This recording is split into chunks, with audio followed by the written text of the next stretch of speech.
he has been under a microscope for the rest of the professional scene, right?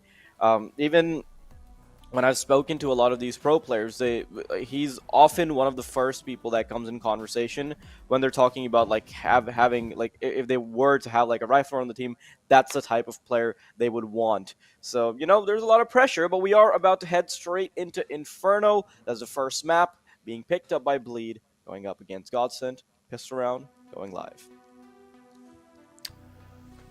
Well, here we go. Obviously, a map that should be favoured here for Bleed, but starting off on the T side, Godsend will have 5 USPs, a smoke, a HE, a flashbang, actually a couple of HEs, so a chance to do some big damage here, depending on where they deploy them, and a kit in play as well. And there you go, double nades into Banana, go completely unmet, but Plopsky doesn't care. Beautiful headshot to crack things open.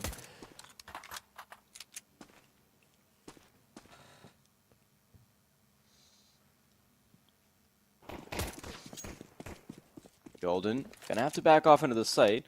Also, I just noticed that they are playing with a stand-in, so. Huh. Yeah, that's instead of Launex. That's a bit of a strange one. I don't even think that's on HLTV or anything in terms of that being the case. So maybe that was a really last-minute thing. Probably. I mean, the game was delayed a tiny bit, right? So I think that might have been it. I would explain it.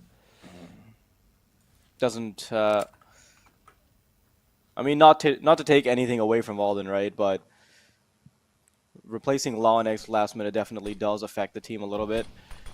Golden, waiting for them to start rolling into the B bomb site, playing off the back of the plank, and it's an instant headshot. Valden trying to be the superstar stand-in that he is, as they move straight in, 4-on-4 bomb, getting ready to be planted. Circ on the digits as they start waiting for the retake to come in, and it's going to be very chaotic with these 4 pistols coming barreling down soon.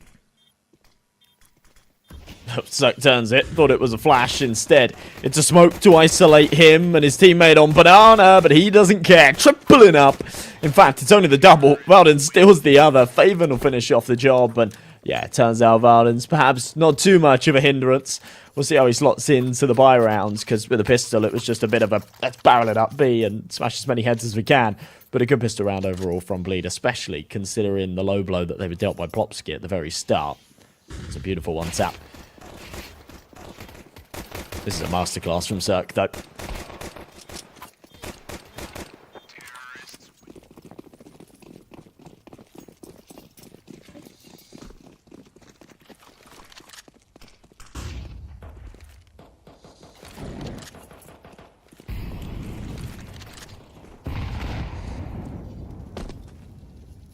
Just a quick take of Banana to start off the second round. Cheeky little boost setup on A. Unfortunately, it's going to be yielding no dividends whatsoever. Setting up a boost for Ghosts to interact with. In the meantime, there's also an execute on a haunted bomb site on the other side of the map. So no interactions whatsoever. Much like Josh's high school life. That felt unnecessary. I'm sorry. Just had to. Bullying in the name of entertainment. Quite cool at school. No, people that say they were cool at school definitely weren't. 2-0 though. Just imagining that you're quickly dialing in your therapist number and you're like, it's following me into my career. So it's okay, Josh, we've talked about this. Breathing exercises. Breathing exercises. Emotional support penguin. Ooh, Molly very Banana. quick take of Banana. They're not spotting one of these players, though. Ooh, but I think Bob might be in trouble. He's still lingering around in the shadows, inside the smoke. And he's got backup now as well. 2 players rotating in, Plopsky and Era. But this Banana take will be entirely abandoned, walking all the way back. And as the smoke dissipates courtesy of the nade, they're quickly going to realize that they've already walked all the way back to A. getting ready to execute towards brackets now, but they've got a perfect read of the situation. Godsend. Era tucked into library. 2 players already on the A bomb site. This site will be very difficult to crack, Josh. Well, flashes over the top and working their way on a bit of a pincer, up long and short. The crossfires are just absolutely perfect. And they will line up. Oh, FAMAS just can't get it done, and they're losing the jewels. This was looking perfect for Godsend with BobXD's advanced position there on Banana. He could hear a lot more than I think Bleed were expecting. Now, it was a bit of a shame, right? He took a load of hits from the HEs. He was tagged down to 5 HP, and it felt like, you know what? He's holding his nerve here. He's sat in the smoke, and it's probably going to merit him a kill when they do come around the corner eventually. They're not going to be expecting him close to the half wall. But them running away, them making those steps, and him being close enough to hear them felt good enough, right? It's like, right, okay, we've got all this information. Let's just stack up this A-bomb site. But yeah, it still falls flat on its face. And it's really just down to poor aim on some of those jewels, to be honest.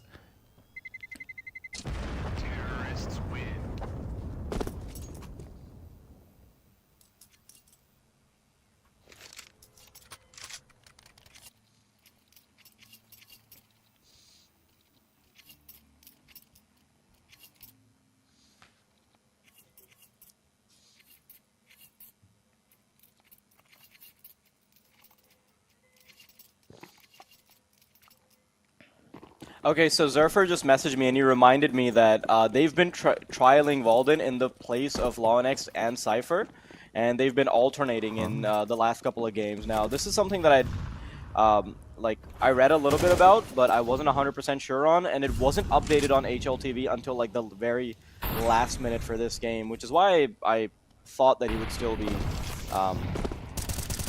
the match. Fair enough. Interesting for them to be making changes so soon, right? I think there's a lot of pressure there on the individuals to perform, and you know that not only is there a potential replacement looming over you, he's quite literally in the server. Good early damage, though. Plopsky with his lone rifle, but for everyone else, it's just the pistols, so it should be a good opportunity to pick up a 4th before the guns come back out. Oh, good HE, to be fair.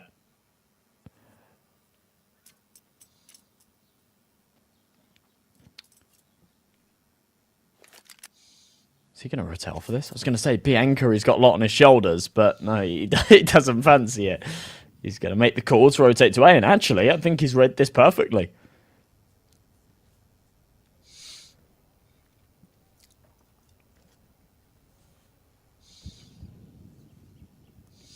Slow approach into the A-bomb site. We've seen this exact setup before. We've seen 4 players be at the ready, but this time, they don't even have the weaponry required. Okay. Apparently that's what happens to the cookie. Not crumbling, but obliteration. As they get entirely shut down by Godsend on the A-bomb site.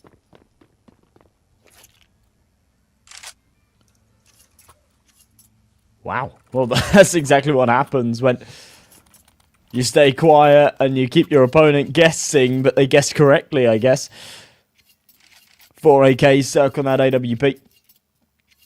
On the other side of things, yeah, the big rifle buy that they were anticipating. Interestingly, Era doesn't opt for the sniper. It's just rifles all round. The Bleed having to eat into their reserve cache. This will be the last buy they can muster if it doesn't work in their favour. And then very quickly, Godsend can close this gap that's been created. Double mollies. Going to allow BobXD a chance to get aggressive. Cypher spots the barrel. And a good early entry. BobXD just getting a little over-aggressive there. Thought that the mollies had him covered.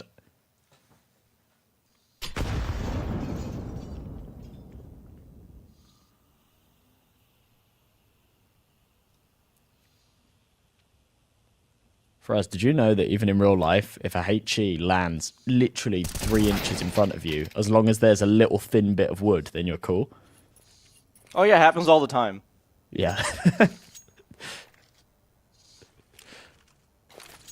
Sometimes I just carry a piece of wood in my pocket, mate, to make sure I'm safe. Yeah, no, it's a good tip. It's a good tip. Yeah. Who needs a bomb-proof jacket? Ooh, Era might be in a little bit of trouble, but look at that! Not a single shot fired by Era until he's actually in trouble. Lets them cross. Oh ho ho, Era. A double kill, but it doesn't convert.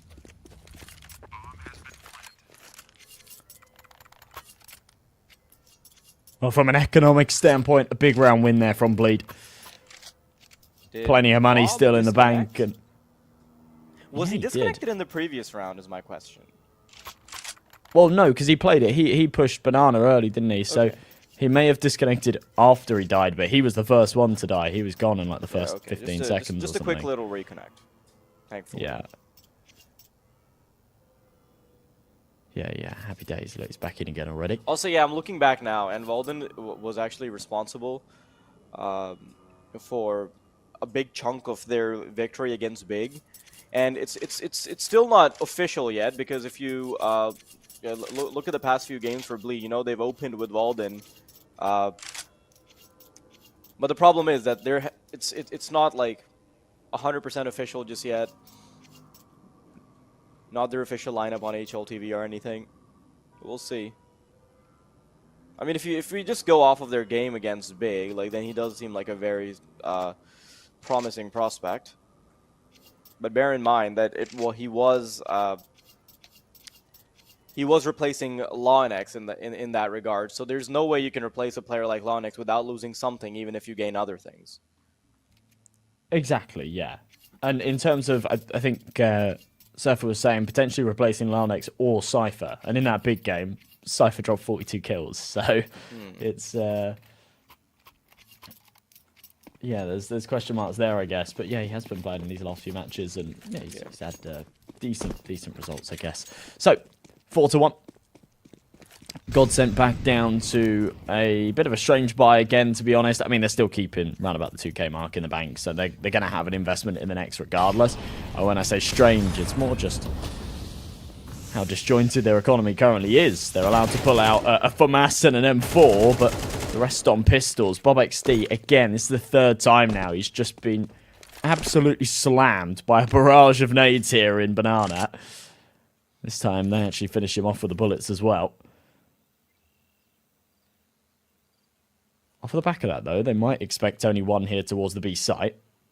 They will group up towards Banana and try and go for an execution. Early rotation's already in. But it is only pistols to try and defend here around Era's M4. Yeah, I think try is the ambitious word that highlights this attempt. But we'll see. There's still an M4 that is circling around the pillar here on the B bomb site. But there's just too much flashing going on for Era to be able to survive for more than one kill. So, Golden, last man standing, Desert Eagle in hand. This is where you farm the cheeky clip that you casually post on your Twitter with a sombrero emoji or something.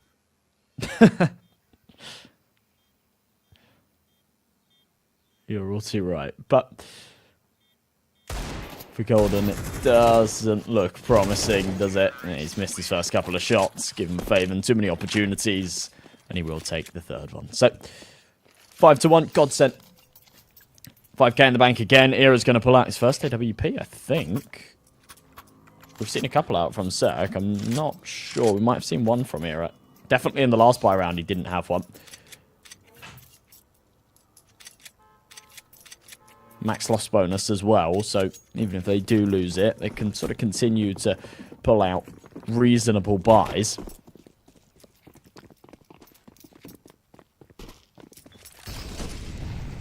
But again, quite an aggressive stance here towards Banana. Nades deployed, no damage dealt. Bleed are more than happy to wait it out and not press for that Banana control in the first 10 seconds of the round. It just burns a lot of CT cash early on. They have to continue to do it just as a deterrent. In the meantime, Bleed have taken a lot of control here towards the apartments.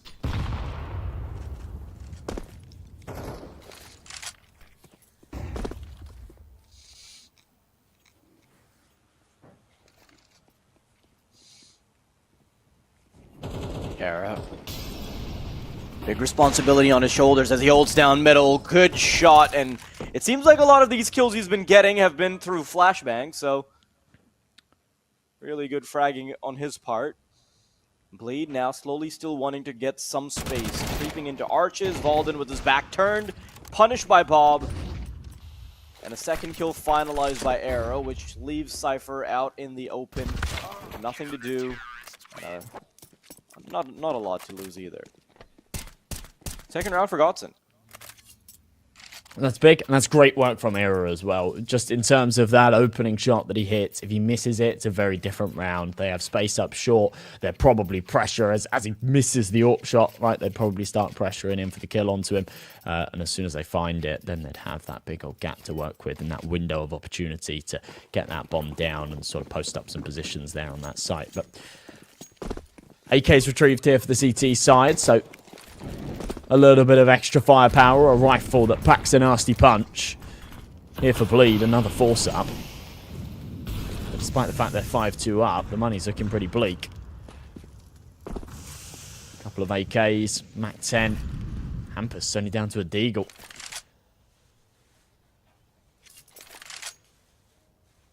They've sort of given up hope here on Banana, at least for now. Looks like they're going to try and overwhelm the two brackets players. It's Era and Golden. They had a good crossfire setup, but Era breaks it in his pursuit of information. And the AWP's now gone, and Golden's left to himself. Oh, man. That's good beautiful. shot. Yeah, you can barely see the visibility there. Barreling straight into the A bomb site, though. Already taking control of Pit, but Bob is making it so much harder. Unfortunately, it only leads to 2 kills, and that kind of puts Plopsky on an island, stuck behind a smoke, waiting and watching as he knows the bomb is near planted. All he can do now is try and go for exit frags. Strange round, to be honest, from Godsent. Obviously, things are very quiet, and Era somewhat rightfully wants to get a little bit of information, but I think he just peeked into mid-try. I don't even think he had a flash or anything from Golden. If he did, it didn't blind anybody. It certainly wasn't worth it. Bit off far more than he could chew, and he peeked into 3 coming his way. Whilst it was a fantastic shot from Plopsky onto Golden, Golden probably shouldn't have been in that scenario at all. 6-2. Bleed right back. They've got some money to work with again now, so the big guns will come back out here for Godsent. Yeah, you know what? With the save, they've got enough to go for another investment. Era's not going to have that sniper, which is a bit of a shame because really we haven't seen him with any opportunities with it. The one time we've seen him actually in a good position to do anything, he did hit a nice shot. I think he found a 2-piece in the round. Outside of that, he's either not at the funds or he's not at the positioning to really show us what he can do, and it becomes a whole lot harder to warp on the T side of Inferno here as well. Cirque's doing a good job of it so far, but T side Inferno is certainly not an AWPer's haven.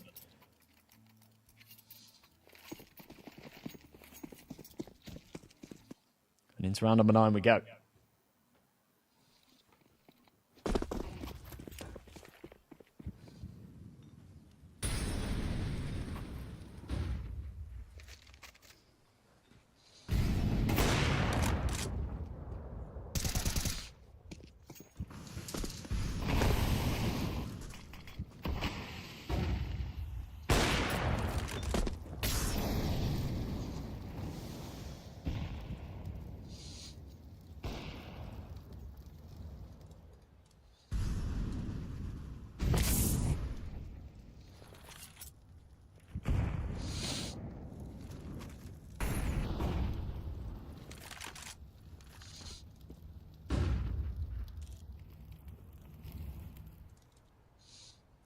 Getting ready to creep in from short again, but it seems time and time again, Godsent have the right setup, but they're simply unable to cope with the firepower on the other side. But this time around, they've got a bit of a head start too, because they've dropped the bomb in middle.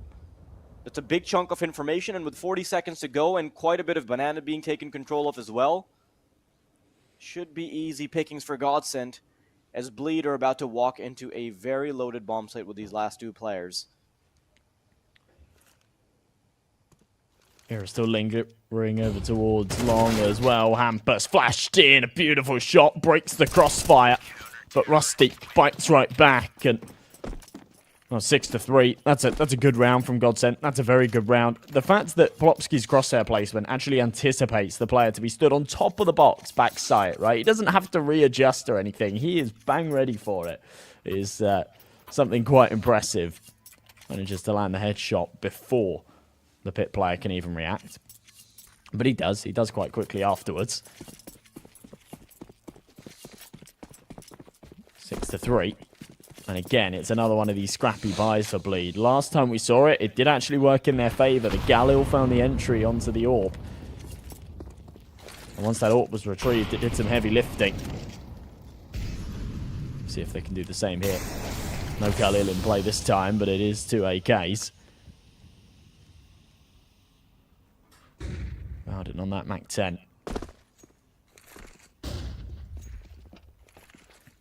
Good little flash in, just to sort of retake that top banana control. Cypher going to be smoked off.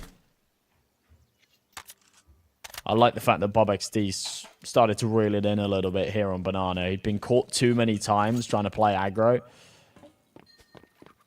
Holding it from an arm's length, definitely. It's working a little bit better for him, especially in a round like this, where they are up against that Mac 10, a couple of those pistols. I like that as well. Just go and do a quick little exchange with the A player for some extra util. That's cool. Yeah, that's definitely going to help out.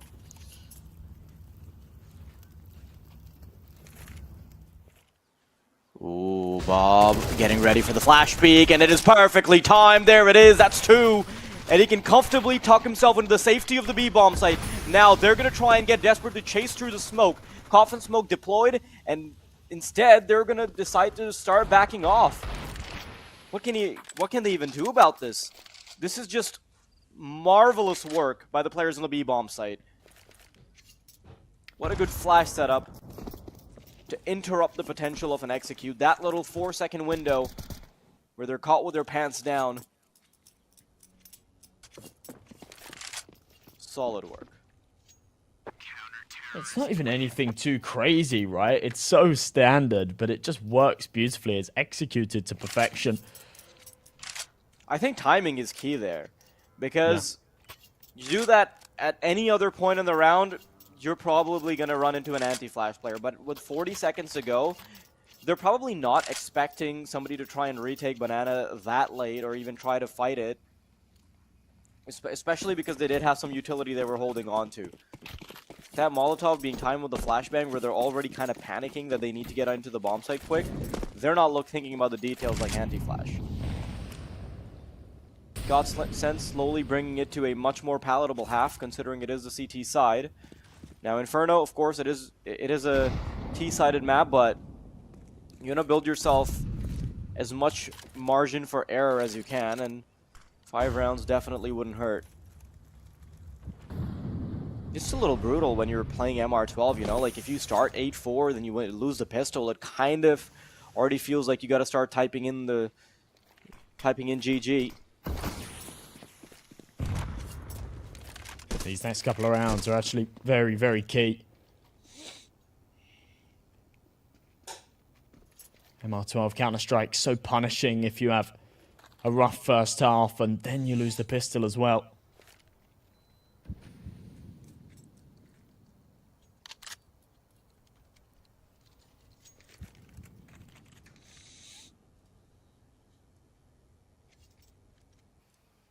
Really slow stuff here, though. Bleed do not want to make a mistake, nor do Godsent. No one overstepping here.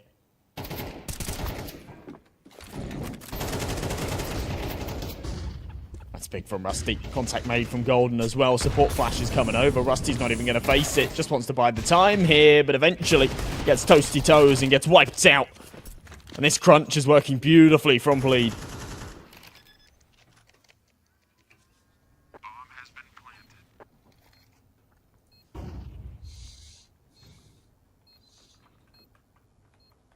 They might have gotten the right setup, but the question is whether or not they're going to be able to hold on to it. There's enough money in the bank for the CTs to try and go for this. And little HP available on Cirque. Ooh, good couple of shots from Hampus. It puts Bob in a very awkward position, being spammed down by the Mac, but it's only going to be good for the one as Bleed trot on over to the 7th round, and now they'll be contesting for the 8th. It's not going to be easy, though, because there is guns a-blazing on the CT side as well. I think one of them was sitting on, like, what, $8,000? I think it was 2 of them, actually, Era and Rusty. So, the op's going to be brought out. All the bells and whistles you would want to see from a round that is kitted out. A fitting round for the final half.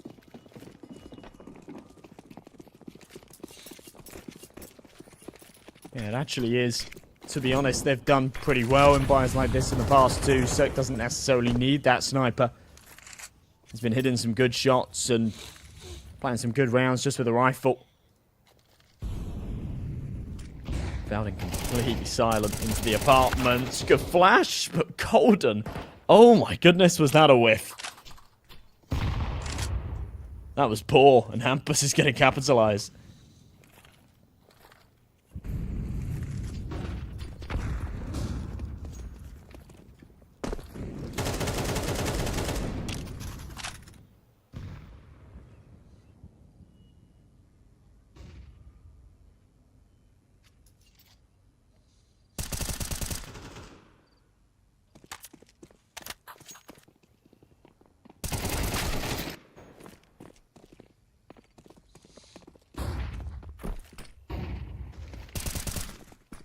Bob, good timing, and he tries to put his head on a swivel.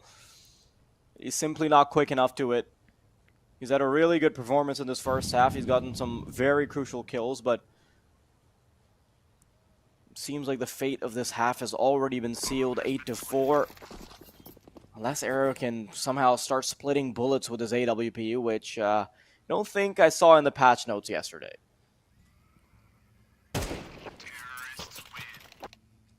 Alright, don't make fun. It's nice to see some patch notes, right? It's been a while. It's a near daily basis. I'm checking the Counter-Strike Twitter, like, come on, something, please, something. I mean, there was an update yesterday, by the way. Yeah, I know, that's what I'm saying. Yeah, like... It's nice to see they've done something. Kind of annoyed to see that was, like, that was... Like, I mean, I see a 2 GB update, and then it's only just, like, tiny map fixes and stuff. Like, I know it's important, but, like... The spoiled brat in me does want a new operation, so... I'm sorry.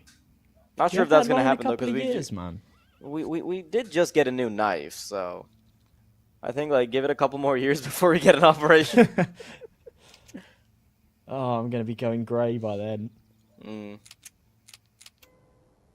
The ripe old age of... Gonna check my notes for this one.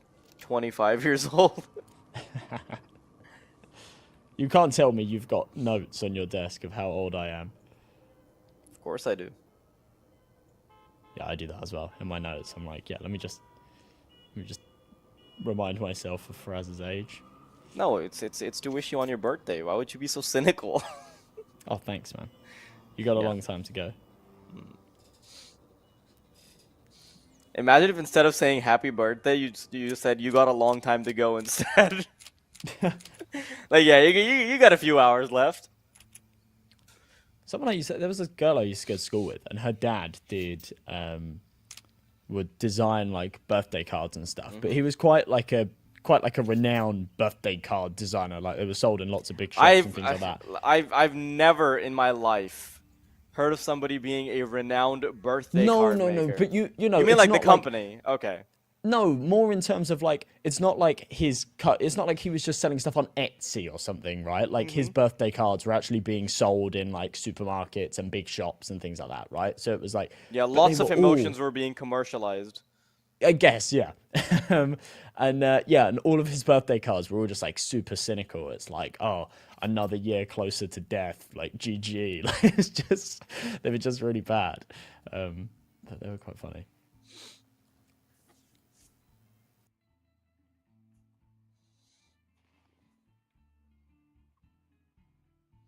So, Josh, did you get any of those birthday cards, or? No, I didn't actually. My mum always thought they were quite cruel. I didn't really get many birthday cards from anyone else. I'll send you one this year. Thanks, man. You're turning I like... think it's a bit of a guy thing, though. You don't really give birthday cards, do you? Especially when you're with people that you see. Like, what's the point in giving them a birthday card? You give a card to someone that, like, you can't be bothered to go and see. So you say, so there you go. There's a bit of card. I wish you happy birthday. Okay, I think you have it totally backwards. I think you give a card to someone so that you ruin the planet by producing paper waste. Oh, yeah, that's what it's for. Yeah, no. But on a serious note, though, I think it's meant to just be a memorable way of telling somebody happy birthday, because they'll always have proof of the fact that you did in fact wish them happy birthday, and that they are in fact high elo happy birthday receivers. Okay, no, makes sense, makes I'm sense. level 3 at receiving birthday wishes. I've never even thought about it like that, man.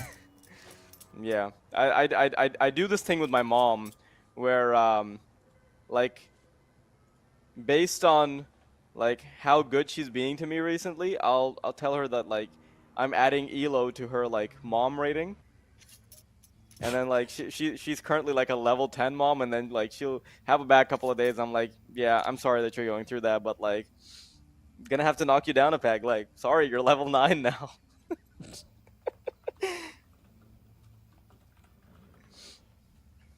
Why does he? Why does?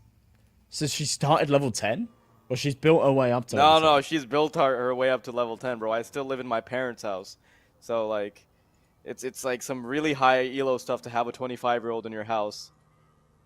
Also, might just be a culture thing, but. Fair play, fair play. Did you get kicked out of your parents' house, Josh? Sort of, yeah. I mean, it wasn't like they didn't throw me out, but when I turned 18, it was like, so when are you hurry up and moving out? It's like, oh, yikes! All right. Yeah, like every time your dad looks at you, he just like looks at his wristwatch, and he's like, just gives it a couple taps and looks at you. Literally this, yeah. So yeah. Yeah, no, it's like the opposite problem in Pakistan. They'll get offended if I leave. Yeah, I had a friend in Lebanon that had exactly the same. He was like, oh, I've been really wanting to move out for a couple of years now, but like my parents really don't want me to. It's like, what? Yeah, no, parents are, it's more of like, yeah, okay, we had children because we'd like to have like permanent family for the rest of our life, you know? Yeah, no, fair enough. That's sort of the culture here. I do feel like, I mean, in terms of like kids and parents, it's like close tier 1 family, right? You don't fall out of touch with those people. But yeah, when it comes to like extended family and stuff like that, I think in the UK we have like a real big problem with people just like losing touch with them. Like in terms of my family, we have like nothing to do with our aunties and uncles and stuff. We just haven't spoken to them in years. That's like, so interesting, because like, I think one of like the hidden cultural features of Pakistan, like not so hidden, but it's like something that is a little indirect, is that families stay together because of weddings. Right, okay. It's because every single time there's a wedding, it's going to be, it's going to like be this big blowout wedding with like 3 days of celebrations, and then there's a pre-celebration where like you have songs and dances and 100 different things to celebrate. Like I'm sure you've seen videos on the internet of like Indian weddings, right?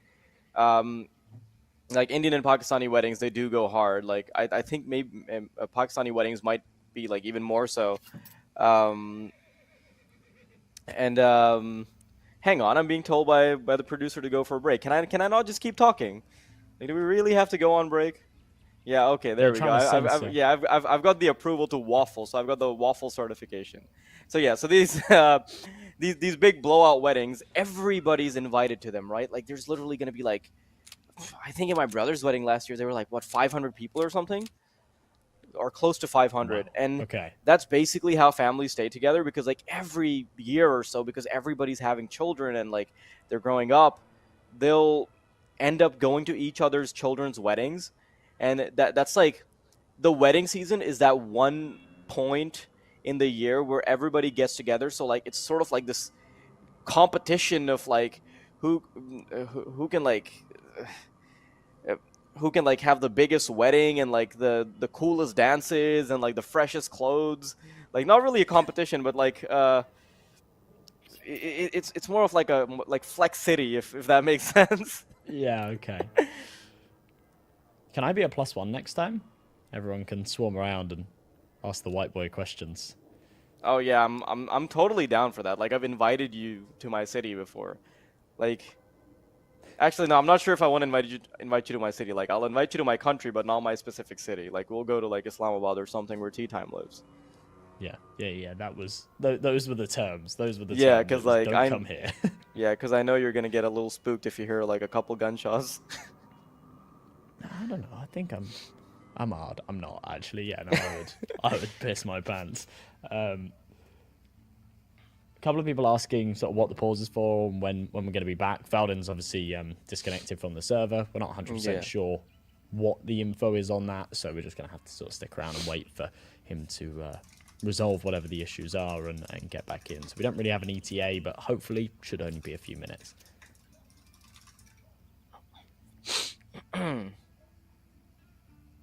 Yeah, Josh. So why haven't you come to Pakistan yet? I don't know. You know, I actually like. There's this thing in the back of my mind. I have these like intrusive thoughts every now and again where it's like, okay, you know what, screw it. Let's just like you should just go to Pakistan. But just always end up having sort of other things going on and whatnot. Just excuses, basically, just excuses as to why I'm not in Pakistan right now. But I will, I promise, because I actually. We need to you need to come to Pakistan so we can finally like set up like a live podcast or something. Yeah, that'd be good. I don't think people like our podcast. The Twitch chat is a couple of people like, oh yeah, loving this, and then everyone else is like, stop yapping and get back into the game. Okay, Screw you guys. Okay, but like to anybody that's angry in the chat, would you rather hear like us talk or just a spinning logo for 16 minutes? Like, come on. The choice is easy, the spinning logo. I get it. Yeah.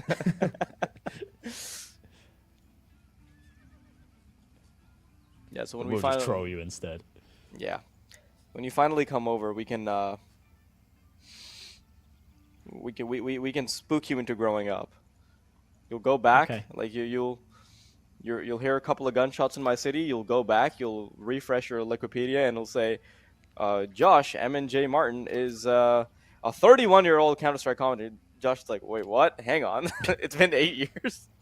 Or it'll say, sadly, Josh M&J Martin was Was blown up oh by a car no! bomb. Yeah, or something. It's like, oh no. Or I come back with a beard. Maybe it could like shock me into growing a beard, right? I think my body it just doesn't. It's like you're not man enough yet.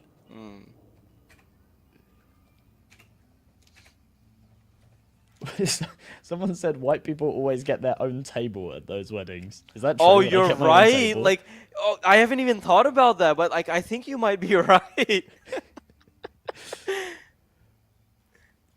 Okay, I'm not. Damn. I don't know. I don't know whether I just own it, but why? Why would I get my own table? Would no one want to sit with me?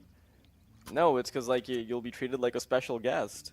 Because like, Oh, right, here's okay, the it's like an honor? like here's the idea, right? Like we're not treating you like, I don't know, like an albino pigeon. That's not how we're treating you, okay? It's more like this guy flew all the way here just for this wedding, so we have to make it special for him. By giving me my own table. Yes, you'll have your own table. Okay. And it's gonna have Josh M&J written on it with that picture of you holding a rifle.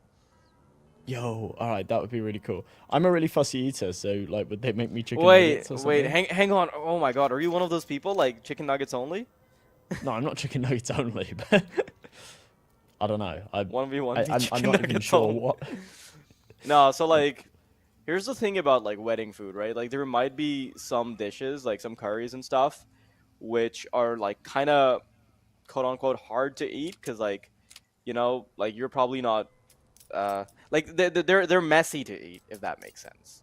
Right. Okay. Are they spicy? Are they gonna like blow my head off? Yeah, but like you have to like eat them with naan bread, and like they do get messy. But then there's like less complicated stuff, like because there's always children at weddings, right? there's always just stuff like chicken, like just like kebabs and just like these very basic rice-based dishes, and just like a lot of ice cream and things like that. Oh, I could do that. Yeah, I could manage. Yeah, so Manage like ice cream. yeah, I think we've got you covered, Josh. Like, don't worry about it. All right, all right. I like Yeah. that. Okay, right. I'm down. Who's getting married next? Oh, that was part of the deal. Like, you're the one getting married. Oh my god. Like you, like you come here and like we're suddenly like putting a bouquet of flowers in your hands, and like we're putting something around your neck, and you're like, hang on, whose wedding is it? It's kind of crazy. And you're like, wait, whose wedding is it? Guys, be for real with me. Whose wedding is it? This is what happens. I get off the plane and instantly thrown into an arranged marriage. Yeah. And then I've got an angry father shouting at me as to why I'm not a doctor, and instead I talk about Counter-Strike for a living. What is Counter-Strike? Yeah, the father dude was like, oh, nice, so you play Counter-Strike. Okay. Yeah, but you are a doctor, right? Yeah, see, I wanted to do the funny voice, but I'm not allowed to do that. I can do it. I can do it any day of the week.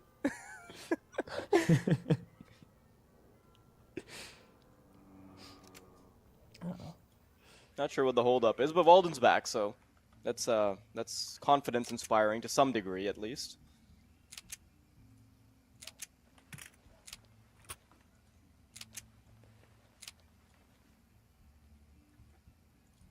Is he back? No, he's gone again. But like I'm imagining, like 10 years down the line, like your new family, your new arranged family, finally gets used to your career, and he's like, and like they're speaking to like somebody, and like they're getting flexed on. They're like, oh yeah, like our daughter's husband, like our son-in-law is like so rich, and he's got like 3 cars and things like that, and then by that time I'm imagining that Counter-Strike is a lot more famous, and like your father-in-law's flex is, yes, but my son-in-law does have a karambit Doppler, phase 4, gloves too. Gloves as well? Oh my god, we're gonna be rolling in it. And like by that time it's like $60,000. Yo, I could buy myself a little tuk-tuk. You don't need $60,000 for it. I think you could get in like 50 and 100. All right, I'll get a couple then. Why do you have no ambition? Like, like I tell That you is that my it's like ambition. wait, I tell you that it's like almost 30 times cheaper or something, and you're like, okay, I'll go from having 1 to 2 of them. Okay. What do you want me to say? I'll have 15 of them? 20 of them? Maybe don't get one of them to begin with. Get something better. I can't drive a nice car in Pakistan, can you? Just get... No, I meant just get a tuk-tuk that works on water. Yeah, okay, exactly. See, to Yeah. me, that's You far gotta be superior. ambitious Oh my god, about it. Golden's gone. Golden's gone. Okay, It's maybe we're just playing 4v4. I'm joking. We're definitely not doing that, but... I dream that one day it's like our calling for a game like this.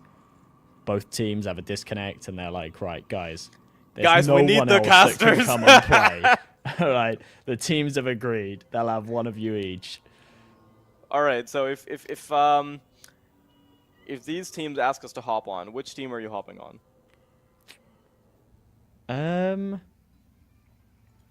I guess I'd go on. I guess I'd go with Bleed, but it doesn't really matter. I guess like they're both going to be speaking English, are they? Or are Godsend going to be speaking Swedish? I think all of them have been part of international rosters, so they Okay, must so all here's speak my English, right? But here's the strategy that I'm going with. Okay. I think Bleed is winning right now, so I would put you on Bleed, and I'd get on Godsend, and I'd help them make a comeback because like you're garbage, and then that's my way of getting hired by a Swedish organization in the long term. So right, okay. so I can go see my best friend who lives in Sweden. Ah, all right. Yeah. And you've got the factor of if you still lose, you go, well, to be honest, it's not my fault, guys. I turned up like, and you were 8-4 down. Yeah, like it's like the biggest cop out ever, you know? Yeah. Yeah. Okay. Yeah, I see the reasoning there. That's not too bad. It does make me wonder, now that Golden's DC'd, whether it is just a Valden problem or if there is something sort of deeper going on. I'm not sure. Something deeper going on, like they're reaching out to Josh's agency to hire him for gameplay and not I'm for not sure talent. about that. I don't think there's some big conspiracy. I think it's more just if there's some kind of Counter-Strike server issues or something, I'm really not too sure. Because obviously there was an update last night. Yeah, like if you go on LinkedIn and look at Golden's profile and like go into his connections, you'll find Josh's cousin in there, and that's the whole conspiracy.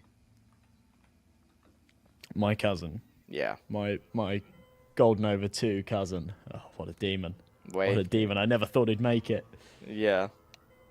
Gold Nova 2, Golden. Do you see the dots now?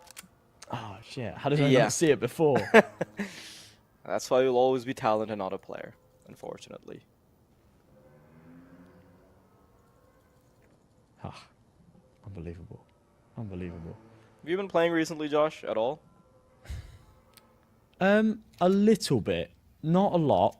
I've got a girlfriend that drags me into Valorant more often than Counter-Strike. No. And it makes me sad. I know. I really do express my distaste for it. I say, really? I hate Valorant. But I come and play it because it's quality time, isn't it? Quality time, I do need to quality get on time. Counter-Strike. Why aren't you playing CS with me instead? The love of your life. It's a good question, to be fair. It's a good question. Me, the love of your life, a 25-year-old Pakistani man. It sounds like the start of a scam, doesn't it? Or a Bollywood movie. Yeah, or that. You ever hear? I saw a funny like meme the other day, and it was like a dam, right, and a big city, and there was all the water, and it said like Pakistani scammers, and then making millions of dollars, and it's like their accent is the only thing that hinders them from making millions of dollars, right? Yeah, like I'm not even gonna lie. Like that is literally how I have protected myself from getting scammed. So like I kind of don't want to like encourage the stereotype, but also like if I'm being for real for a second. But my point was being, you could break yeah. this. You don't even have the Pakistani accent. You could like, people would be like, oh, he's a bit American or something. Yeah, I mean, I could. Oh damn! What am I doing as a caster? Exactly.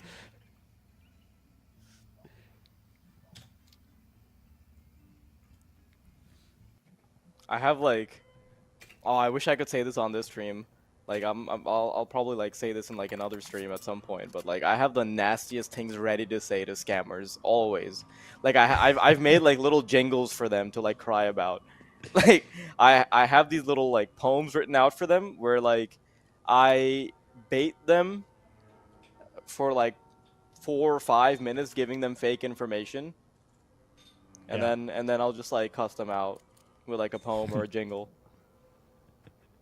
A poem or a jingle. Oh Yeah, like dude, the worst part about like scammers here is that they'll call you in at like 8 a.m. right? Like the day just started, bro. Like I'm not, like I'm a commentator, right? Like I'm clearly doing this job because I don't want to wake up at 8 in the morning. Okay, like that's the whole point. Like they're gonna wake me up and they'll be like, sir, is your card the old chip or the new chip? And all I need to know to confirm is the last digits. I'm like, no, I never want to speak to you again. They do it to people in. I thought it was like a No, thing that no, they no. do It's no, to, it's like... it literally happens more here. What? Yes. It probably happens more here. Like That's insane to me. How... Oh my god! Actually, genuinely. This just reminds me of something insane my friend did. Okay, by the way, guys, quick update before I head into the story. We're still waiting for an update on like what's going on with Valden. He still hasn't joined yet. I have no idea what's going on right now, so like we're just as clueless as you are. Instead of showing you a spinning logo for 45 minutes, we'd rather just talk over it, you know? So there was this like really insane thing, like downright dirty thing that my friend did, and like I think a scammer called him at like 9 in the morning or something, where he was like really busy with work, and like I don't know, like he had already been in like a fight with his girlfriend or something, and like he was in a really sour mood. Okay, he was not getting ready to be like scammed right now. So um he gets a call from a scammer, and then he says some really vile, like downright disgusting, obnoxious, like not allowed on a website like Twitter stuff to the scammer, and he hangs up, right? And then the scammer calls him back, and he's like, okay, fine, like I'm a scammer, but like why were you so mean? Like that was actually a little hurtful. Like that was disgusting. Like what, like are you even a human being? Like that was like downright animalistic. Like why would you say that? And then he even texted him on WhatsApp with like the crying emoji. Like why would you do that? He's like actually hurt his feelings. I shouldn't, but I feel kind of bad. I feel for this guy. Yeah, you feel for this guy. Like if only he wasn't scamming like 60-year-olds, like 70-year-olds. Yeah, I guess. Yeah, it's not very poggers, is it? The thing is, right, there are some that are a little bit elaborate, and you see how people fall for them and stuff. But when it's like your bank calling, and they say you need to make an extra payment or whatever, Yeah. but we can only accept it in like Google Play gift cards. That's the point to me. Even if I'm like a little old lady and I'm not really sure what's going on, I'd scratch my head and go, no, this doesn't really sound right, does Yeah. it? Why would the bank want me to pay in Google Play gift cards? And that, I don't understand how people fall for that. That one blows my mind. It's just crazy. Like imagine having an actual bank that only does payments in like Google gift cards. It's like I have to buy a house, and I'm just like sitting there counting the receipts like, oh my god, I have to buy 450 of these things. But everything else operates fine. But when there's like a problem with the bank and you have like an extra payment to make, to, oh no, sorry, we can't accept cash. What we need. Yeah, we can do Google, not even Google Pay. We can do Google gift card only. Yeah, Google gift card. You have to go to the Like shop this and isn't buy them. like it just seems outlandish, right? But like I think at some point, when like the online gaming scene was in its infancy in Pakistan, trading via Steam cards was actually like legit. Like if you didn't want to like transfer money to someone and somebody didn't have like a bank account or something, especially because everybody was like so much younger, the people interested in like downloading Steam and stuff, you would just like use your credit card to like give them a Steam gift card instead for something like an item or something. And we've got Veldon back. There we go. Oh, it's huge. I mean, Golden's Huge. still gone, but hopefully stuff's sorted. We sort of had that in Europe as well. Not, I'm sure, probably not as much, but definitely on like CS:GO Lounge and stuff. Sometimes people would offer Steam gift card codes. That was a thing back in like the early days. Right, everyone's back in the server. So fingers crossed. I'm imagining. Fingers crossed, we're ready to rumble. I'm imagining that in the Bleed camp, like Valden and Lonex, they were just like quickly put in a boxing ring to like chin it out, and Valden just got back on his PC with like a bloody nose. He's like, yeah, all right guys, let's go. Let's go. Exclamation point start. A couple of people suggested that in the chat. That's what was happening between him and Golden. It was like, right, okay, this is getting a bit too. Get them both out of the server. Get them in the ring. He knocked out Lonex, and he's like, yeah, I transferred him. I put him in the transfer window, guys. Oh, clicks in the chat. There we go. There we go. We're back live again. We're back on the way. Second half pistol round, and Jawley's being bought here by Faven. Or being dropped by him to him, actually. So he's a bit of a tank. He's got the Kevlar behind it. Cypher with the flashbang and the smoke on the other side of things. P250 dropped over to Golden. Or actually, no, bought by Golden. He's dropped over a bit of util. Should be interesting, though. Honestly, this pistol round far more important for Godsent than it is for Bleed. If they get off to a bad start here in this second half, they could be waving goodbye to this first map very, very quickly. If not, then there's a lifeline. There's a chance for them to claw something back out of this. Oh, no. Oh, no. We've gone back into a pause.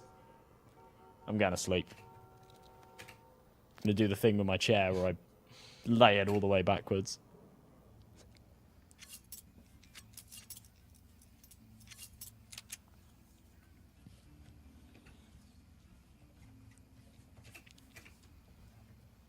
No way, not again. Okay, we just got word that we are actually going live soon, so it should be fine. Okay. Oh yeah, there you go. There you go. We're back live again. There we go. Yeah, the info was that they were having loss, right? Both of them. So hopefully that's something that's sort of been resolved. So it's a bit awkward in games like this when you are having ping issues and whatnot.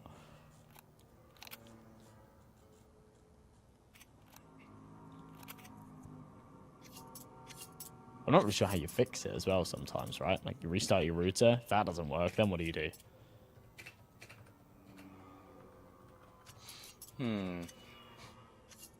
Well, I'm glad we don't need any more tech support, so we're good.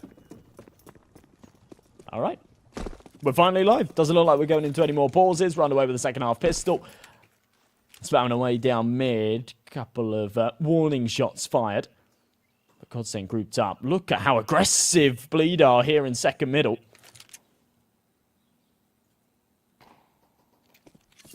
That is unbelievable. They've pushed all the way into the apartments and actually even further than that in some cases. And they've just crunched down. Godsend didn't stand a chance there.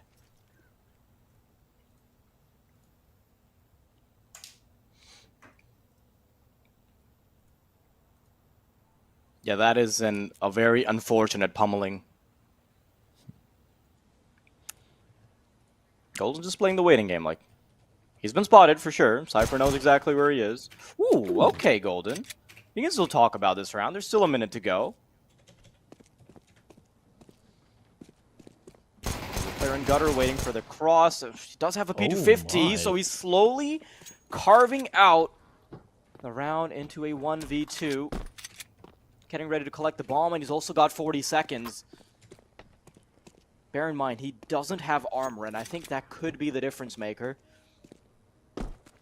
But at least he has a chance now. 30 seconds to go. His audio has been given up. There's a player waiting for him on middle. Ooh, both peek into him. Ooh.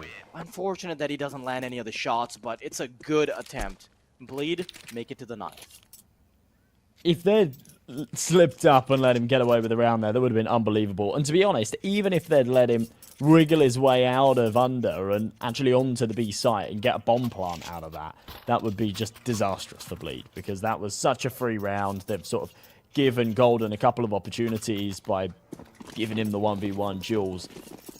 And yeah, that bomb plant would have given them some extra cash to really pull out a decent buy here. They're going to go for a force regardless. Plopsky on that AK, the rest with the pistols. And high hopes for them that they can get something done. If they lose it, then Bleed will be on double digits. They'll be up against what will likely be an eco in the next, and they'll be well on their way to the finish line. Deep made in. Plopsky really needs to be the catalyst here. You can see he wants to be the first point of contact over on this A-bomb site, but he needs to be crisp with this rifle. The problem with Inferno is that there's always going to be like calm before the storm, just because of how middle is made now. Can't really chuck a lot of utility over, especially like there's a huge gap in how you can throw mollies. So it's a matter of waiting out the utility at first. Banana control also being slowly established. A smoke to the bottom of Banana. Flash to allow Cypher to progress. And now that he's tucked into the corner, they've got a big chunk of information, and that also allows Favin to rotate over if that is what he desires. That AK in the hands of Plopsky has to be everything. But after some feigned information, they'll slowly be working their way back into Banana. Cypher, he's got a big responsibility on his shoulder, starts spraying away. That is 3 along with Favin, and he's going to be able to lap up 2 more. A 4K from him, and the bank account is definitely feeling very happy. 10th round for Bleed now, Josh, and they're only 3 away from the first map victory. And bear in mind, winning a map here, that qualifies you to the contender stage, straight up.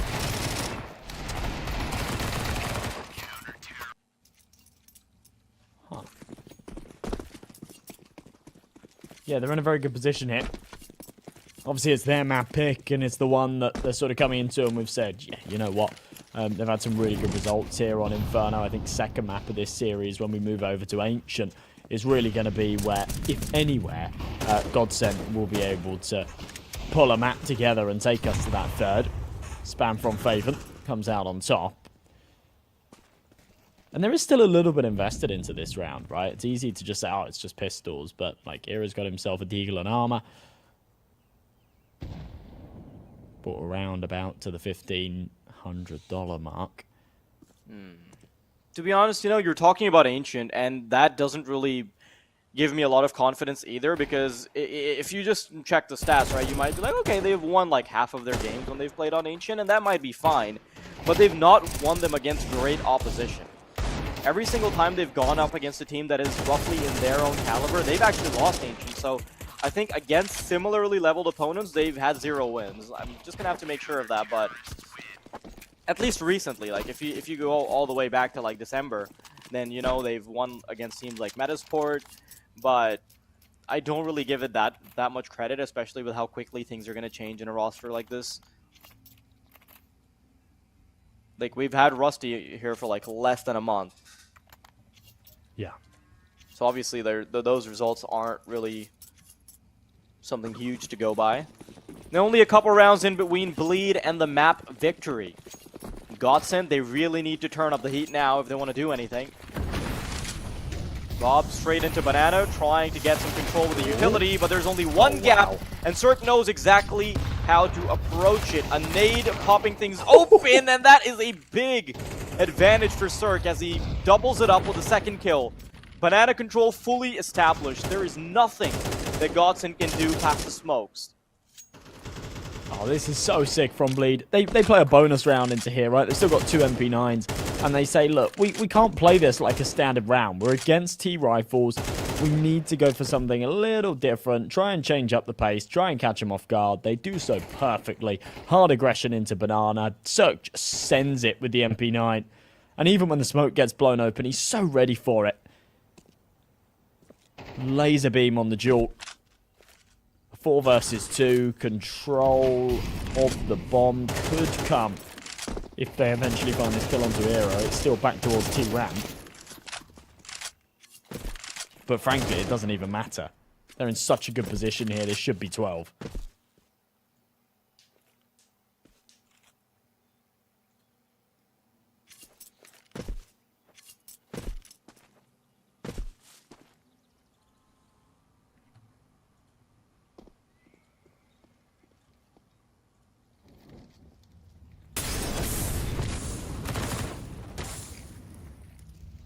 Rusty getting into pit and throwing that molly is like, yeah, Walden, I hate you in particular.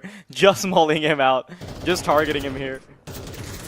And he is going to feel a little pressured. I mean, there's only 7 seconds, so nothing is going to come of it, but I was kind of hoping that at the very least they'd get a consolation prize, but even that is denied by Walden. 12-4. A solitary round away from the map victory. And Ancient, honestly, doesn't really put me in very confidence-inspiring shoes either, so we'll see how that rolls out. It'd have to be 8 rounds in a row from Godsend, but honestly, it doesn't seem like it's going to be. Yeah, it's ambitious, right? To be honest, if they can take a few here, I think they'll be feeling a little bit better about this first map. Beautiful opening headshot from Golden. He's going to press this a little bit further onto Long. He's had a couple of whiffs this game, but this is a lovely turnaround. A 3-piece as he trades out his fallen teammate, Plopsky. Faven bites with one back. And this is still winnable for the CT side, but a man disadvantage. C4 going down. They could definitely call this off. I'm not sure they've got the information on just how low a couple of these guys are.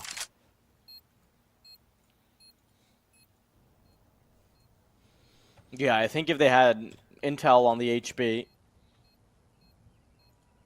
it was definitely a big prospect for them to go for the retake, but they're just going to be backing out of it, so for now, I think it's Godsend just delaying the inevitable, to be honest. Haven't really seen any signs to show that they'd be able to continue to win out.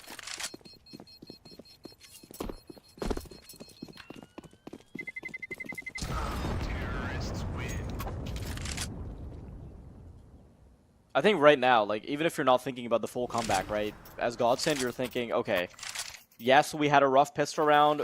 We had some rough rounds when Bleed got on the CT side.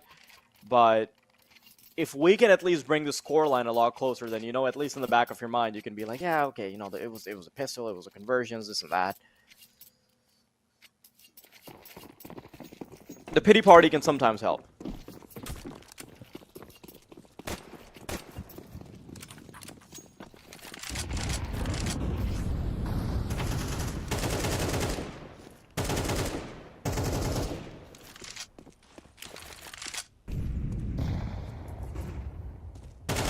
Couple of nades over.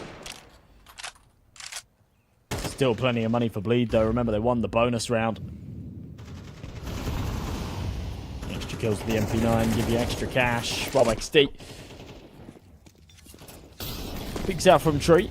Could have been punished. Instead, it's quite a lot of damage dealt onto Cypher, but still no casualties here for the defense.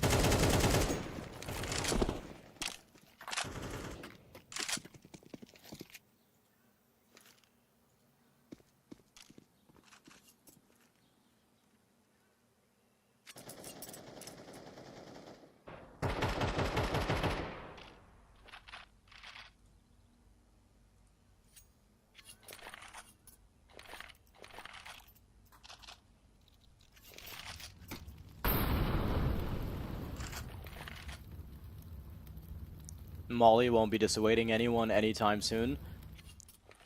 There's only one flashbang on Cypher, and he himself is low, so if he wants to set up Favant,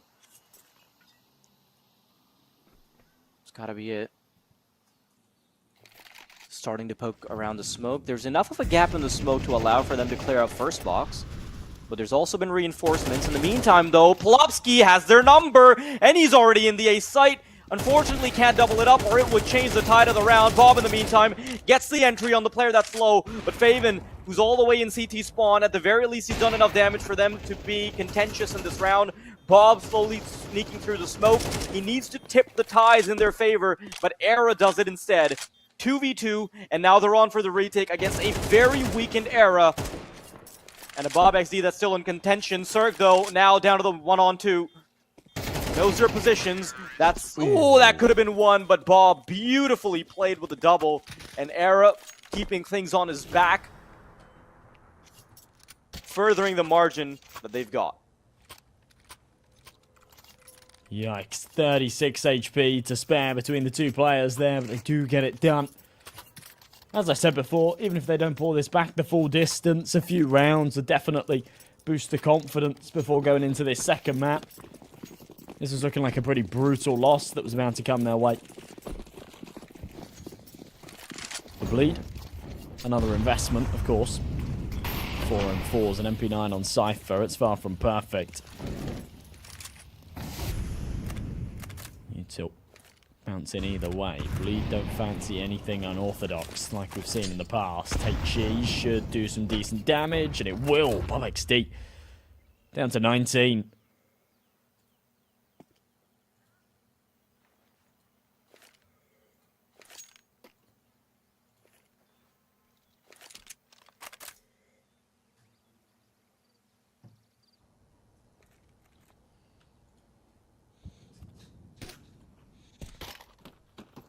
Ooh. Kill from Valden. Yeah, especially since they can't really afford to make any mistakes right now. And he's gotten a kill on the player that was the healthiest, so that means if Bob can be taken out, it could essentially be burn damage on Golden as well. They're slowly just losing all of their health. Before they've even had one foot through the A bomb site, they've already been battered down so much. And look at this A site setup. There's 3 players, 2 on the site, 1 in pit.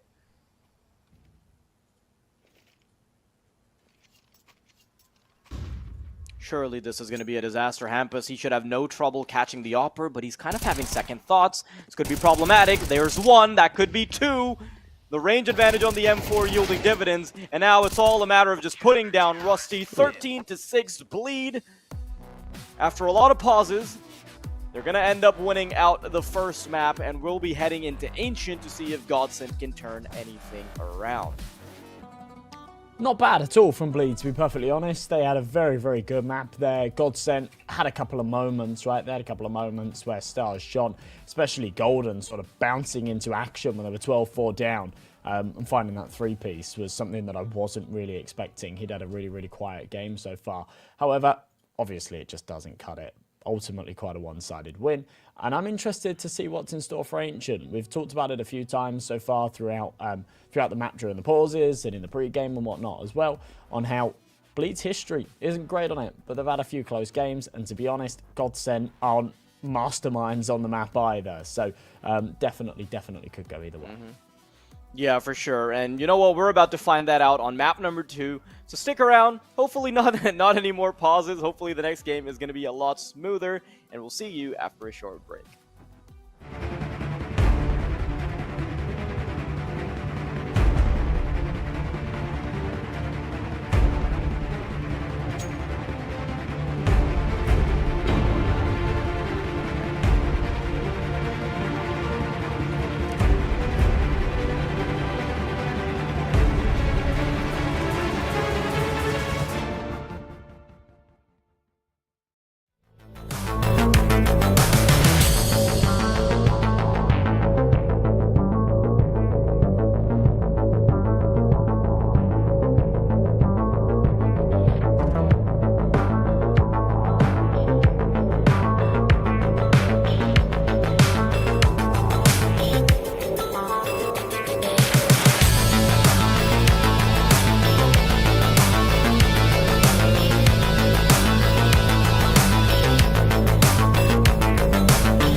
looking for.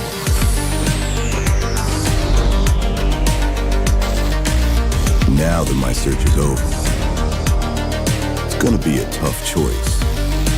But fortunately, no need to choose. When you can just have them all. Buy and sell skins on bitskins.com.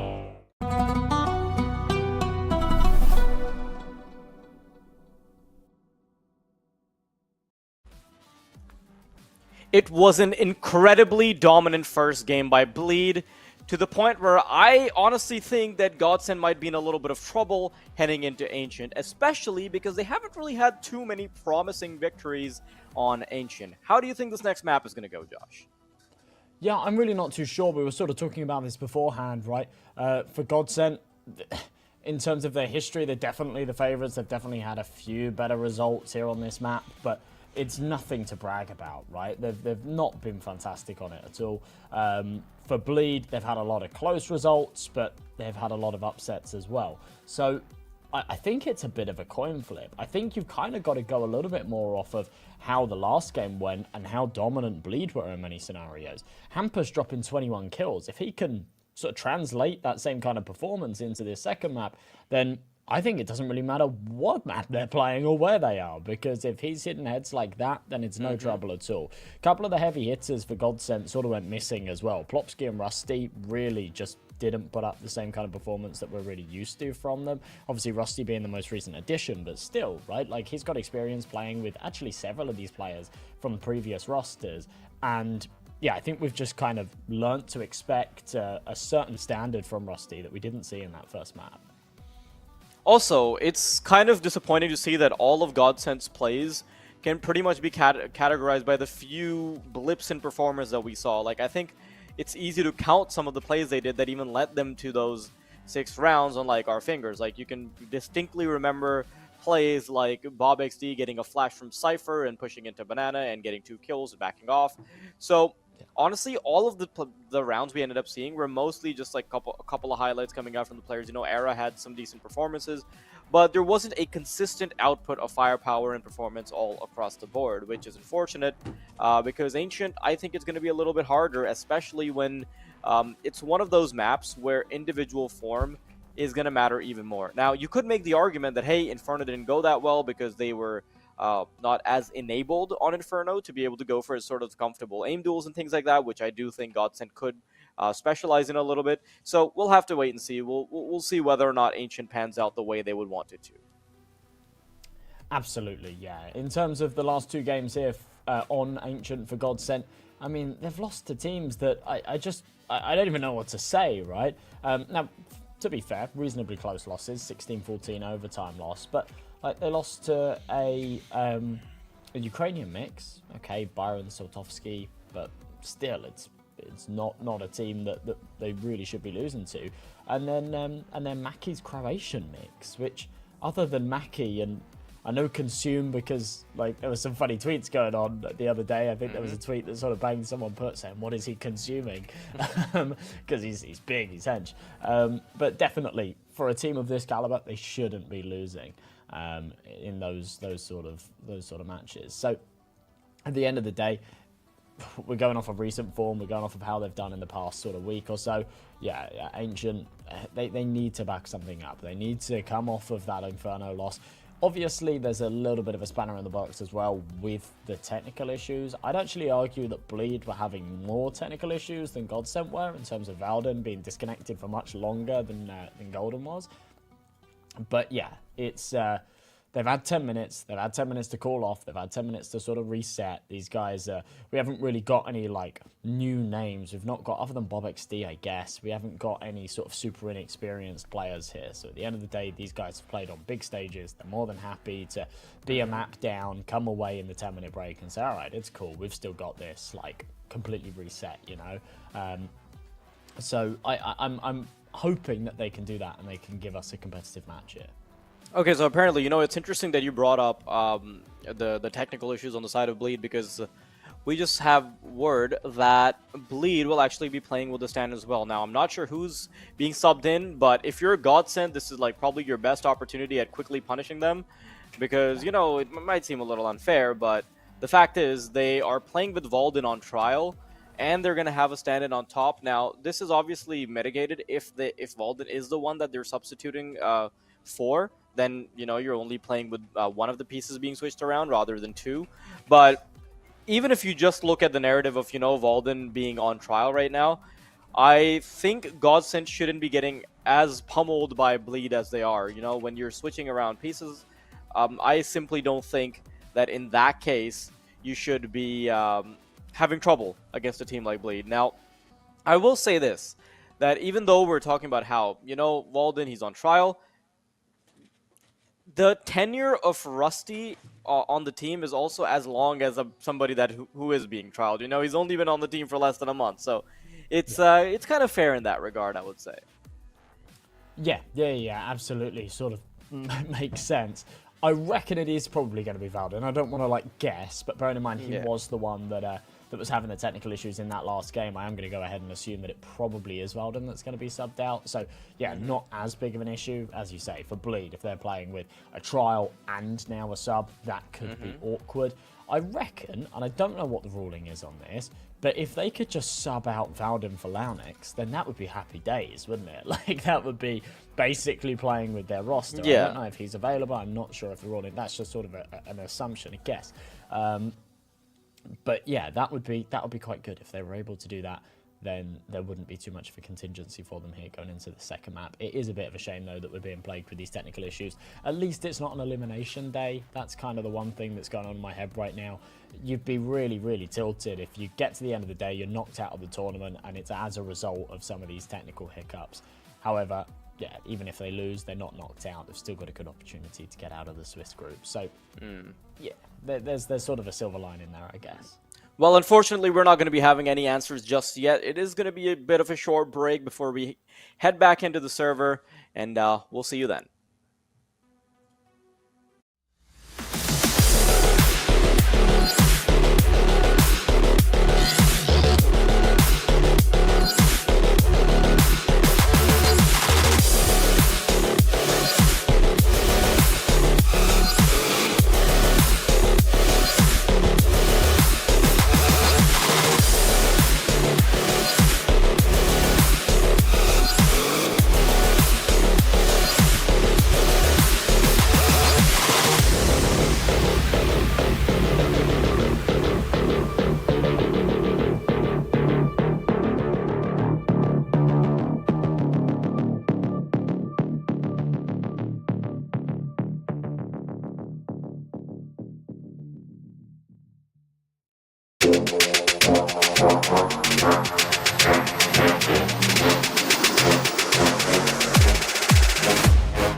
Welcome back, everybody. We're heading into map number 2 of Bleed versus Godsend, and that is going to be Ancient. Apologies for the holdup, but I think things should be sorted out now, Josh.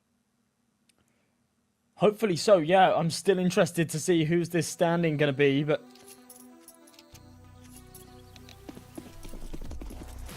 Huh. Okay. All right, well, there isn't one. We've got Valdin, so... all is good in the world. Hopefully he doesn't have any ping issues or anything like that going into this next.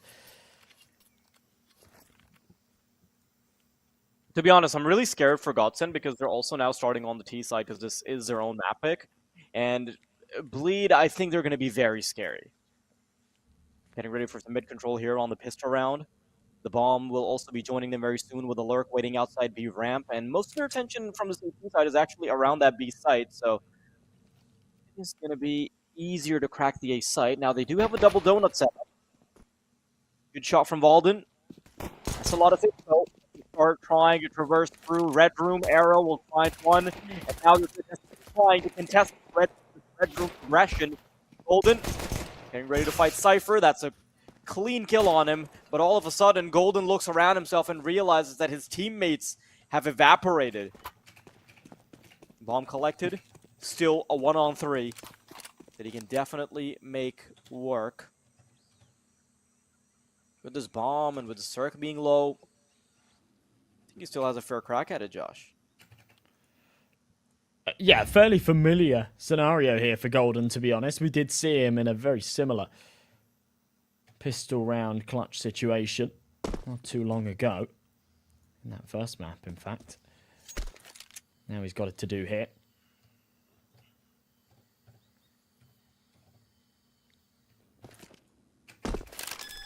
At least he'll get a bomb plant out of it, by the looks of things. I mean, they'll kill him straight afterwards. Yeah, there we go.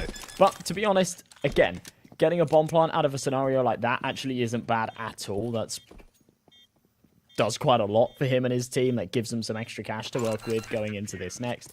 So, yeah, I think he's going to be feeling sort of reasonably happy about the outcome there. Bleed will take the pistol round, but Godsend should have a decent buy going into this next.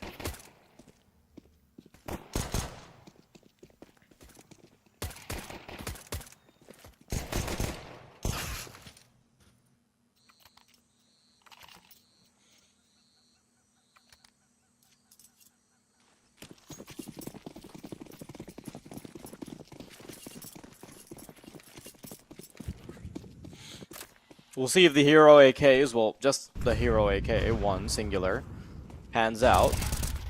They're going to try and pop through middle without really much utility at all. 2 punishments from Hampus and Era, although he does get a single consolation prize. It's not going to be everything to write home about. Weapon switched over to have that Galil in the hands of the healthier player, and in the meantime, they already have a player waiting on B. Get ready to usher them in. Very early in the round, they've basically lost all of their firepower. Era, he's on 4 HP. That AK out in middle somewhere. Hasn't been recovered by the CTs, thankfully.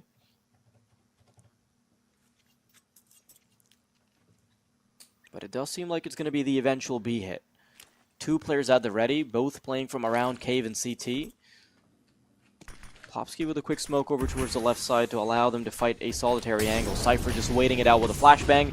Mollied out of position, but not significantly enough, and I think he might be able to play around the smoke. He's got Favin as well. No, there's the audio cue from the Molly, but the MP9 should have no trouble farming. There's the info, and yeah, I don't think Rusty can really do a lot here. He's got 3 barrels that he's staring down at.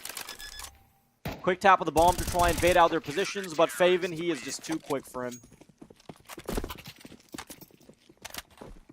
Not a lot that can be done there, to be honest. It's a shame they don't even get a second bomb plant out of it, so it's got to be an eco into this.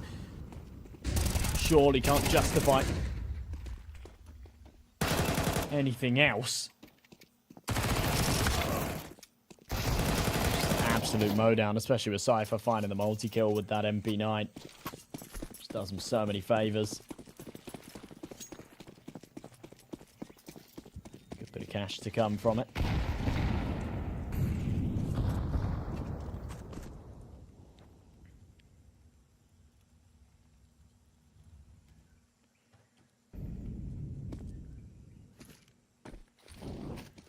aggression, but just up against the pistols.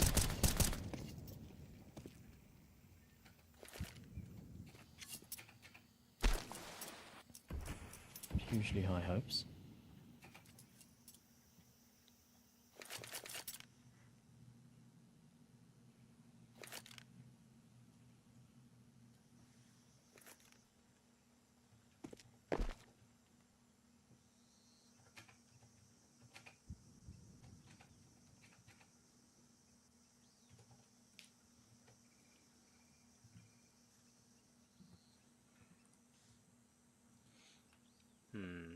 Bit of a slow round. This the idea here is to just try and poke around, maybe get a couple kills, do some damage to the CT side economy. They are going to now start progressing towards middle, and Plopsky with a nice opener does allow them to usher themselves into Red Room and Donut. Now the adjustments are going to come out, 2 players in Red Room, and Cirque, he's got to be the big difference maker here. He needs to stay alive to make sure things do not fall out of hand. They know his position, a couple rifles being recovered as well. All of a sudden, we might be having a party unless Cirque can be the party pooper. He's got a teammate, and that's all he needs. Double kills from him, Cypher with 1, and that's the 3rd for Bleed. That's a nice, comfortable round. We will see AKs out once again. No AWP available for Era. They're starting to build up a bit of a loss bonus. So as the rounds keep coming as losses, I mean, it's not not something to be happy about by any means. But it is going to be something that they can shrug their shoulders and say, at least we've got another buy to come here. Straight into the round. Nades deployed here in lower mid. Blowing that smoke open. Spamming away.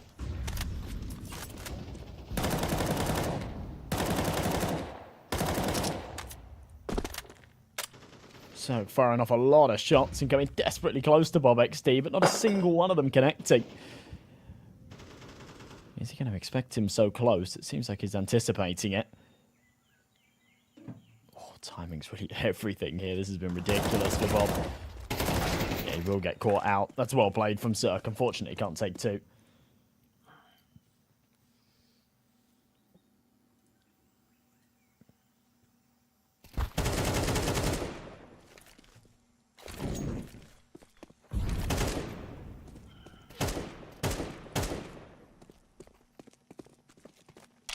Oh man, it's just been Bleed time after time. It kind of feels like we're seeing a continuation of the first map. Ooh, good shot from Rusty. Actually kind of workable, if I'll be honest. Now there is still there are still 3 players on the CT side. Fortunately, the player on the T's that ends up getting the kill is the one that barely has any HP. Bomb recovered, 25 seconds, and definitely going to try and go for it, but little does he know, there's already a player creeping up behind him. Being careful about Cave, a second attempt at the bomb, but this also allows the ramp player to creep in closer, and that's going to be it. 4-0. Not really sure what Godsend should be doing here, Josh.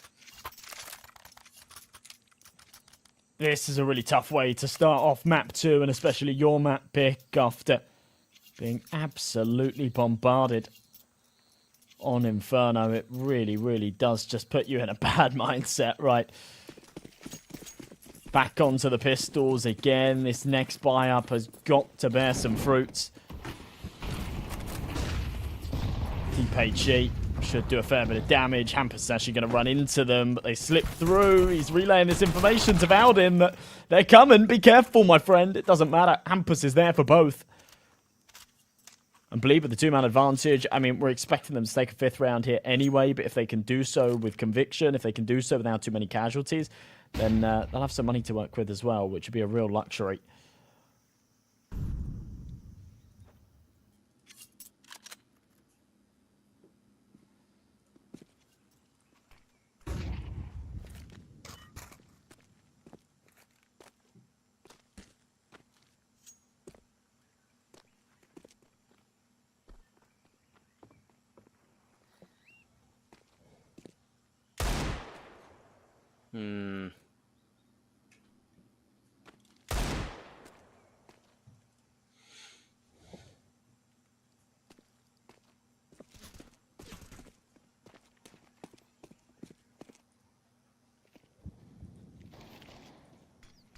Give a slow around again. Like it seems like we're seeing these spikes in the individuals on Godsend being able to do something, but then there's really not any conversions, and it's just a very comfortable victory so far for Bleed. Now, I wouldn't be surprised if things do start changing around a little bit, because that's kind of the theme we saw in Inferno as well, where Bleed had a very strong start, and then at the very least, the CT side started looking very good for Godsend, if you recall. Yes, yeah, I mean, I think at some point it was like 6-4, and we thought, hey, you know, this is probably setting up for a bit of a mini comeback, but it never got to that point. In fact, they got stuck on 4 rounds for forever.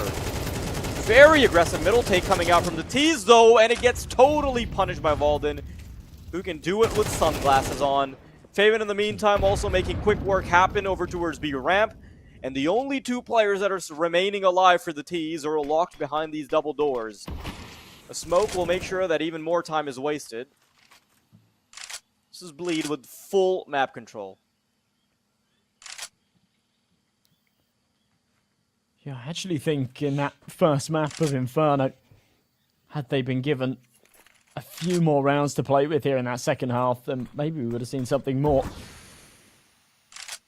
Rusty up close.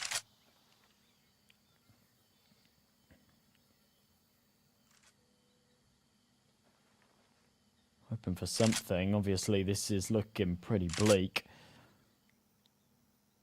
A buy round that they had high hopes for, because they've been building up to it. They've been saving their pennies.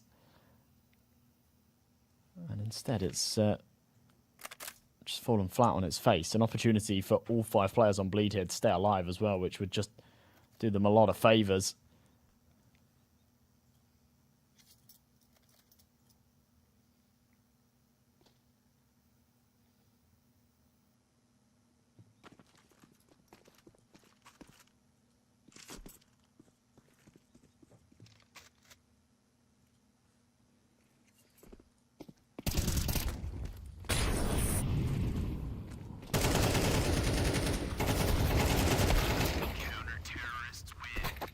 Yeah.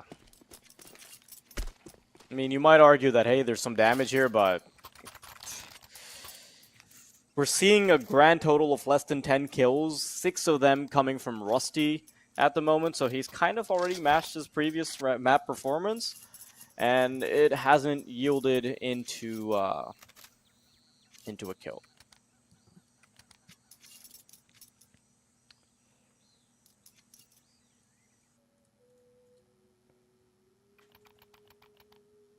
Six to 0. 6-0. BobXD's currently going 0-6. He's having a bit of a rough one here. Can't seem to get anything on the board early.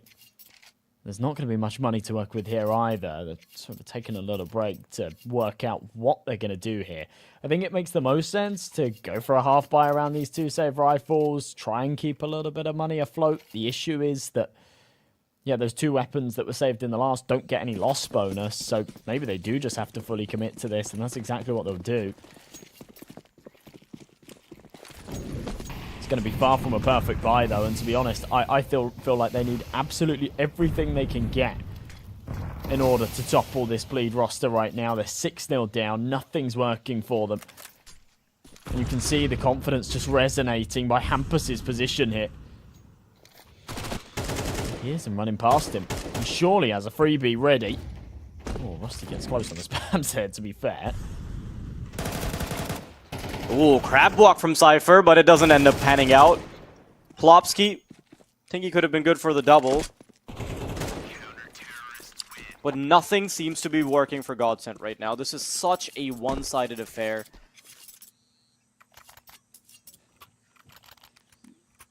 They're barely winning any duels even, like, especially if you look at places like middle, they've kind of feel like they've been completely locked out. So one thing that Godsend aren't going for at all is like a much slower default setup where they then try to retake middle, try to retake areas.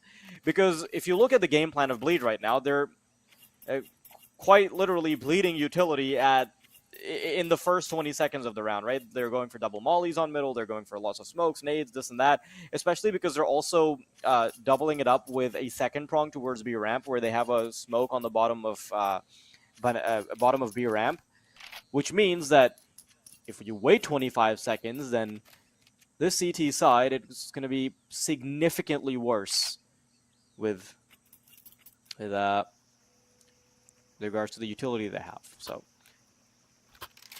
Bleed already have a fantastic half on their hands, with Godsend having done nothing.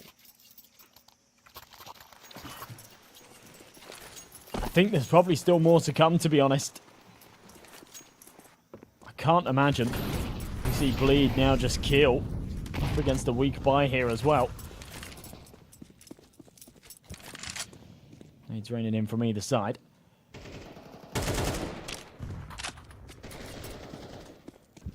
And yeah, I mean, just look at this again, Faven. The thing that really was highlighted to me in the last round was when we saw that aggression on B ramp. Cypher lost his life early. That should have been a real catalyst for the Galil finding that opening pick to say, right, like, we're in a really good position here to pull this our way.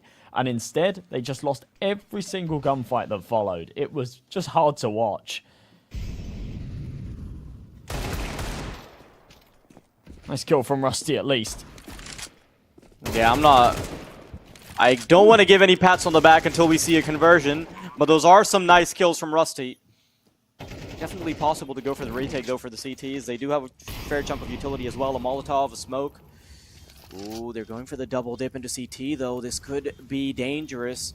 No flashbang setup even. Oh, no, they've given up their positions, but they've doubled it up.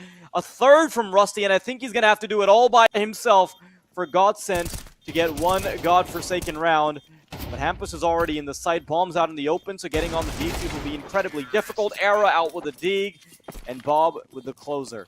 First round for Godsend, and it comes off the back of a 3K from Rusty. Yeah, I'm not sure how repeatable that is, but individual brilliance from the man that was pretty quiet in the last. I sort of gave him a bit of a hard time in the pre-game because, yeah, he just didn't really bring us anything on Inferno. He finished the game with 6 kills. He was really struggling. Now, I'm not sure if this is going to be the catalyst for a comeback, but at least it's a step in the right direction, a foot on the ladder. H2e over. Won't meet a recipient.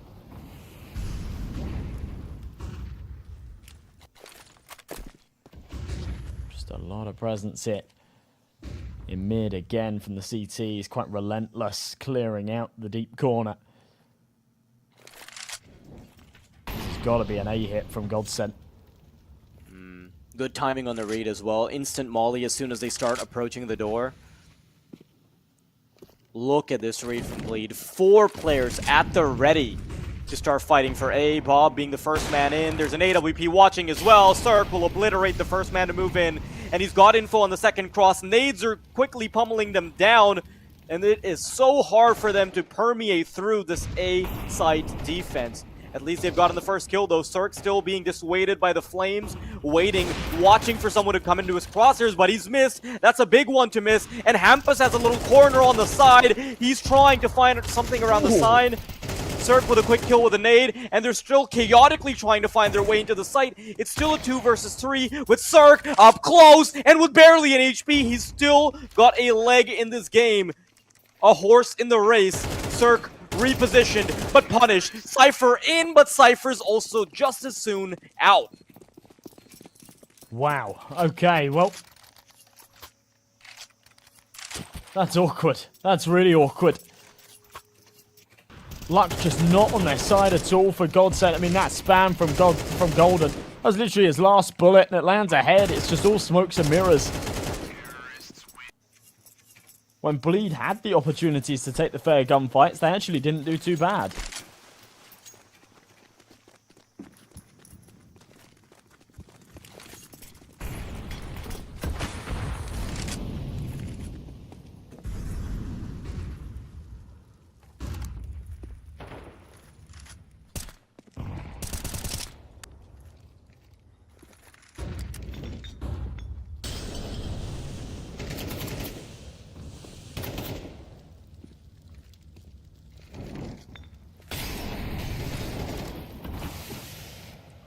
all of a sudden, I think Godsend, they're starting to pick up some steam. Golden with a fantastic opener into Cave. And it's completely untraded, so no punishment on the side of Bleed.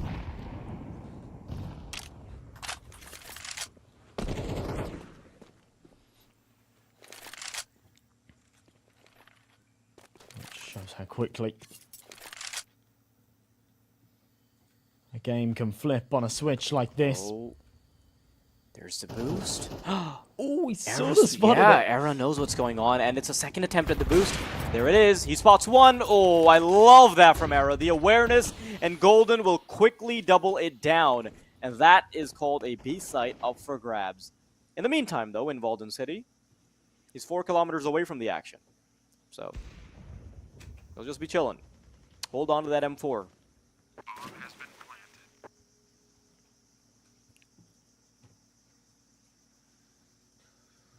Did you know they're probably adding gun buddies to CS? I think there were some leaks or something.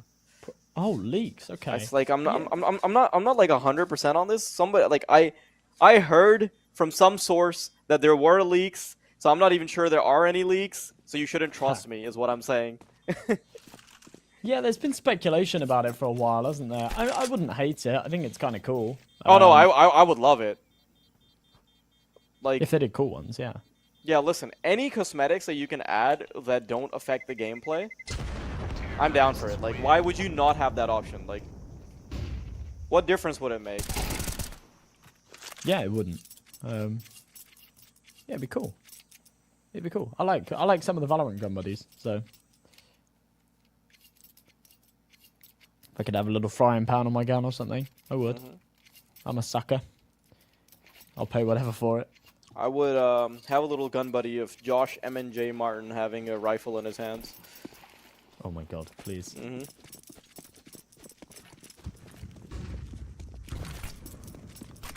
Alright, well, a full eco around found and saved M4, and I mean, I'd love to see a Zeus kill from Cypher, but I just can't believe how quickly this has sort of fallen apart. They were 7-0 up, they were up against a weak bye. Rusty found himself a triple that he probably shouldn't have gotten away with. And from there, Bleed have just looked like a different team. They've really looked like they've been struggling. This could very, very easily even out to be a 7-5 half, maybe an 8-4.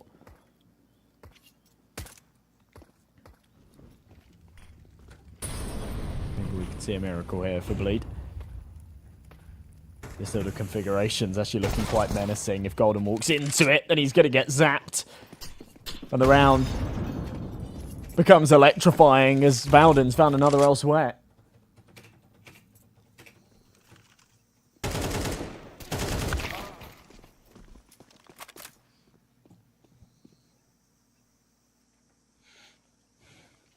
Oh no. I think this team might be starting to... Yeah. Okay. That's it. That's basically what I had to say. Ooh, good kill from Era. At least he's been able to isolate the Temple player, but with the bomb, unfortunately, he's got 3 players circling him like sharks now. He's got the right idea, though. He realizes that there might be a second player coming through from A main. Oh, what a flash! He should be able to get Walden, but no, Walden is fast on turning the flash. So, 8-3. Bleed still very much dominating. No doubt about that.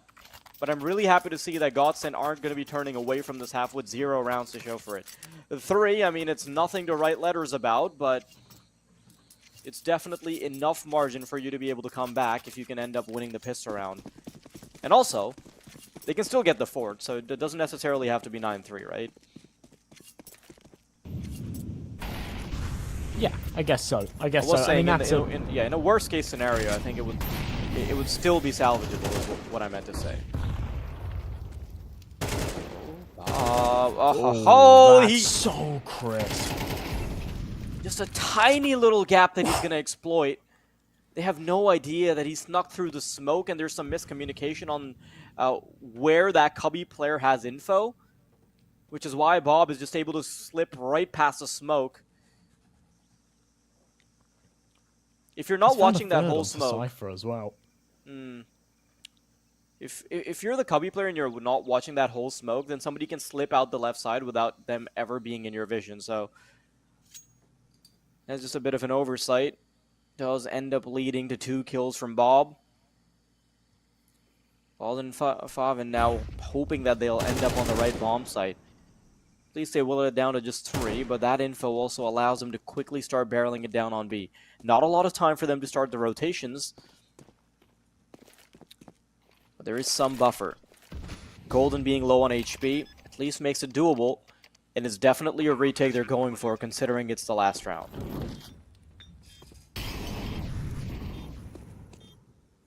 Yeah, of course they have to. Still very doable as well. Golden's low. Bomb beeping away, both coming in from the CT spawn. Nade over the top. Yeah, this util's just buying time quite nicely here. Good smoke will isolate Blopski. Needs to fight his way out of the corner, and he will. It all falls onto Faven. He'll swing out, and well, he meets the same fate as his teammate. That is lovely stuff from Blopski. An 8-4 godsend. Yeah, they definitely could have made it 5 that last round. Could have and should have gone their way against the Pistols, but 8-4, considering they were 7-0 down, actually isn't a bad recovery at all. If they can top it off with a pistol, I think they're going to be in a good position.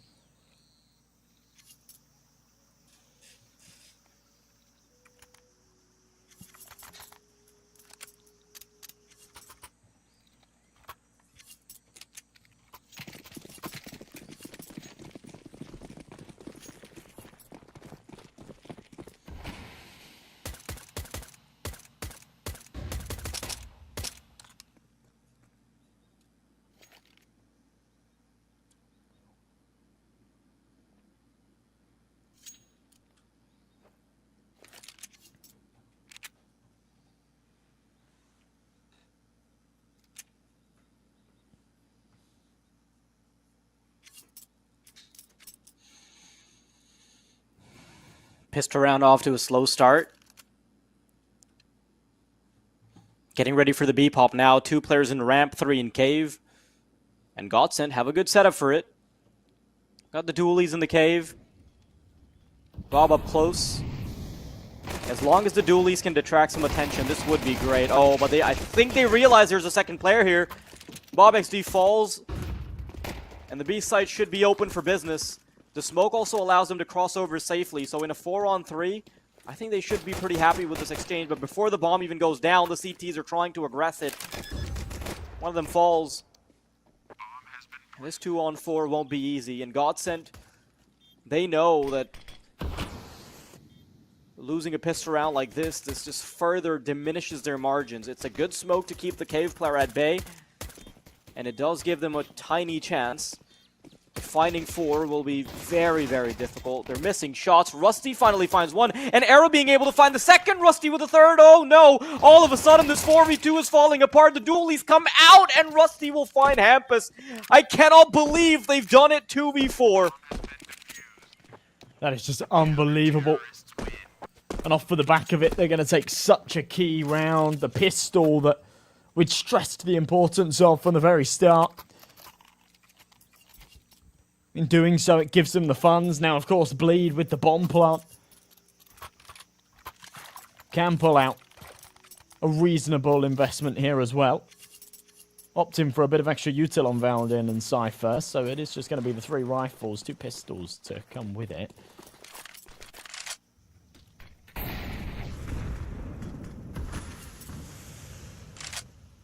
Here we go.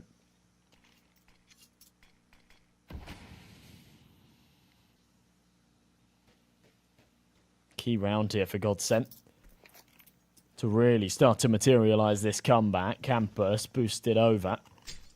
Timing everything here on this fight. Oh. Timing was decent. Couldn't pull the trigger quick enough.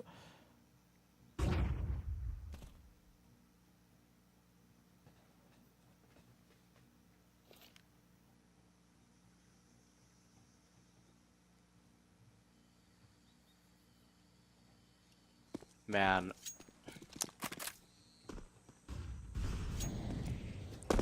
Bleed must still be kicking themselves for that pissed around a little bit, but Thankfully for them, the bomb plant and everything, it does put them in a position to convert on the second. Please deny the CT side conversion. Ooh, they're getting ready to take control of B Ram. That's a really nice shot from Cypher. And Golden, wanting to run past the Deagle, actually ends up running into his demise. Era is up close and personal, and he's going to want to peek around the Molotov. It gives him a bit of a one-way advantage. And that's a good, clean kill to be collecting. Godsent, they're already down in terms of numbers, but the information is slowly being given up. They know exactly where these players are.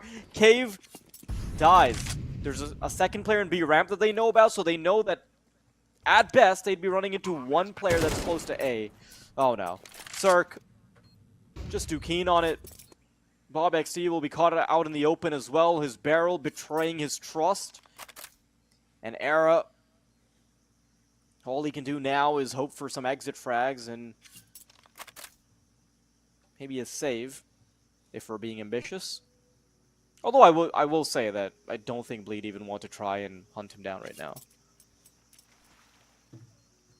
Also, Ted just messaged me and told me that, Ted being one of the broadcasters, by the way, for anybody needing context, Valden's name is apparently pronounced Vladan? Vladan. I'm not sure. It's V-L-A-D-A-N. So, sorry, Ted, that's not happening because Valden sounds so much cooler. Does it not? Yeah, no, I agree. Valden Sorry, has like the, like it makes me think of a vampire in a Lamborghini. I don't know why. Okay. I mean, each to their own. Yeah. Yeah, Vladin just sounds like some fella, doesn't he? Yeah. He's just like some Eastern European guy. Like, okay, Vlad. Yeah. But Valden though. Poor. Ooh. Yeah, it comes with a bit of extra spice. Yeah. There's another spam onto Cirque. Cypher's going to find the opening onto Golden, so not only did they snatch away the last round, but a man advantage here to try and push them onto double digits. One been left behind, Bleed not taking any major risks. Boost over. Era. Why is everybody falling off of this boost today? Yeah, it's First not a tricky one, is it? Yeah. First time isn't the charm, apparently. Bleed want to solidify their 9th, though. Make it into 10. But Godsent? Ooh, good kill from Walden. Slowly just chipping away at the numbers, and that's the ace site open. And every single defender is now on the B-bomb site, so this is a full save call. Nothing you can do. I mean, I say that, but we have seen a 2v4, but the pinch of salt there is that it was on a pistol round, so. Don't think that's going to be replicated anytime soon. Oh, Cypher's just holding the angle. This could potentially mean that they don't even get to save. They've already lost a rifle.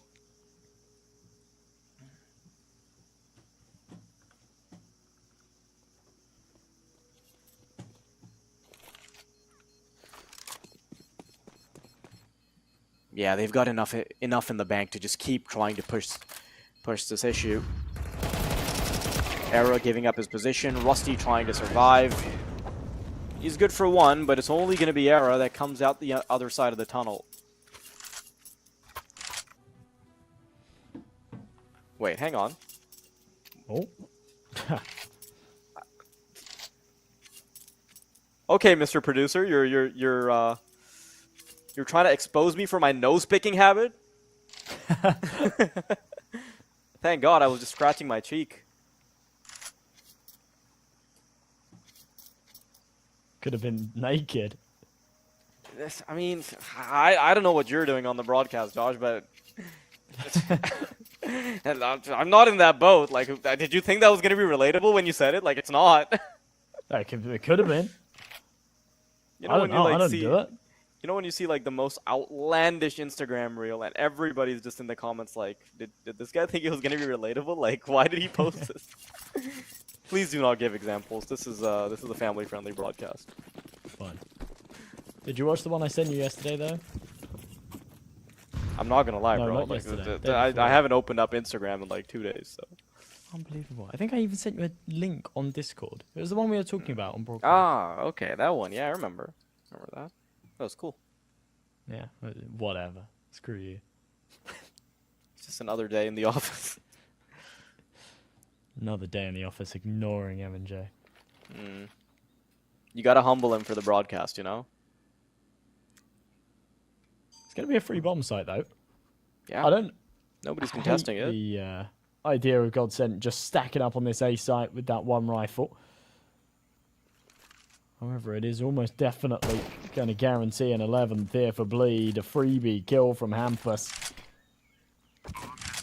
And yeah, the fact that they're silent the whole way through as well just means that Golden is quite literally doesn't have a chance. I mean, obviously he has a USP, so he doesn't have much of a chance anyway, but could have rattled off a couple of shots. Hampus just sat behind this smoke. Knows it's likely they're on the other side of it. And yeah, I like the fact that he doesn't deploy that molly. It wouldn't have made a lot of sense.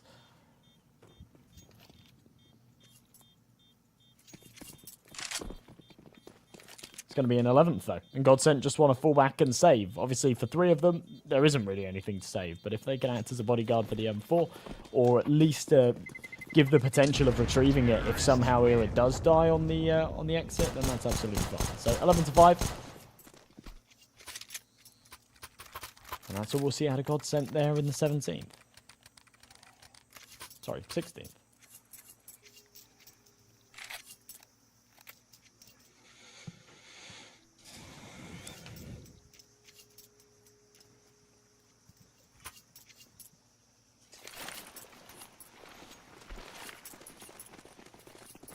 Think Godsent can turn it around? I don't have high hopes. I don't have high hopes. If you're asking if it's possible, yeah, it's definitely possible. But no, I don't see it happening. It's a little unfortunate to see that Rusty's performance is now turning up, and if we had it on Inferno, I think things would have been a little different, because he's generally one of those players that is responsible for the fragging. Plopsky, though, that's a really good collection to make. The problem is that that collection comes at the cost of basically abandoning the A side entirely, and that's what they're going to be hitting. Bob XC, he's about to be severely threatened. The flashes are coming in full force, and as soon as he tries to peek out, he will be punished. A second defender who's going to try and spray down, but he's only good for the 1, and no doubles will be allowed. Bleed all the way into the side. Oh my goodness, it's getting so messy. Cypher, you are bumping into Plopsky like there's no tomorrow. Golden, though, in the meantime, he's already back into the bomb site, back into action, catches a nade between his teeth, and Cirque, last man standing, might have to try and get this 1v2. There's the first, and he gets the second as well. What a chaotic round, and I sincerely didn't think Bleed would be coming out victorious, but they did. Oh, that is ridiculous, and it really just comes down to the composure of Cirque at the end there.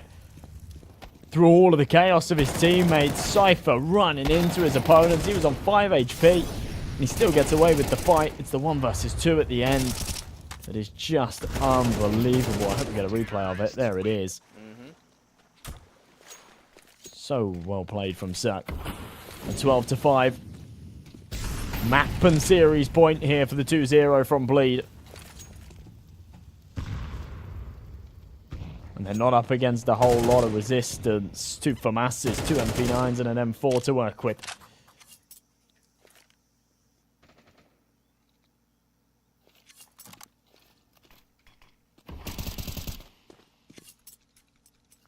It'll likely be all we see.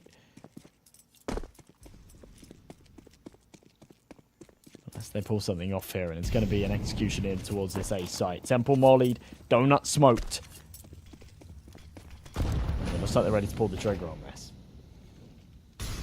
Yeah, once again, an attempt at the A-bomb site. Hampus already with the opener. Oh, Shadows betrayed Bob, and he's going to fall. But Era's come in from the backlines from Temple. It is a 2v4.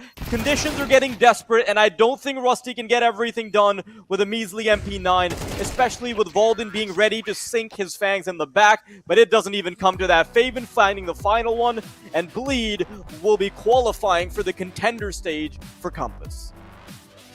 And that was a convincing win as well, right? The win that we saw yesterday against Big, it was a 2-0. It did go down to overtime and things like that. This was just a whitewash, to be perfectly honest, right? For Godsend, there was a couple of moments where we thought, oh, maybe they're going to be able to pull this back. Maybe this is the start of a comeback, etc., etc. But at the end of the day, they were playing on the back foot throughout the entirety of the series. Yeah. And Bleed were just in control, even when they did have little hiccups, even when they did have moments where they whiffed shots or they had technical issues or whatever.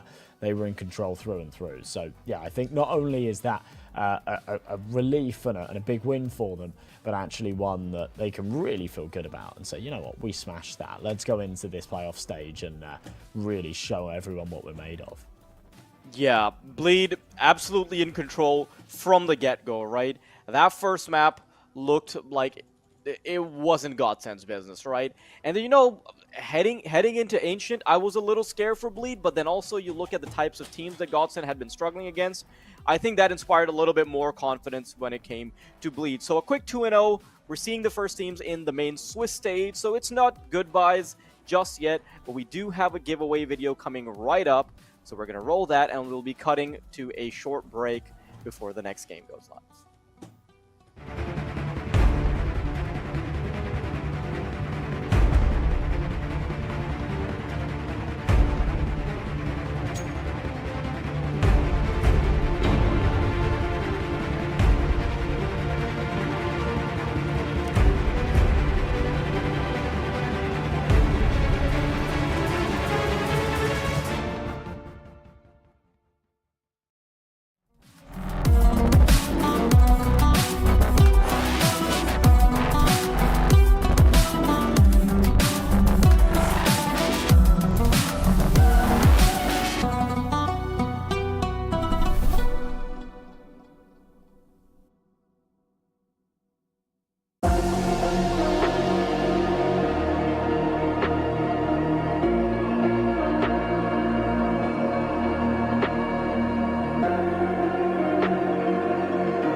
Finally,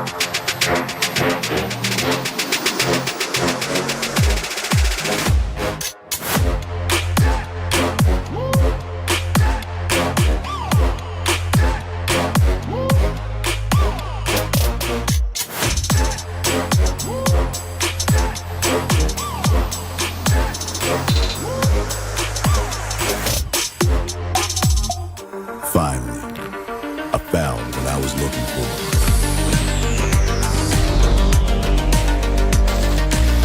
Now that my search is over, it's gonna be a tough choice. But fortunately, no need to choose. When you can just have them all. Buy and sell skins on bitskins.com.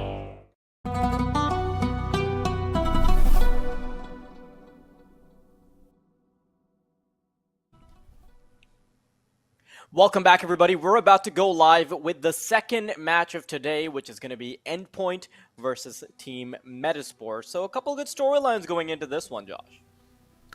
Yeah, absolutely, absolutely. Obviously, Endpoint have got quite an interesting roster at the moment. Their most recent addition being Switcher, who is somebody that I've actually always been quite fond of. Just a bizarre story with me and Switcher. I met him in a matchmaking game like 5 years ago or something. And we ended up playing together for a bit, and it was kind of like, oh, this guy's really good. And he was playing for Levadia Lions, I think, at the time, something, some Estonian team. But yeah, just sort of a bizarre storyline there. Obviously, the UK core of this team, absolutely fantastic. Azu's definitely a player to look out for. It's actually Slen that's rocking the highest ratings at the moment, but just especially in terms of like the UK scene, Azu's just unbelievable. He can really sort of make or break a game at times. When he pops off, he really, really does pop off. But yeah, there's a roster up on your screen. Yeah, like Slend is one of the players to watch because he's like it honestly, like watching him play, it honestly feels like he's like playing beyond his years, you know, like he's only 19 years old and he is just playing absolutely fantastic. The amount of comfort he has on the AWP is honestly unparalleled. Like it's really, really hard to find players that are going to like develop that quickly in their careers, and I genuinely think that he has a very, very long way to go. And you know, if you look at Endpoint, like as an organization, they have such a history of being able to produce such strong talents, right? So I definitely think Slend is down the same pipeline. But then if you look at the other side of the pond, that's Metasport, and Metasport have had fantastic results recently.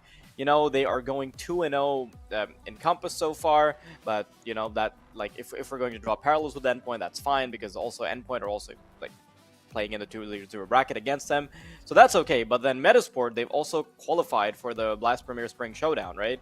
So they're definitely coming in hot in terms of form. Absolutely, and they had to beat some monster teams to get there as well, right? Wins against Furious, Sprout, and Apex. I mean, that's unbelievable. Not what you'd expect from this roster, to be perfectly honest. Nilo's head looks really big compared to everyone else's. I don't think that's the case, but no, it's just brain development and all that, you know. Oh, right, yeah, okay, yeah, he stores all the strats in there. But Joaquinho, I'm a big Joaquinho fan. He's a fantastic AWPer. Even though he's not rocking the craziest ratings at the moment, he's still 1.04. It's not too bad at all. Nilo's really the one that's been putting up the big numbers. He's the superstar that I think all the eyeballs are on. And it's interesting for him to sort of be within this roster as well, because obviously his development stages were through Young Ninjas. And I think everyone was expecting him, when Ninjas in Pajamas were having all of their roster issues, I think people were expecting him to sort of get that opportunity to maybe come in and play with the big boys, right? And that wasn't really the case. But he's found himself in a solid team. He's got some experienced players behind him. He's got a couple of young talents with him as well. And I really do think that this team could go places. And so far, they actually are. I mean, I'm very excited to see how they do in Blast Spring Showdown, because they've beat some big teams to get there. And honestly, this team has a lot of elasticity when it comes to developing, because remember, this team is less than 21 years old on average. So there's going to be so much progress that happens at a really, really strong pace. And I think that could be one of the bigger surprises for a lot of teams out there. Like, how the hell is Metasport progressing so damn quickly? Because oftentimes when you're playing a roster like this, you don't even need to switch out players. You can just make them progress. instead of finding the right pieces, you can just develop the right pieces. Speaking of pieces, though, the pieces we're going to be looking at next is a video coming up on your screen. Metasport banning out Anubis, Endpoint being banning out Nuke. So these are pretty standard map bans for them. Maps that they entirely shy away from. So those are just the basic permabans. And then Mirage being picked up by Metasport, a map that they're very, very comfortable on, but it's also a map that Endpoint are generally comfortable on, I would say. I don't think it's the best of results, but if you look at their recent history, it's been okay. It's been very serviceable. Absolutely, yeah. And you've sort of got to take into account, compared to the last match especially, last game we had Godsent and Bleed, right? Two very new rosters with very shallow map pools. We now go in with two teams that have been playing a lot of Counter-Strike this year. They're both playing 6 of the 7 maps, and yeah, they're kind of confident wherever you take them. So for Endpoint going for the Vertigo pick, it's another map that Metasport play a lot of. It's actually like their third most played map in the last 3 months. They're rocking a really good win rate on it there as well. So they're not going to be thrown a curveball. They're not going to be feeling uncomfortable going into Vertigo. Overpass gone. Third and final could honestly, it could be one of a few things. It could be an Inferno. It could be an Ancient. Yeah, I mean, to be honest, it's one of those two, right? But there you go, Inferno banned out, so it does leave us with Ancient as that third and final. And yeah, I mean, I don't think either team have like a huge inherent advantage with this veto. I think both teams are fairly comfortable with it, and it's just a matter of how much they're playing and how comfortable they are with the majority of the maps. I will say this, though. I think if we're talking about recent form and the caliber of opponents that we've seen success against, Metasport, they have a bit of an upper hand when it comes to Mirage. And if we're just talking about tenure, if we're just talking about experience with the current roster on the maps, Vertigo is definitely something that is new for Endpoint. Now, you know, like, personally, I associate Vertigo a little bit more with Endpoint because, you know, like, I think about, like, their historical roster. But, yeah, like, for this iteration of the roster, I'm not too sure. It's honestly a mixed bag for me. And if I had to lean towards a team, I would probably think that Metasport are the ones favored to win this, even if it wouldn't be a comfortable 2-0. Because honestly, we're not going to see another game like Bleed versus Godsent. I think that was a one-off. Even if you replayed that game, Bleed versus Godsent, it probably wouldn't turn out the same way, right? It would be a much closer game. So, and any predictions on this, Josh, before I spill my beans? I'm feeling a Metasport 2-1. I have my hopes with Endpoint on Vertigo, but we'll see. What are you thinking? What I'm saying is that you're wrong, and Metasport are playing in the form of their lives, and it's probably a 2-0 from them. Okay. But then also, I'm considering, you know, they just qualified for Blast, like they're kind of over prepared for an online qualification tournament. So, I don't know, but at the same time, but I'm also thinking about, like, you know, how are they preparing recently? Are they spending most of their time on, like, anti-stratting and things like that? We'll see how it plays out. So, obviously, lots of speculation here, but speculation will no longer be needed because we'll be heading straight into Mirage. Metasport versus Endpoint. The piss around should be live. Wow, here we go. Mirage one that Endpoint have been pretty confident on recently as well. They're actually on a 4-map win streak with it against some fairly formidable opponents. I wouldn't say any of which are on the form of Metasport right now, but Glocks all round. In fact, no, there's one P250 in the midst. That's been dropped over to Nilo. On the other side of things, a couple of pairs of Jawlies, Slender and Azu, the two hard hitters, the two headshot machines to wield them. And they've both got a bit of a crossfire here on the A site, which is going to be the destination of choice for Metasport. Dualies from Azuwu. Unfortunately, only good for the one, and Slend is missing quite a bit, but he's able to recover. Nilo eventually bites back. Comes down to the 3-on-2 as the T starts sprawling over this A bomb site. 1-for-1, however, as Switcher puts Nilo in the graveyard. A stalemate as they get ready to plant the bomb. They're just looking for information. Both sides have very little information on the other. CT player just having 1 foot through the door and Jacquinho having given up his position. It kind of opens up an avenue for this jungle player to start getting something done. Sus He's waiting for audio cues. Bomb already down. Jackinio trying to get in position, nearly gets caught, but a quick response with bullets is going to be sufficient, and Mighty Max can't do anything about what's already set up in jungle for him.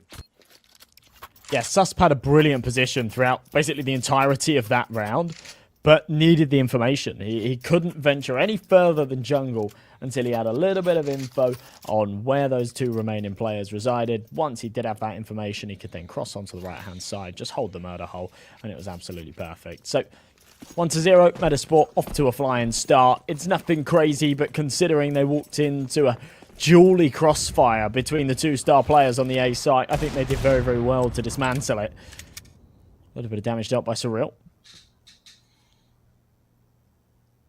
Force buy here for the CTs. If it doesn't work out, Metasport will be comfortable for a third.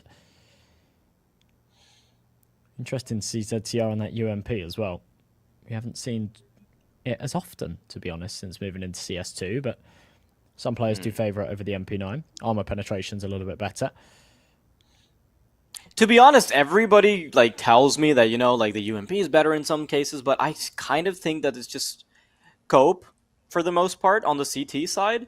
But I think it's a really good middle ground on the T side, because I don't see it as a competitor to the MP9, but I do think it slots in perfectly in between the MAC-10 and the Galil.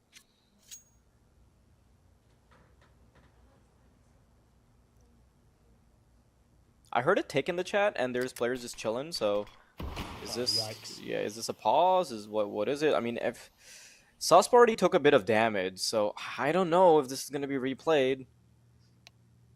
I mean, I'm sure both teams can just have a gentleman's agreement, but we'll see. That's up to the admins. Okay, they seem to be playing it out normally now. They stopped for a little while.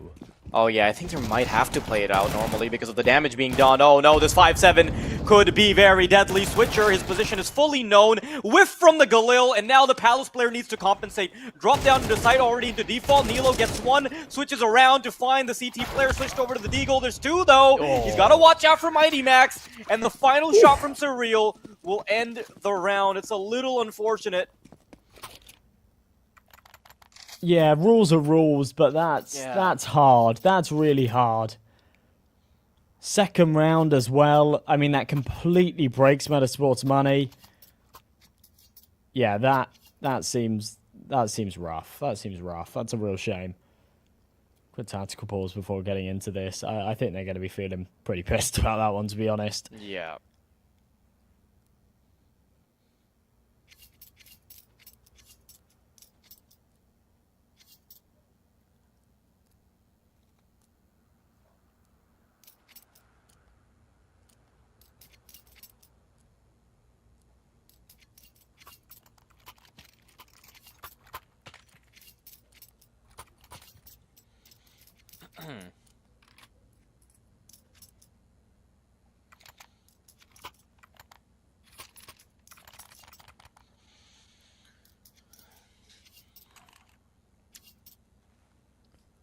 It must be really annoying. Yeah. No other way to put it, definitely. but well,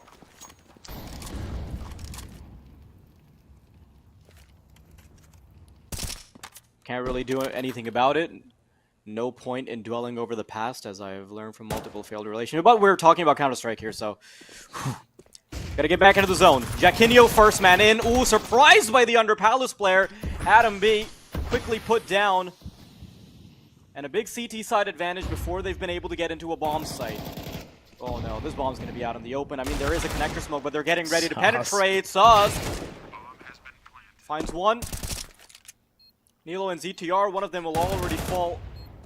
And ZTR on for the 1-on-3. He has a decent idea of the fact that Surreal's towards stairs, but he has no idea where that final player is. He's trying to tuck himself in the corner. Molly. Ooh, he doesn't target Firebox. This could be brutal. He's anticipating somebody to go for the jump up, and they're expecting it to be that full ramp commitment. No, the Molotov was shallow. Oh. He did not have to make that commitment. He could have stayed in the corner, but he did also have to defend the bomb. Endpoint, second round. It's been chaotic. Yeah, that's a shame. That came real close as well. I saw a world where he pulls that off. And yeah, I mean, at the end of the day, even though the molly was shallow, we could see it through our rose-tinted goggles, the X-ray and everything for him. In the heat of the moment, it's easy to just panic, run right through. Just pistols here for Metasport.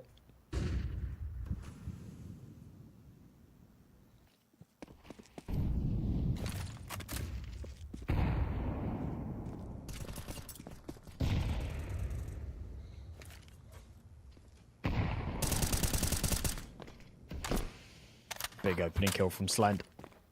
Yeah. And it's completely untraded. Zoo playing up close and personal in the connector smoke is able to find enough of a body to fill with bullets. As the smoke fades, should be able to find more. Don't think Surreal really wants to contest it too much further. And as they start creeping up connector, they've already lost a big chunk of HP on Jaquinho. Good flashbang. Couple whiffs from Slen, but he is going to quickly recover, get back on his feet, and find the third round for Endpoint. Now, this is where the big guns should start coming through from Metasport. It's a rough start, don't get me wrong. But partially not their fault, I'd say. Yeah. No, I'd agree with that. I think, and even just from like a morale perspective, it's got to be really tilting. You're in a position right now where you're saying, you know what, we should probably be 3-0 up here. Yeah. I reckon considering how close that second round came, they definitely would have had it if they had the extra player. And even when you add in the factor that they stood still. They literally stood still and jumped around in spawn for the first 40 seconds because they thought it was going to be a round restart. So it kind of throws out the window any strategy, any early map control that you'd be establishing as a T side. Hang on. Oh, Adam, this is brilliant timing. Yeah, he's avoided the first Molotov and he snuck past the second one. But throwing that Molotov completely gives up his position, right? There's no way he's not expected now. Suwu swings out wide to find the Tetris player. Don't think Susp is going to be able to help in time, but Jaquinho at the very least is going to be able to put the pieces back together. Stair Speak is great, and Switcher's nearly able to back off. Slend on the recovery after his teammate is refragged. ZTR and Susp. Now, ooh, through the smoke, Slend. All he needs is an audio cue. And Susp is on for the 1-on-2. The bomb stuck roughly in the middle of triple and default. And he's trying to isolate one of these duels, but I don't think that's going to happen. Endpoint, they're playing shoulder to shoulder, covering each other's backs. Susp had to walk into the crosshairs of Slen soon. Does have some utility to try and push them back, but there it is. That kind of baits him out. And Susp expecting it, gets the second one as well. That is marvelously played. And he even gets to put the cherry on top with a bomb plant. Wow. That's so well played from Susp. Anticipating both to be in CT, utilizing the molly. So sick. And so it's you can see the cogs turning there as well. After he's found the first kill, he's expecting the second man to aggress out of jungle. Pig's jungle, no one's there. Okay, that means that the next player has to be CT as well. And yeah, just reads it like a book. It's really, really well played. And the problem is the further away you are from a molly, the better you can see. Because otherwise, like, a block of like what looks like a flame texture just obscures all of your vision when you're up close. It is mostly a B-sided setup this time around. Everybody just sort of huddling around the B apartments. Are not doing much, but it's kind of a stalemate because Endpoint have also not gotten any early map control, so no cave push, no ramp push, no mid aggression whatsoever. So this feigned mid take from just two players from the T side, I think it's definitely going to catch Endpoint off guard, especially because now they've only left a solitary opera there. Lovely stuff from Susp. As he wasn't even blinded, but they're just crisp with a headshot. Smarty Max spotted and tanked up low with the AWP. Now has to try and play whack-a-mole. There's just nothing he can do here. Trying to run away. Smoke's clouding his judgment. Adam B will overwhelm him eventually. Swap out to the sniper himself. And yeah, this is just a no-brainer of a round here for MeterSport. No chance for Endpoint to go for this. Things will be tied up 3 apiece. They recover, they bite back after the awkward start.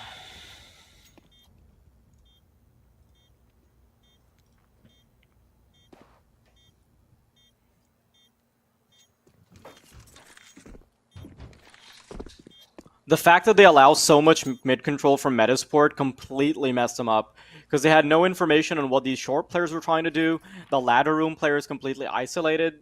I really dislike a passive CT side setup. It just leaves you with very little room to breathe. And a basic execute can completely shut you out. But MeterSport also played it really well with how they timed the mid control, to be honest. Just like abandoned it early on, slowly worked up to it, waited in B apartments, and kind of gambled on the idea that Endpoint wouldn't try and get information towards A. So it worked out really well for them. And now, they've been able to get up to 3. That's sort of the scoreline they were expecting before one of their players timed out. But now they've at least gotten their shoes back on. We'll see how far they can run with them on.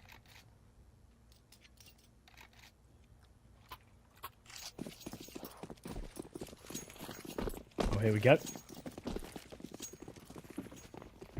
Into round number 7, a fully go around the 2 rifles that were saved. Oh my god, I just saw the worst attempt at a boost ever. Put the AWP up. I mean, luckily, there's no one fast into the apartments. That would be a bit of a kick in the teeth if that's what cost you the early advantage, and actually the 2 rifles that they have as well.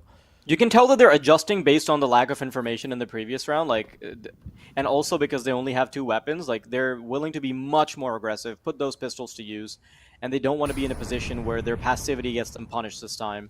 So full B apartments control being taken up. This allows for them to play much better A side setups. Also allows the eventual flank around. A minute on the clock, though, and MeterSport definitely want to start making some moves, and they already have, with Sus being in ladder room. That's a big chunk of info. They've also got ZTR and Connector. Ooh, Mighty Max, though. ZTR is totally not expecting it.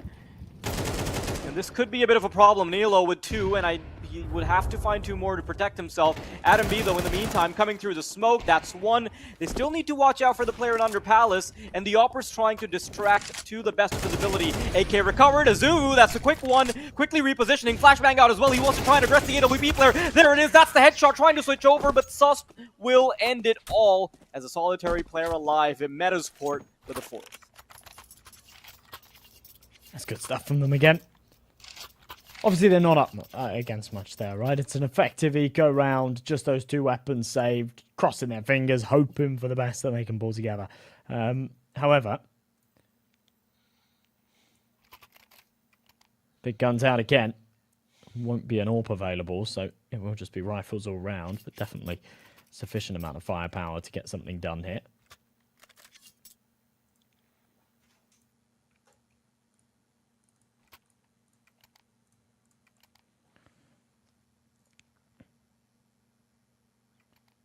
Round number 8.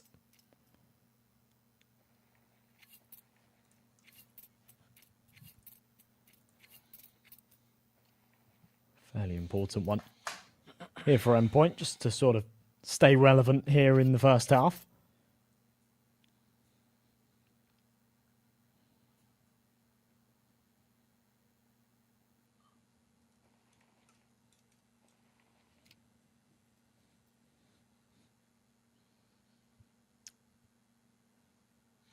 I do need to say that Susp has kept him alive so many times. Like, he's already gotten, like, 2 clutches, I'd say. I mean, I'm not sure if I want to count that last round as a clutch, but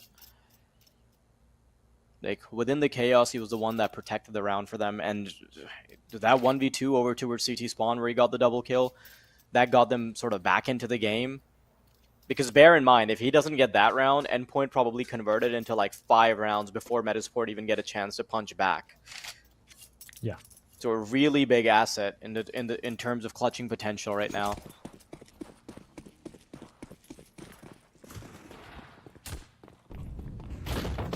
And I think he's like the 3rd highest rated player, so it's not even like all the he's generally the one that all the responsibility falls onto. Although he's not poorly rated either. Getting ready for an A-pop now. Don't think Endpoint are going to be ready for this level of aggression this early into the round. 1:30 on the clock, and Adam already challenges short. Quickly trying to re-smoke connector, caught out, but he still reacts in time to Slend, who has now fallen to his death. A 3-on-5, and the CTs, they've already tucked their tails and are trying to run away. Mighty Max catching the solitary lurker, but that does grant them a bit of info. They know now that the rough avenue where they're saving will be around this B bomb site. And look at this, they're already getting ready for the hunt. Audio cue being given up over towards B apartments, which is why Surreal's ready for ZTR, who marches in.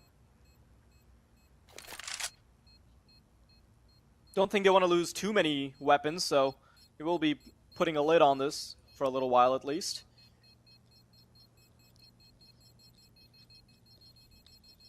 A 5th round being granted to Metasport despite a very rough start.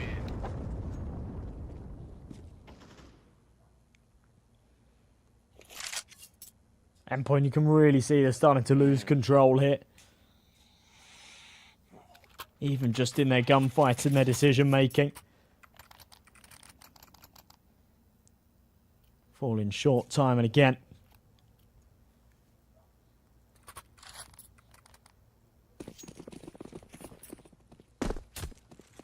Rifles out all round. Metasport, plenty of cash to work with going into the final few here of the first half. Still only opting for the AK-47s. They're comfortable with the full rifle setup.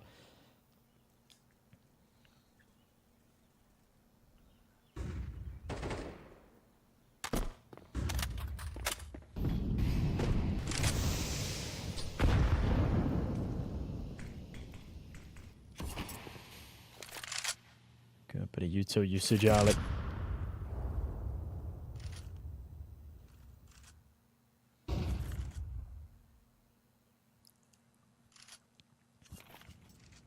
Around about a minute on this clock. No casualties yet. No real significant damage dealt either.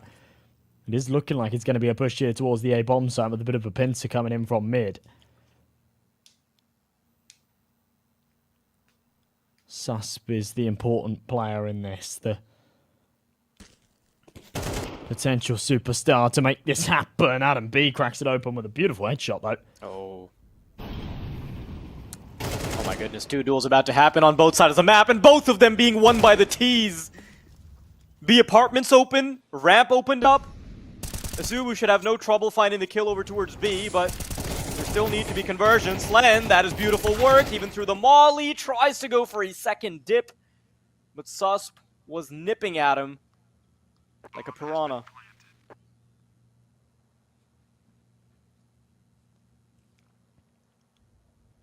By the way, fantastic work from the Observer. They're trying to show us both of the duels in B apartments and under Palace, like, as those crossers are lining up. I don't blame him for not being able to pick what fight to show.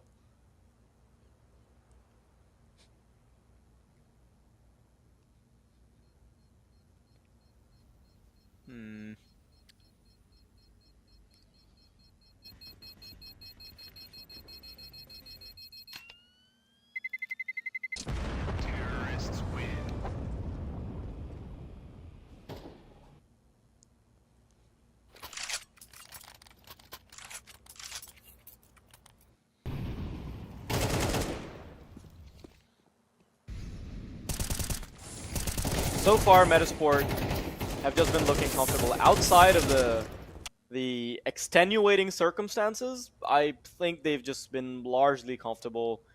Even if they've had to rely on a couple clutches, other than that, it seems like they're always able to dial Endpoint's number. Like, if you look at the duels they're finding in ramp, the amount of space they're granted, like, we've seen them a couple times just swing all the way out into connector and fight the short player. Or even fight into connector, fighting stairs. Like, these are positions that you generally need to first contest for and then start fighting in. But Endpoint, oftentimes, because they're playing a much more passive A-side setup where they're relying on the CT player to convey information, they're often pummeled if that push comes in very quickly. So the pacing on Metasport, it's great. Unfortunately, the economy on Endpoint isn't all that great. So the pistols will be coming out. Izuwu is going to be on that AK he's saved from the previous round. Metasport should have no trouble getting a 7th, and as I say that, Caster's Curse is probably knocking at my door. Yeah. Yes, he is. Always seems to be the way, but yeah, I mean, right now they're up against pistols. I'm not expecting too much here from Endpoint.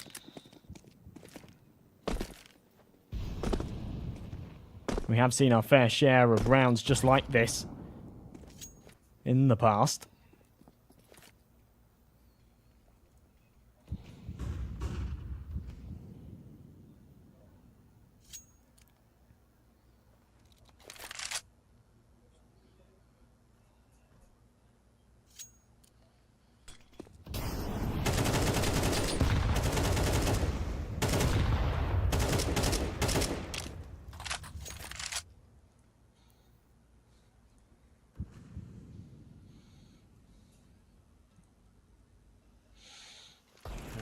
Getting ready to creep into B now. Mighty Max is in for a bit of a surprise. Yeah, okay, that's a first.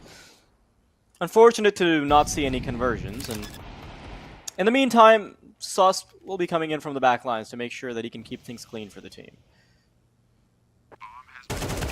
Hello, Surreal.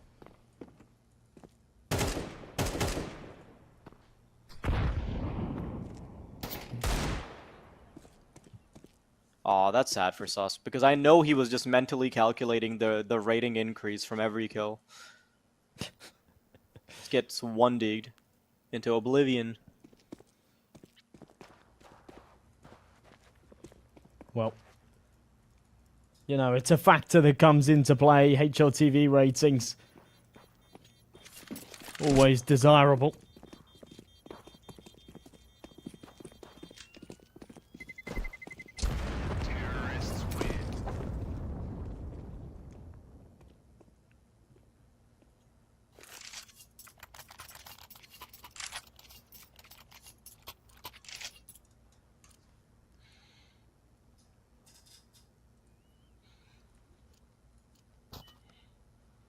Weapons back in the hands of Endpoint, and it's kind of unfortunate to see that Endpoint have had no conversions beyond the first 3 rounds that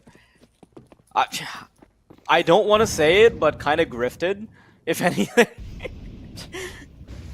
Yeah, I get you. But I mean, it's not their fault, right? Like, it's like, why would you not take a round that's just handed to you? But still. Oh, Nilo, good collection on the first. That's 2 kills already in the span of 30 seconds. And now they can just reset. They don't need to make a full commitment anywhere. No, nothing. They can just play to make sure that these numbers are split apart. And if I'm in Endpoint shoes right now, I'm thinking gamble stack all the way. But they want to give themselves a bit of a margin to be able to rotate. Bomb. Slowly rerouting over towards middle and B. And surprisingly enough, they're going to be fighting middle instead of just barreling down one of the entrances. And now you can see sort of the cogs turning. The gamble stack mentality starting to shift in. And oh my goodness, this is perfect. That's the bomb being the first one in. Surreal's called it. He knows exactly what's happening. He does get refragged, but at least his teammates are in position. Izuwu with the first. He's going to be found by Adam B, who's behind, who's fighting to get control of bench. Slend, he's got an op, and he's gotten a kill off the back of an HE, and he's so conscious. He's expecting ZTR to be in the back lines, and he's got the deagle out. He just needs to be careful, but he's not cognizant enough as ZTR is ready to put him 6 feet under.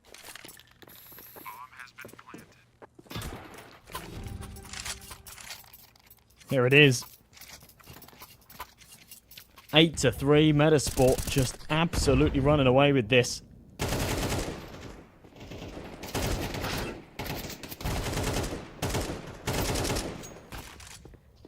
Look at it again, the replays. Some really clean stuff from Esport. An opportunity for a 9-3 half, which would be pretty substantial, right? Surreal. pressing forward. Turns the flash. Oh, He's messy. still kind of caught out in the open now. He is supported by his teammates, so it makes perfect sense. But I think Endpoint might be doing the right moves a little too late. They've got full control of mid. Decimated everyone except for Nilo. But it's not soon enough. They've already lost the half. It's all about getting that consolation scoreline now. The one player that Nilo needs to watch out for is Slend. Ooh, bomb recovered. Yeah. Op just watching it. 8-4. Metasport. This is just looking a little too easy right now. Especially since they were on the T side.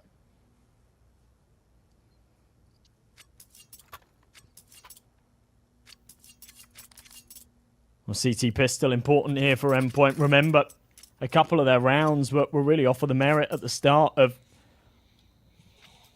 what happened in those opening couples. A little bit of a technical hitch from Metasport. A couple of freebies that came out of it. It really hasn't felt like they've been able to do a whole lot outside of that. But here we go. Pistol round, their lifeline, their opportunity to pull something a little more into this. Stacked up into the B site, ready to pounce.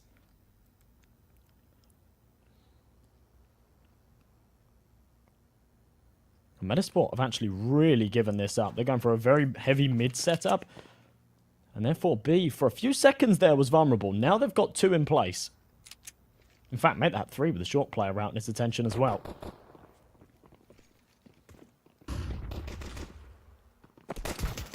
Oh, sus. Takes a sweet time before he finally pulls the trigger, but it doesn't really help in any capacity.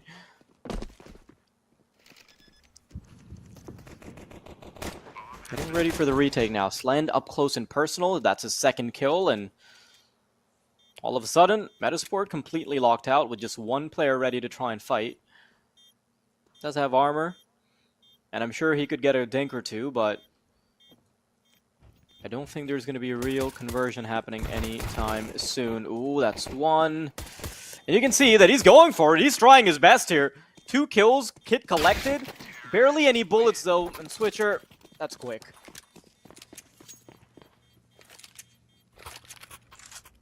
That's a good round. It's a very good round from Endpoint, especially considering it was actually read quite nicely there from Metasport. And they had all the tools in place, all of the resources on that B bomb site to deal with it. They've done a good job at shutting it down.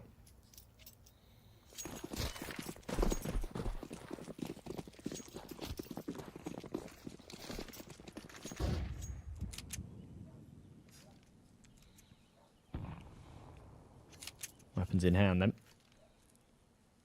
Lots to work with here for Endpoint. For Metasport, it is just an eco. They're happy to let this one go the other way. They've got a little margin, right? They've got a few rounds in their favour that they can afford to drop. They don't particularly want to, but sometimes you have to make those sacrifices.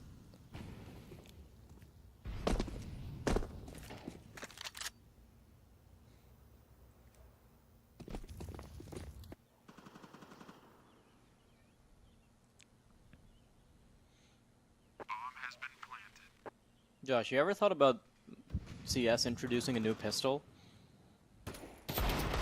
I can't say I think about it very often. What are you thinking? I'm thinking something to bridge the gap between the USP and the Glock. So the CTs having the chance to like have something Glock-like, and the Ts vice versa. $200 each. So like maybe like the CTs having like a .45 or something. Huh. Yeah, okay. I mean, it's been a long time, right, since CS introduced a new pistol. Obviously, they were quite quick with it in the early days. Yeah, they had the CZ out, and then they brought out the R8. And the R8 doesn't really count as a pistol, right? Like, anything Deagle and above just doesn't count as a pistol, because you're barely ever using it on a pistol round, so...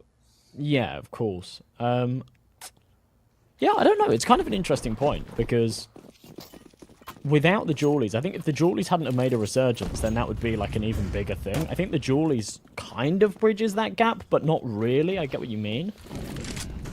Yeah, it's interesting. I really like the ability to, I really like having asymmetric weaponry for both sides. Like, you know how AK and M4, like, you just don't have a substitute? I quite like that concept.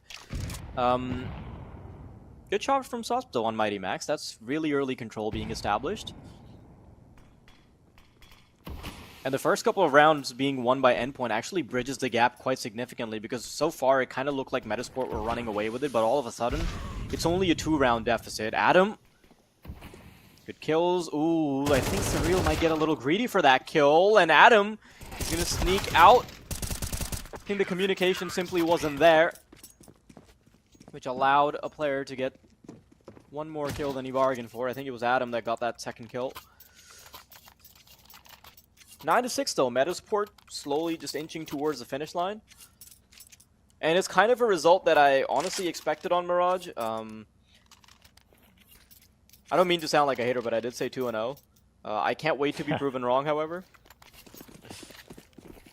Yeah, I mean, this is their pick, right? So if there's any place that things are going to go sour, it certainly could be Vertigo for Metasport. Yeah, definitely an opportunity here. Trades back and forth. Adam B spamming away. That's huge.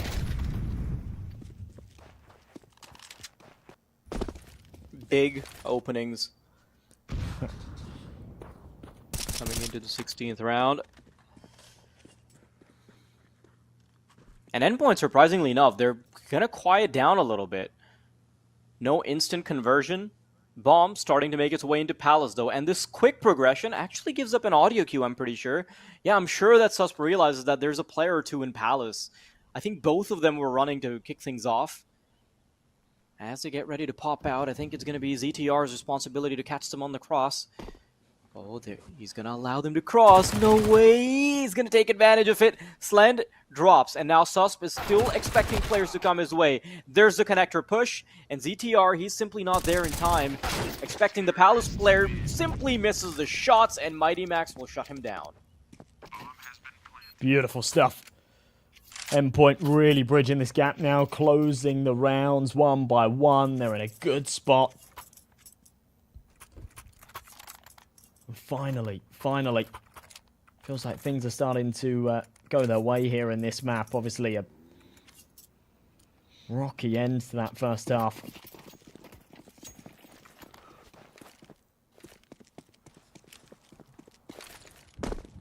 Another buy up here for Metasport. Far from perfect. 3 M4s off a mass. A deagle on ZTR.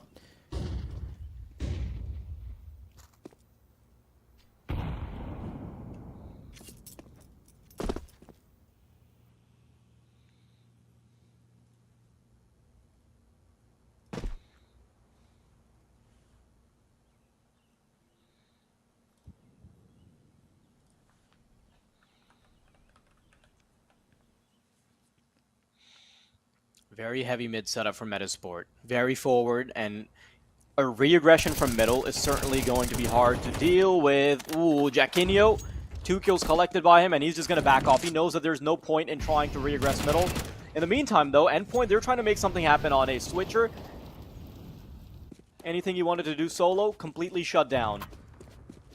And with the bomb being picked up by Mighty Max, now they need to make something happen fast. Their mid-aggression simply doesn't work out. 45 seconds to go as the bomb now inches towards ramp, and he's got to wait out his teammate as well, so that's also a risk of an audio cue. Adam in a great off angle. No chance for winning that duel, and he even peeks forward to find a Zoo, who may be a little ambitious, but it's well worth it to try and get the info.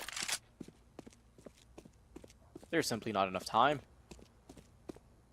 Even if he runs all the way to B, I think just clearing corners cuts into too much time.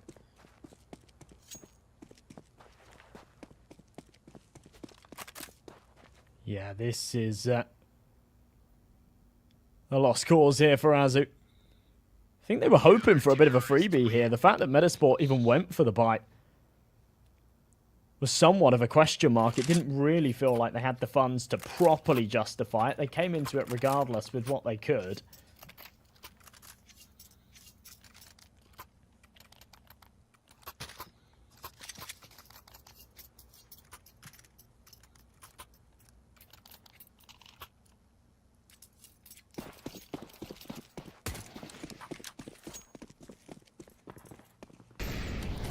10-7. Susp on the MP9, of course, for Endpoint.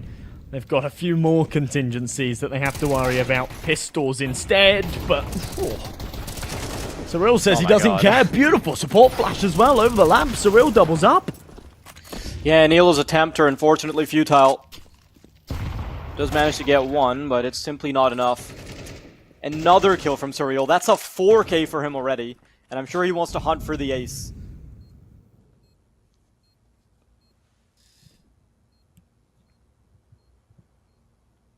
That is beautiful.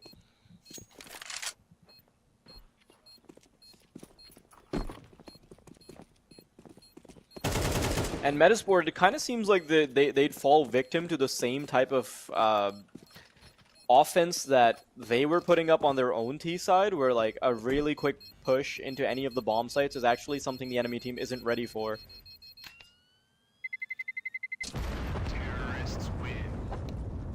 And it seems like the gap has consistently stayed around the 2-round deficit mark beyond that first half.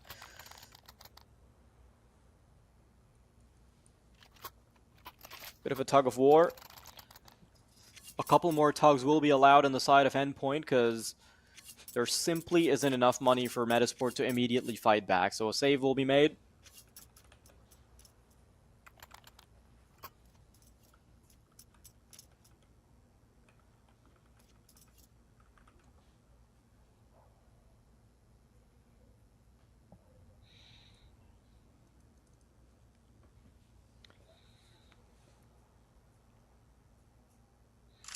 Was not expecting this scoreline to be this close at this stage in the game for Endpoint. That last round came with so many issues, right? In terms of the pistols, you're thinking, there's surely no way. They send it as a bit of a hurrah over towards the A site. There's nothing too deep in it tactically as well. It's just pop a couple of flashes over and hope that they make the mistake of playing close and that our Tech 9s can overwhelm. And that's exactly the mistake, the trap that Metasport fall into. That's a very different round if they're holding from an arm's length. Those Tech 9s, much harder to have an impact with. Mighty Max kicking off proceedings very comfortably hit in the 19th. A1S at range doing the lifting.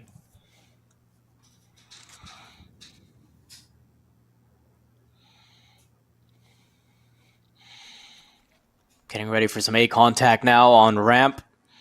Jaquinho. He'll be the first one to face him. Surreal's ready for it. Oh no, Surreal doesn't properly clear the corner, and it's Slend who has to pick up the slack. At least the AK's in his hand now, and with a minute to go on the clock, they've got plenty of time to start clearing corners, start making their mark on the A bomb site. Can't get stuck in Palace. It's a little slow on the second player to come out from Palace, which means that Nilo can quickly reposition and make up for his teammates, Slend and Mighty Max. Now, on for the 2-on-3. At least the bomb's still in their possession. Funnily enough, they... Oh! Couple kills. Mighty Max, 1-on-1, and there it is. Adam falls all of a sudden. I cannot believe that turns into a victory there.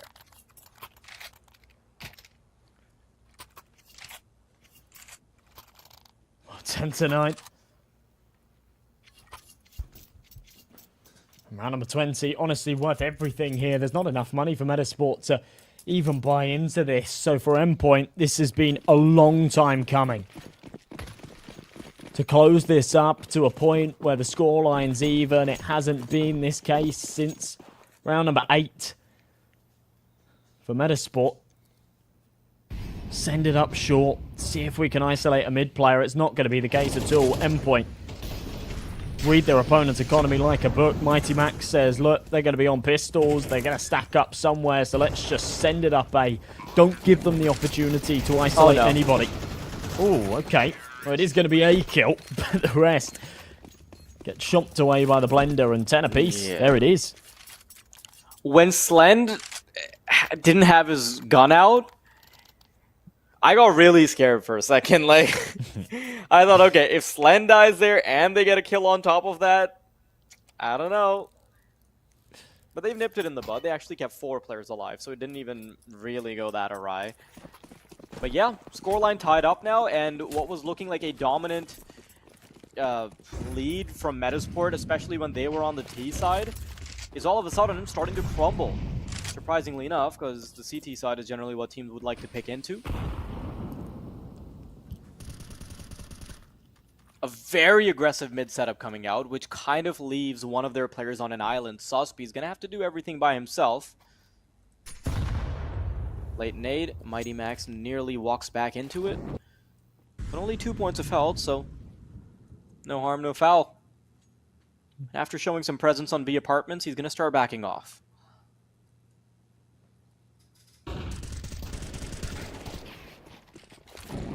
Oh, what is going on here? What is this chaos? 2 for 2. Adam coming in from connector. He switched over to the pistol, and he could have been successful if he hit the headshot, but he simply didn't. 2 on 2 now, and I don't think they're going to expect ZTR here, and Mighty Max falls as he's simply not aware. 11 to 10. Metasport, I'd like to say they're back to their winning ways, but that is not enough ways.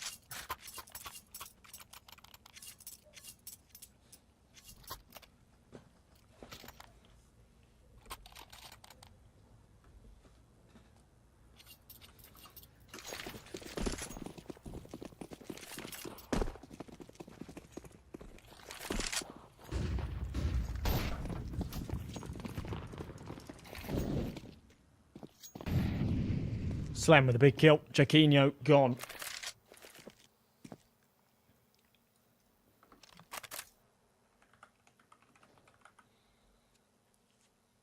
Very good start to the round. Good stuff from Nilo. He's been a fantastic rifler throughout. Gonna do more damage. Now they're coming in. Ooh, that smoke actually gives up ZTR's position. And that nade too. Making it a little too obvious where this fight is coming from, but that's okay because he's trying to serve as a distraction for his teammate who's actually coming in from the back lines. I think he might be making it a little too obvious though with the amount of utility he's used, but there it is. Sosp in the back. He's ready for it. Switcher finds him, however. Can't really double it up. ZTR, he's already gotten one. He just needs to find the second. Looking for the bomb. He's actually going to stick it. Oh, There's no way Surreal like expects it. Surreal tries to go for the spam, but he simply doesn't have bullets. And Metasport with a great ninja. ZTR with the full stick. Jeez, the last couple of bullets in his clip there. And it's difficult because you want to commit. You want to just hold it down. You want to commit to that spray. The issue that you face is that if you spray all of your bullets and they have faked it, then you got nothing left to fight with if they emerge out of that smoke, right? So he had like 2 left and he's thinking, oh man, if this is a fake and he peeks, I've got a problem. But yeah, spray just about not connecting. 12 to 10. Metasport with 2 chances to close this out. They're not going to be completely in the clear. They will be up against a reasonable force here from Endpoint. But my goodness. What a round for Metasport to win. I mean, yeah, you don't want to give them too much credit. That was messy as all hell. But the fact that they take it over the top is the important part.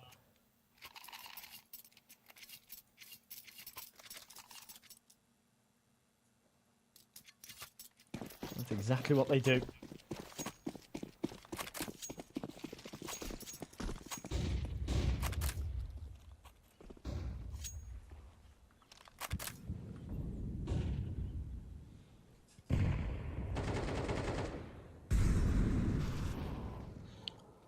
Last chance now for Endpoint. If they want to make a dent on Mirage. Metasport playing it a lot safer. They've kind of conditioned Endpoint into thinking that there would be early middle presence, and that's why Endpoint went for a lot of early aggression. But they've gotten quite a bit of space, honestly. I don't think this is looking that good for Metasport. With the amount of space they've simply granted Jaquinho, he's going to have players coming his way soon. Oh my goodness, Nilo, he's found a fantastic kill. But it's still a 2-for-2 trade. Oh my god, the Switcher, he's just going to go for it. Full stick on the CT. And the bomb will be planted soon. Switcher's quite low, but it is still an advantage. He's trying to play around the smoke. Did he spot ahead? Does Susp see anything? No. Oof. I think if he gets that kill there, they just immediately go for it. But they also realize that money is nothing to talk about here. What's even the loss bonus? I think they have like 1900. So this next round is going to be super scrappy, and I wouldn't be surprised if this is an overtime game. Certainly could be. Certainly shaping up to be that way, isn't it? 12 to 11, endpoint. Just about staying afloat.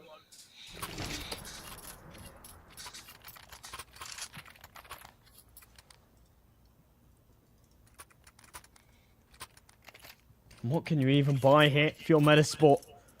What can you even do to motivate the team and say, look, I know we've kind of...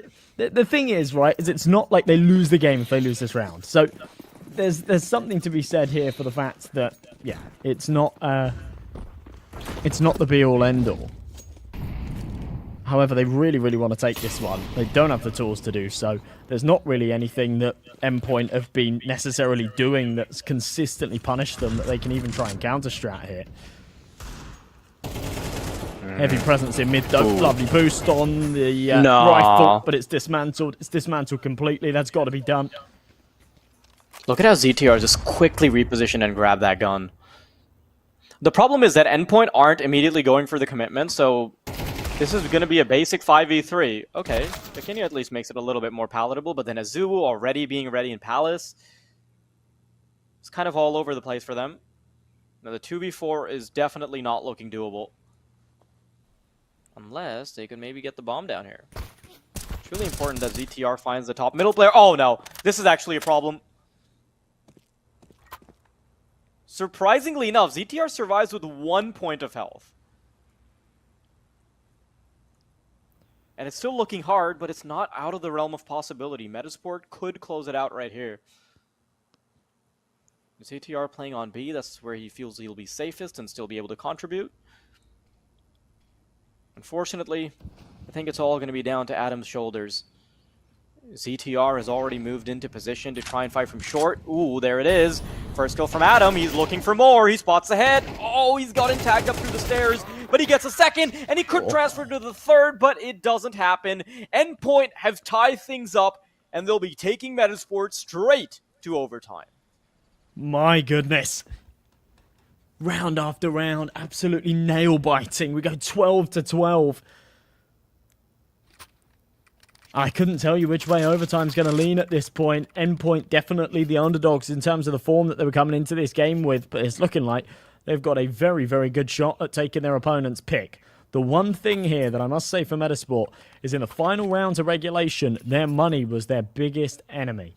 They just couldn't seem to get a proper buyout. Every single time they had just about enough money to pull in some kind of force, they'd go for it, they'd end up with a FAMAS, an MP9, something like that, and they'd always come close, and it always begged the question of what if they did have that extra rifle in play, what if they did have that little bit of extra util. So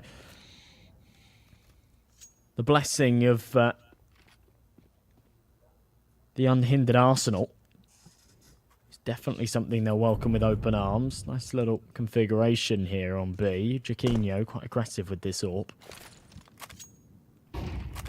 Deep flash. Just to confirm that they're yet there. Yeah, look at that. They spam, expecting there to be a push. That's going to confirm that they are present. Jaquinho hits one. Nilo with an absolute Kobe of a nade. And this has been so much better from MeterSport. Look how well they've played this round. Yeah, they're actually taking space in some more unorthodox positions. It's keeping Endpoint guessing. We'll see how Endpoint react to this, however. Mighty Max trying to get something done individually on short, while his teammates, they start getting ready for an apartments push. Oh my god, what is that from Mighty Max?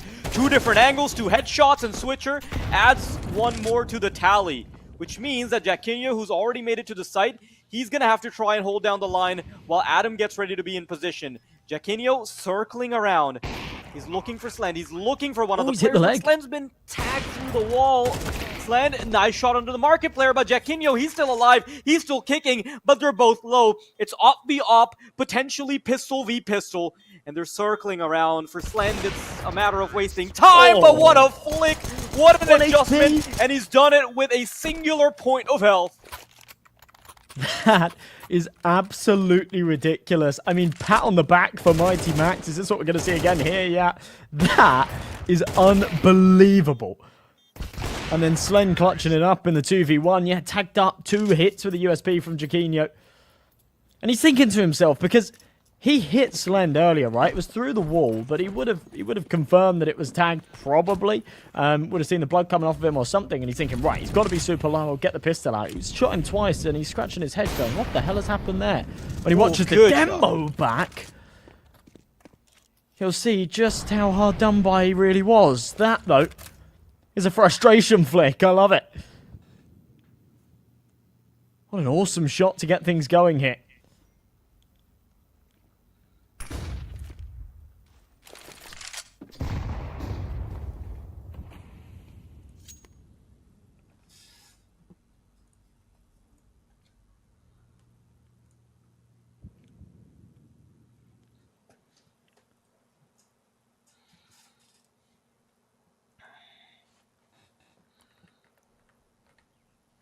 Round slows down as endpoints start to gather themselves. And they've already got a notch in Palace, so they should be fine. Jaquinho's in position to make sure that nobody can permeate through ramp without having to take contact. And they've also got a player into under Palace, so enough time can very easily be wasted for the rotations to be brought in. And there is a jungle player, so that should be fast. Here it is now. Execute smokes coming through. They're actually going to leave CT open. So there is a big chance for Jaquinho to make things hard for them to permeate. Adam B, under Palace. Ooh, he's getting naded out of his mind. That is 2 kills with nades. And this is beautiful T-side work being done by Endpoint. Numbers punched in. It's just a matter of wasting time now as the 3-on-4 progresses. Mighty Max behind triple. He will be feeling that nade. Quite low already. He's dead now. Nilo finds him, but Azubu is fighting back. Switcher has seen Sus. And there is not a whole lot you can do when you're stuck in stairs in that position. 14-12, and I can't believe how scrappy Endpoint are being right now. Yeah, and the fact that it's working is the bigger thing, right? Scrappy as hell, but it's actually working. And it's merit to them 2 back-to-back rounds. Quite unbelievable, to be honest.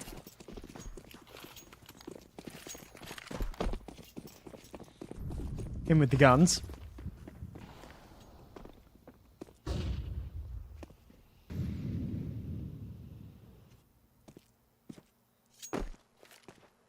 So we're in around this smoke, Susp. Oh, really good timing on the molly. That actually puts them out of commission on the push. And I think their intent was to make things happen a lot faster than they did. Can't really do that with the molly in play. ZTR has also spotted the short player. Things are going to be very hard for them to come through in apartments. Great reposition from Sauce. And Switcher's trying to find him. He will be able to get him eventually. But that's a big chunk of time being wasted and a lot of free positioning happening from the CTs. Adam getting ready for the short presence. A player already crossed over towards Van. Adam wants to wide swing it, and he does. And that just leaves Switcher, and I'm sure he'll be suffocated. Suffocated indeed. At least Motorsport take one there. They're going to be sort of wiping beads of sweat off their forehead that they've actually got an opportunity to still win this in OT. The last thing you want is to have the map points to... I mean, they had a substantial lead in the first place, but they were still 12-10 up. They had a couple of chances to close it. They ended up falling short of that. Yeah, the last thing you want is being 15-12 down in overtime and fighting for your life to go into double OT. That's always a very, very awkward scenario.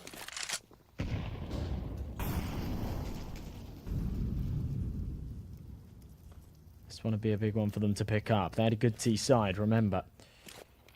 Especially once they got those guns out. Things were quite favourable for them. Azu, oh my goodness, that's unbelievable. That's so well played and the timing's perfect.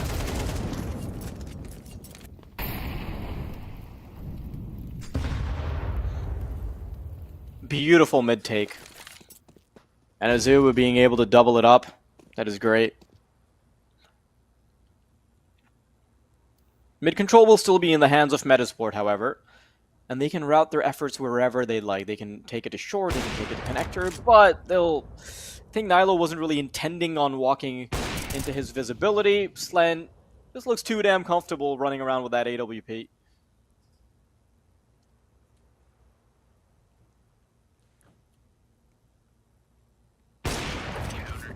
ZTR knows. Yeah. He knows it's up.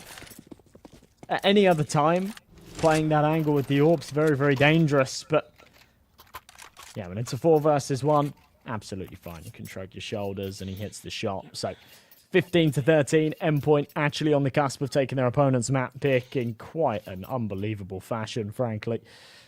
Metasport They look really so feel strong like they now, took the and ball. I'm so pleasantly surprised by them. Like, I honestly thought, and I said it in the pregame as well, that Metasport would be just too strong for them on this particular day. Like, any other day, I'd say whatever. Just with the recent results they've had, their qualification towards Blast. We'll see if Metasport can still bounce back, though. It's not over until it's over. Surreal having to get off of that position. He wasn't even expecting ZTR. Oh, he put a coin in a candy machine and 2 gumballs popped out instead of 1. He's rubbing his eyes. Taking his glasses off. Saying, am No I seeing way. double vision right now? There's 2 kills in the kill feed. Slen's just found a 3rd. And this is it. This is done, surely. Adam B has had a monster performance this game. He's 28 and 24. But there's nothing you can do. Yeah.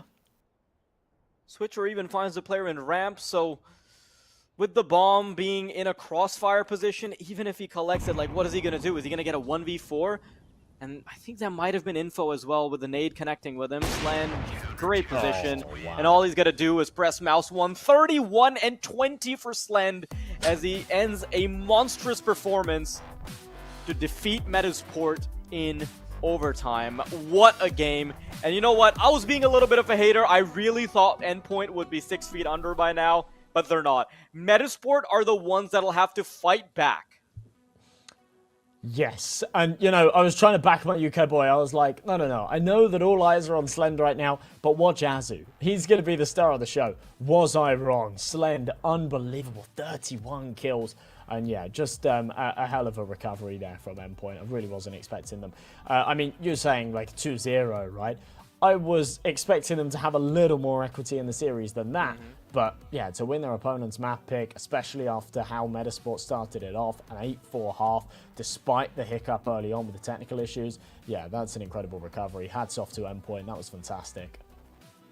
Yeah, and now we're going to get a chance to watch them on Vertigo, which honestly, I'm not too ambitious about if I'm Metasport, right? So now, Metasport are going to have to fight on their opponent's map pick.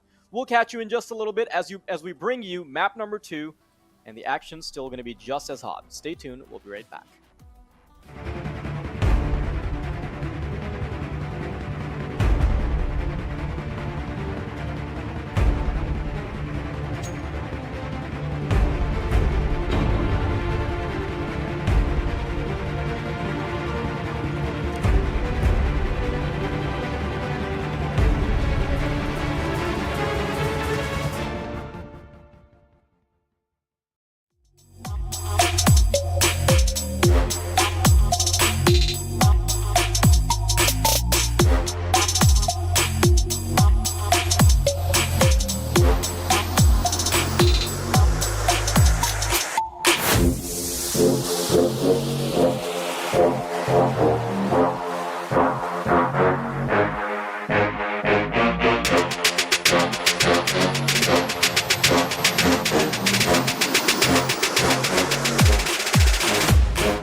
Finally, I found what I was looking for.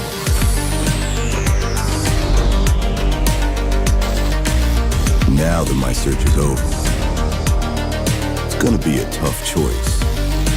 But fortunately, no need to choose. When you can just have them all. Buy and sell skins on bitskins.com.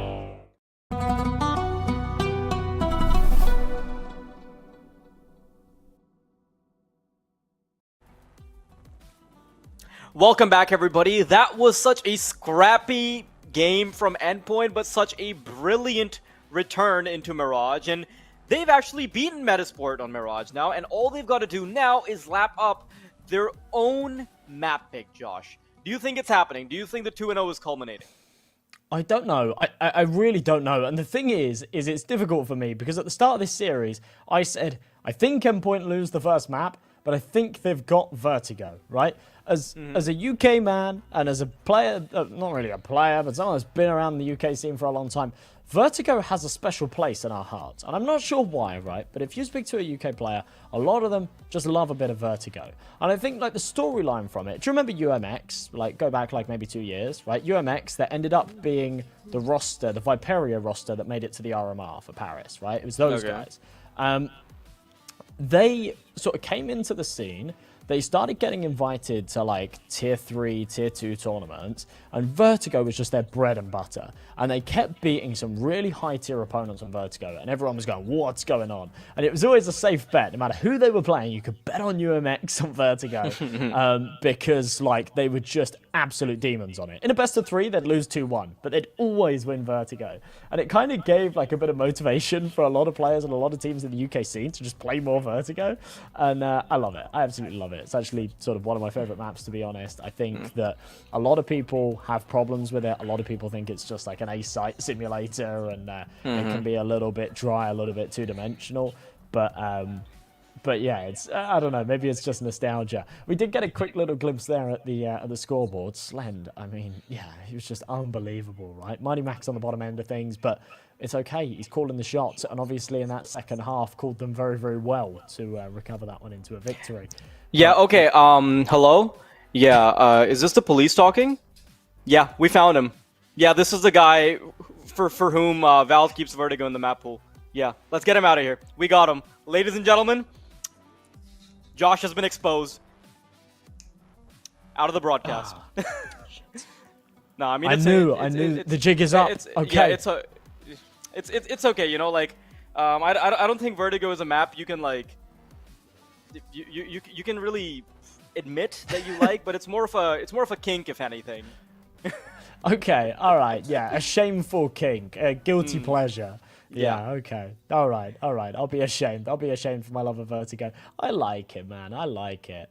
And for me, like, as a CT side player, I really like the versatility between being able to play the B site and mid. That's kind of my favorite part of the map, if I'm honest. And that's where I play, right? So I guess that's sort of like a little bit of my love for it. I think it's really cool to be able to actually sort of maintain that mid control as a CT side, but very quickly be able to pop flashes over and support your B player. Nice high skybox, nice low walls, right? So you can get that util over the top. And yeah, I think it's cool. I think it's got a bit of depth to it. Never have I heard from anyone say nice and low walls. You know what I mean? Like on other maps, right? The walls are walls, whereas here, look at it. You see what I mean? You can pop flashes over them and stuff. Yeah, okay. I get your point. Like, as in, like, the ceiling is more weird accessible. wording. Very weird wording. But yes, like, It's not finished being built yet, so there's no ceiling, you know? Fair. Well, they're going to be heading straight into the pistol round, straight into the A site. Enough waffling. It is time to make some pancakes. And it looks like Azubu's already found his first meal. 4v4. They're getting ready to already pop into the site. It's getting very chaotic with all the flashbangs. The Susp has actually found a window of opportunity. He knows there's a boost going on based on the audio cue, and they quickly want to start sticking the bomb. They've got a kit as well. There's no way you can stop them. This is perfectly played by Metasport. And it's just consolation prizes for Switcher right before he falls. Beautiful retake from Metasport. And a fantastic timing being found by Susp. Yeah, it's well played from Metasport. Happy to give up that A bomb site, comfortable in their abilities to retake it. Force buy here for Endpoint, bit of a no-brainer. They found a couple of kills, they found that C4, so... yeah, it would be 4 Galils, a scout on Mighty Max. Spots a foot, we'll shoot it. Not going to wait for anything else to be exposed, it won't come his way. I swear to God, sneakerheads would still take that shoe to like a garage sale and ask for $50,000 for it.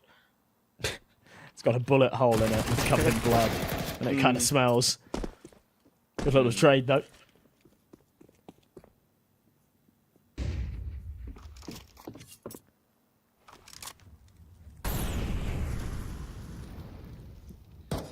Endpoint.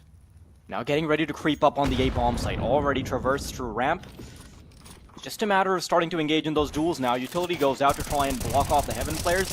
And the CTs, they're going to waste no time. You can see the MP9 getting in position. Nilo's up close and personal as well with the M4. And he's not missing quite a lot. 2 kills for him. Damage on top with the pistol as well. And Azubu's actually brought it down to just a 1-on-1. 3 kills for him. And there's a chance he might get it done on the 4K. Sauce isn't in one-shot headshot territory just yet, though.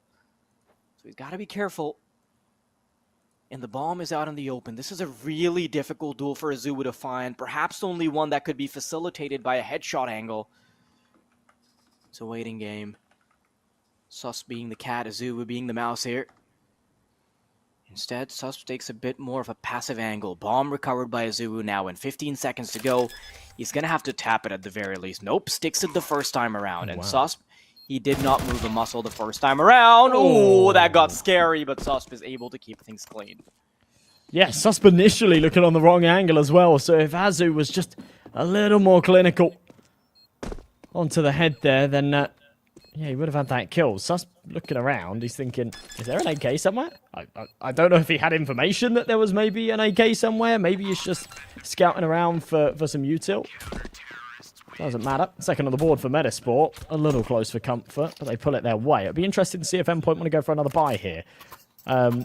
Ordinarily, you wouldn't, but they found 4 kills and a bomb plant, so it looks like they want to run it back. And yeah, with the 2,900 loss bonus, that's exactly what they're going to do. So 3 Galils, this time a singular AK. Mighty Max stopped in for that scout once again. He did manage to do a little bit of damage in it with the last round. And just the lack of util here is the major concern for me. But, you know, I think it's in good hands.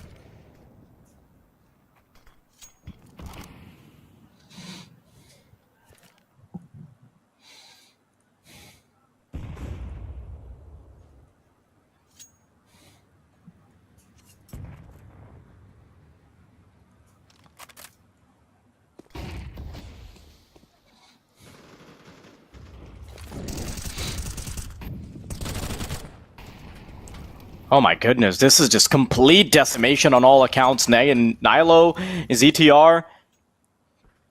2 and 1 kills apiece. I think Nilo even realizes that there's a player right under him, so he's not even going to press the issue any further.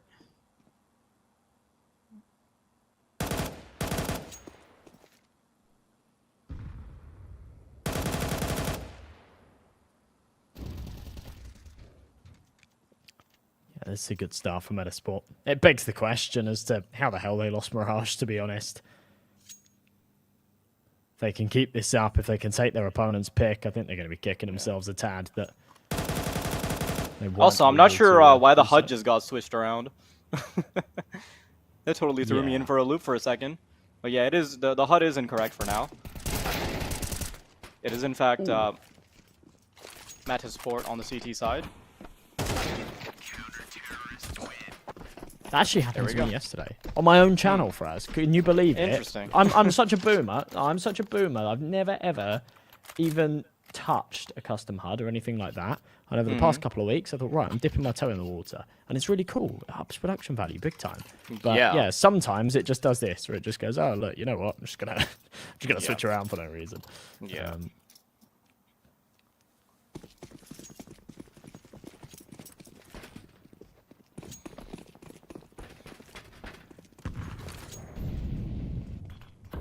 At least we got a production team behind it that can sort it out. For just little old M&J, he's a little preoccupied. Yeah. Frantically tabbing in and out of the game. Esport, this should be really comfortable for them. Endpoint, stuck here on ramp. Oh no, Adam, I think he might be caught with his pants down. Quickly rushes back into the safety of the B-bomb site. Oh, there's Azul with the opener. It's 2 already, and all of a sudden these pistols have run amok.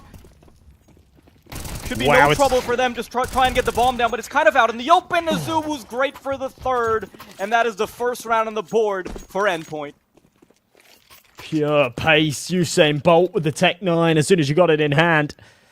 Just full W. And I think for a CT side, you grow a little bit complacent, right? Your timings are very much based off of your average round, which is, yeah, they sort of shift into the bottom part of ramp. Maybe they take a couple of seconds to throw a bit of util or whatever, but your timings are completely thrown off when it's just Tech 9s charging you. ZTR gets instantly killed, and Adam B says, oh my god, I've got to not only not die to the players in front of me, but I've got to get into a bit of cover before they take the short control, and they sandwich me in, and he's not able to do so. So an unlikely round for Endpoint. Susp quite aggressive here towards the B stairs. Once his smoke fades, he'll have a decision to make as to whether or not he wants to stick around or reel it in. Looks like it's going to be the former. But 4v4. Nello just slips away. Yeah, this should be a comfortable round for Esport so far. I mean, there's so little HP on Mighty Max, and they've got such forward positions that it would be really hard to mess this one up. Susp, yeah, he's found the little window that he could fight in. Surreal, surprisingly enough, despite having the drop on him, isn't able to fight back. And it comes down to the 2-on-2, with ZTR and Nilo being much healthier than Switcher and Slend. Weapons recovered.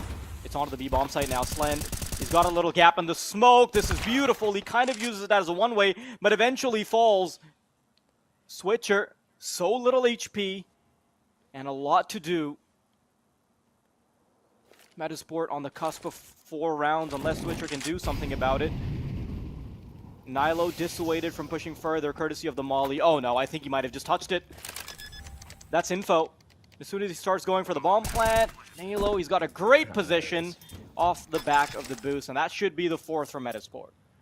I'm not sure if he touched it or if it was actually just making contact with the smoke. It's quite difficult to distinguish. No, Nilo lost a little bit of HP. Oh, did he? Oh, okay. Right. Fair enough then. 4-1 though. Big round from Esport. And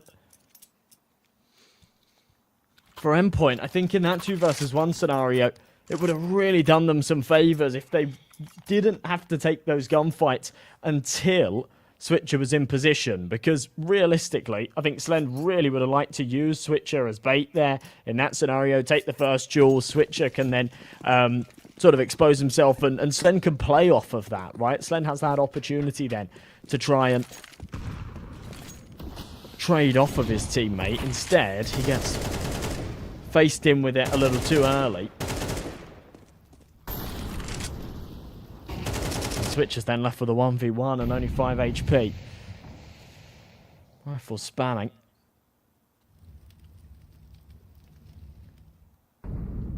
Here for Esport. I mean, look at this buy. Triple MP9s. And they're 4-1 up. Just shows how fragile their economy is. Yeah, not really a whole lot you can do about it when Endpoint have been putting up such a good fight with regards to taking their numbers away. If you just looked at Esport, you'd think they were the ones that were losing rounds. economy. Ooh, good spotting from Surreal there. Doesn't even need to stick around for any longer. He can just simply back off, go back into a slower default. But there are only 50 seconds on the clock, so they do need to start making moves soon. Jaquinho has evened the scales. Maybe even tipped them in their favor because the timer is what's going to persuade them to push faster into a bomb site. Scaling up scaffolding, clearing out alley. But the CTs, they've already gotten a whiff of this, and they've also got a player tucked into sandbags. Not sure if they'll be checking him anytime soon, but there it is. That's the molly. Jaquinho with a quick smoke. Azuu doesn't try to push it. That's so much time being wasted by the CTs, and there's still a player in sandbags who's gotten punished. Unfortunately, Adam B can't back off, and they try and quickly get the bomb down, but Jaquinho's on the case. He's gotten the bomb down, and he gets the second one on top. Metasport with a 5th. And this is on Endpoint's map pick, by the way. Yeah, this is perfect from Metasport. The start that I think we were expecting to Mirage, and for Endpoint, I mean, they had such an economic advantage there, and realistically they shouldn't have had. But they did. They were up against 3 MP9s. They're going to call a quick attack pause because things aren't going so well for them here. Lovely little two-piece from Jaquinho at the end there. I just want to highlight that because it did come down pretty close. If he falls there, then all of a sudden it becomes a 2-on-1. His teammate's out of position, and it definitely could have gone the other way.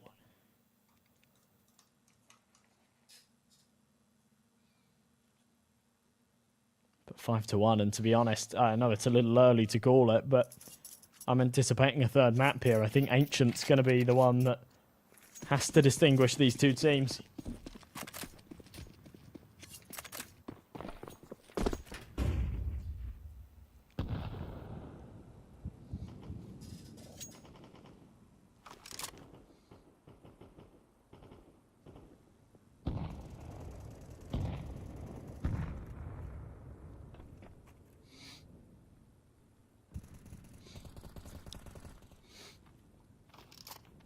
If I'm Metasport right now, I wouldn't be celebrating just yet because this is very similar to how Mirage started and then they ended up losing it. Endpoint, they've got great clutch potential. Ooh, good shots from Jaquinho. He's looking really, really sharp today.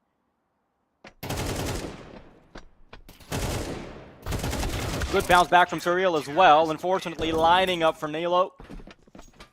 He puts them down very, very quickly. So just a comfortable couple of rounds for Metasport. 6-1 so far.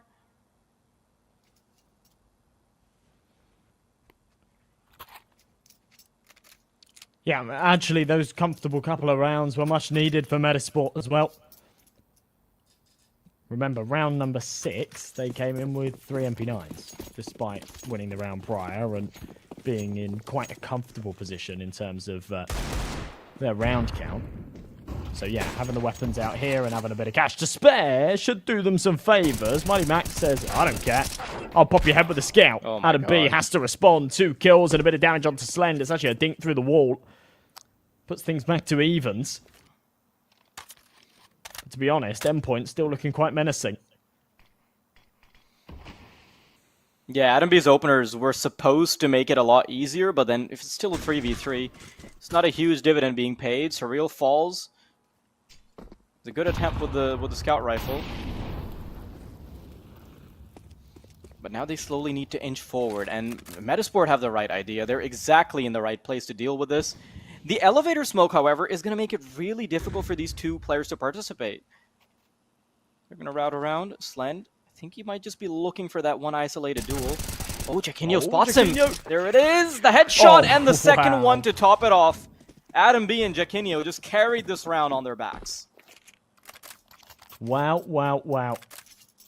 Second time now we see him just crisp in that situation. He was kind of by himself, even though it was a 3 versus 2. Jaquinho had that on his shoulders there on the A site. His teammates were isolated behind those smokes and taking a gunfight there. It goes one of 2 ways. Either he loses it, and then it's a 2v2, and Endpoint have got a bit of space and time to get that bomb down and make things complicated, or he does what he did just there and secures it quite comfortably.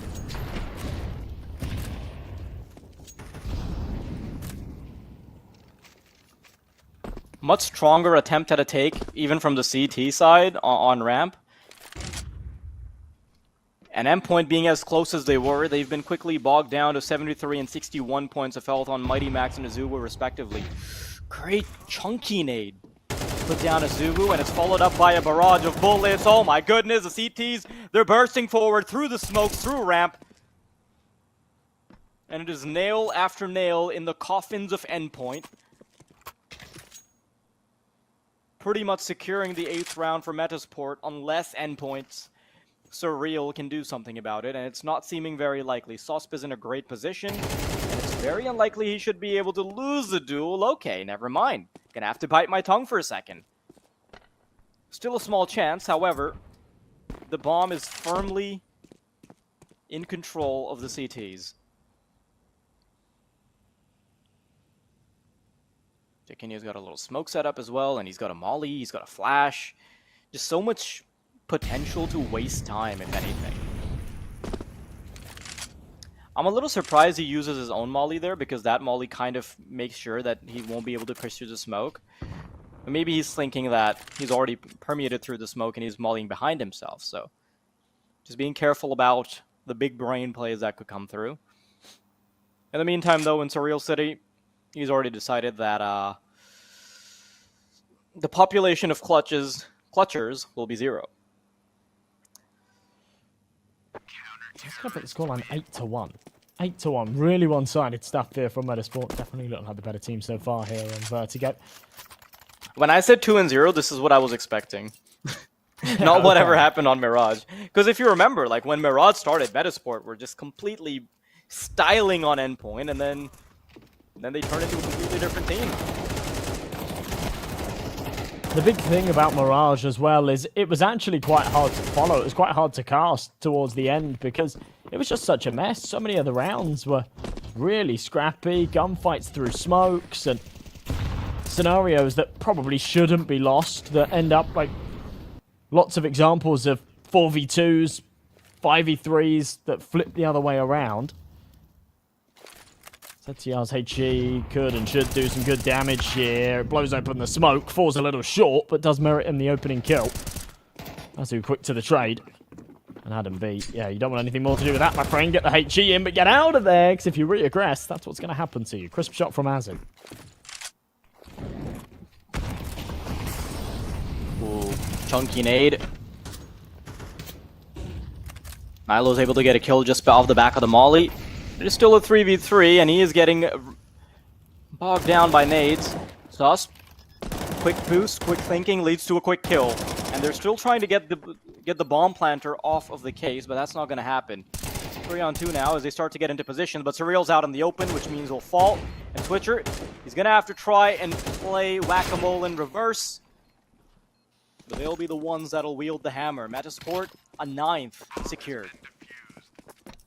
The good thing about MR12, I will say this, is that it's at least easier to make a comeback happen because the scoreline is like always close.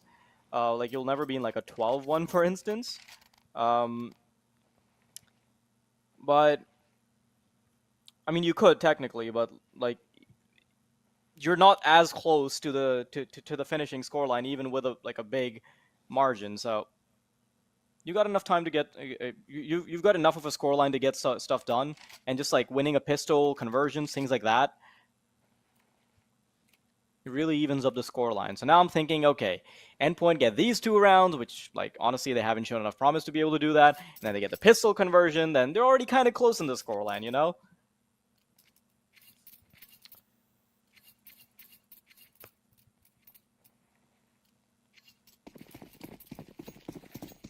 Yeah, I get you. It's a bit of a funky way of looking at it, but I see the point you're trying to make.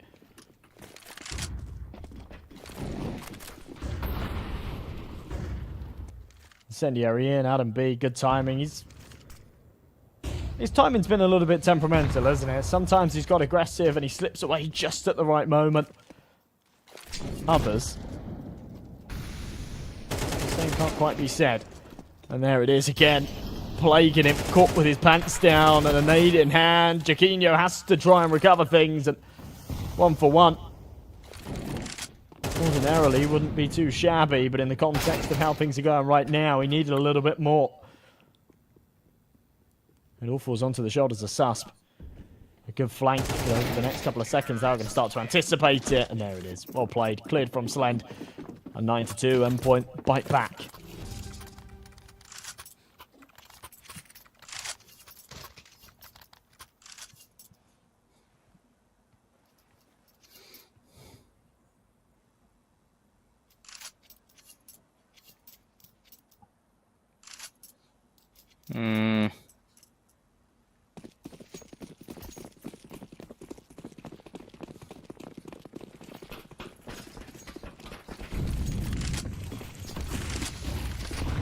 Full ramp control nades coming out. ZTR, he's already snuck through the smoke. It is so damn messy, but it seems like the duels are being won by the CTs. Save for Slend's kill through the smoke. In the meantime, though, Surreal is already getting ready to cook things up in B. The rotations will not be there in time. Metasport, they might have to go for the retake straight off the bat. Flashbang is great, and he finds the first connection. And it's all about pushing for space. Shadow spotted. Surreal, though, you're moving! And he's missed his shot. 3v2, Nilo is trying to get everything done super aggressively as a rifler, but Slend from the backline, Slend from the pillar will make it a palatable 1v2. This is totally doable, but he has missing pieces in the information. He's got to watch out for the flank as they're coming around from the generator angle. They're inching forward. Molotov makes it much more obvious where he is, and now he's going to have to take the raw aim duels. There it is. Finds the first and narrowly adjusts for the second, but the reset doesn't happen in time. Jaquinho, kit collected, bomb defused, and Metasport, they're on a 10th. A double-digit half, and it's got a lot more weight behind it nowadays. 10-2. That is absolutely fantastic. Second half pistol is a must-win here for Endpoint if they want any chance at pulling this map back. Even with it, it's going to be a tall order, a very, very tall order. It's just felt like Metasport have been in control, even in the rounds that have come close, down to the wire. They've consistently come out on top. And here it is, T-side, Vertigo. Quite heavy presence here, about to commence in mid from the T's. 4 of them, in fact. Let's take contact with Switcher and Mighty Max, who have got a good configuration. Surreal's found one elsewhere. And Switcher's Julie is looking quite scary. Oh, the flash is brilliant. Oh. They're going to barrel it straight down into B. There's still 1 player remaining off of the white box, but man, surviving here is going to be very, very difficult. He gets through, never mind. Gonna have to bite my words as Surreal puts down every single one of them. Okay. So much of that round comes on his shoulders. A beautiful 3-piece at the end there, but don't forget, he found the opening. That configuration was a B split with 4 coming in from mid and 1 just on the B stairs just to try and draw Surreal's attention away so that when the execute does commence, he's preoccupied. That doesn't end up being the case at all. Surreal is so crisp, he's not bothered. He smashes the heads. A long way to go for Endpoint, but a step in the right direction for sure. No bomb plant for Metasport as well. Means no cash here, so should be a comfortable 4th and a good opportunity to rack up a bit of cash.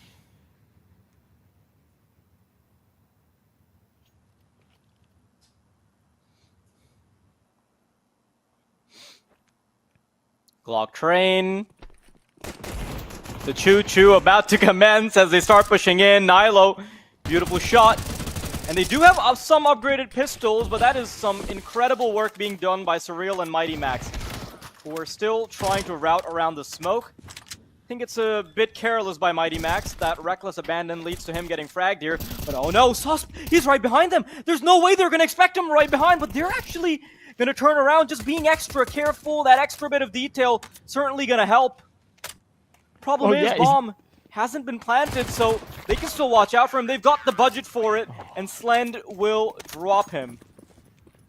It if seems the bomb bizarre, had been planted. He's not on the site, exactly. Yeah, if the bomb had been planted, then you start to entertain the idea that he's over towards the stairs. But because the C4's not down, they're spinning around going, well, he'd be here, right? So, I'll be honest, then it's I time to for a check second C2. there, my brain registered it as the C4 already having been planted, so I thought he might be able to backstab them, but like, that is literally the one informational decision maker that could have changed everything. But Endpoint now already on 4th, and remember, they're on the CT side, so they can definitely dominate if they like to. Something where that first smoke was supposed to land. That points up a lane.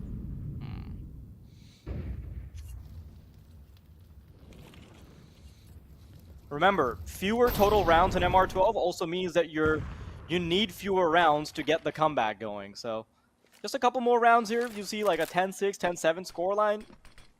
Not even much of a comeback at that point. Yeah, but it's enough to put him in business. Oof, Very what a important shot. kill from Adam B. Yeah, that's clean.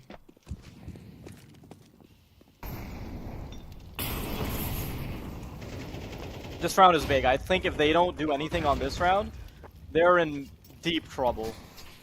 Adam being able to kill the alley player when he's the only real aggressive defender on the A-bomb site is everything. Surprisingly enough, they had this very disjointed call going into it. They had no idea if they're going for a save, if they're even going to try for it. And then Slen starts to fight them. Everybody comes back to the A site, and then they redecide to go for a save. So I think comms are a bit of a curry in the Endpoint camp right now.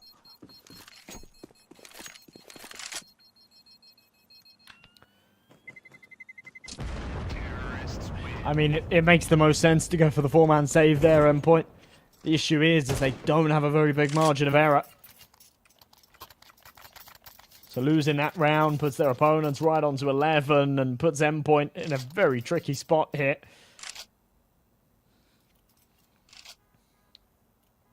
Esport stacked up with the rifles, full belt of util, an abundance of it on every man. Endpoint need this round. They lose it. Metasport take 12. Endpoint have no money. And we quickly land ourselves on the third and final map of Ancient. Somewhat been building up to this. Nilo clearing his corners. Oh, it's so quick. Mighty Max on a good trade. Doubles it. Not quite the triple. So split into the 3-on-3. But it's good work there from Mighty Max.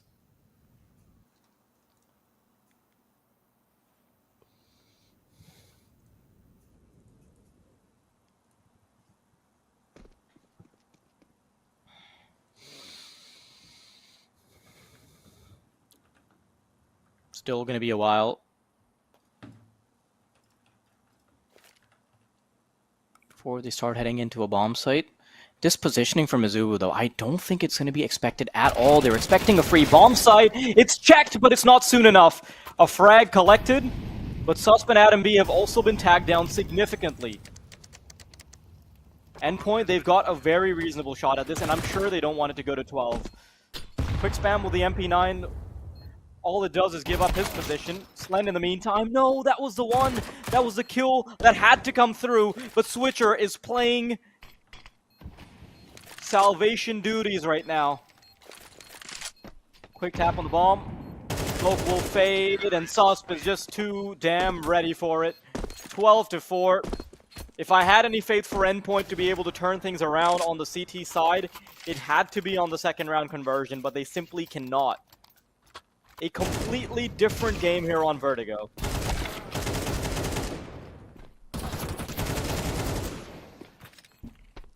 Yeah, very, very different game.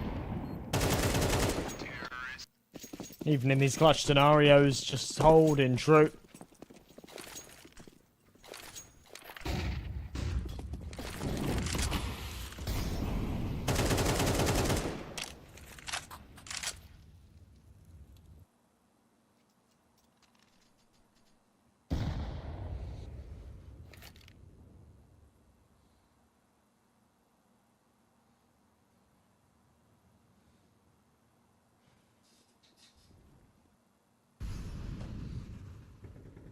Slow scale up in middle.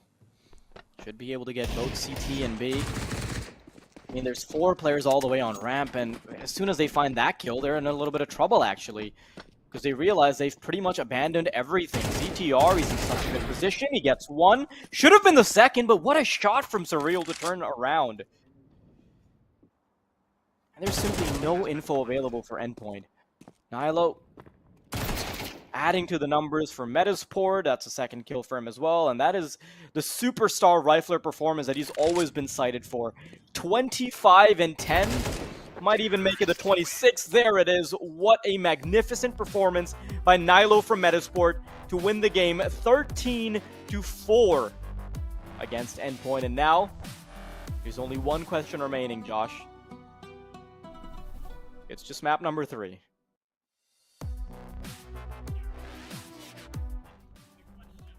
So to be perfectly honest, I really don't know. With how things have gone so far, to be honest, I do lean towards Metasport. I think they were better in that first map until things got really messy at the end. I don't know what caused things to get really messy at the end. I suspect that the CT economy just really causes some problems. I did touch upon that when we were on Mirage. They just kept running out of money. They just kept running out of money, and they kept going into these force buys where they had like a FAMAS and an MP9 and things like that. Didn't do them any favors. But Vertigo right there was what we were sort of expecting, I guess, in terms of what we were expecting from that first map. I'm leaning towards a Metasport 2-1 still, but it really could go either way. Endpoint have definitely shown us some moments. They've definitely shown us some shines of brilliance. Absolutely. Now, I do think they're going to need a lot more steam in their engine if they want to replicate what they did on Mirage. And you know what? I'm a bit more in the Metasport camp as well now. So for Endpoint to get it done on map number 3, I think they're going to have to defy a lot of the odds and a lot of the expectations. We'll be right back for map number 3 in just about 10 minutes time, so don't go anywhere. Stay tuned.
Welcome back, everybody. I'm a little surprised because I thought we were supposed to have ads playing, but we are about to head into map number 3. So, Josh, any thoughts?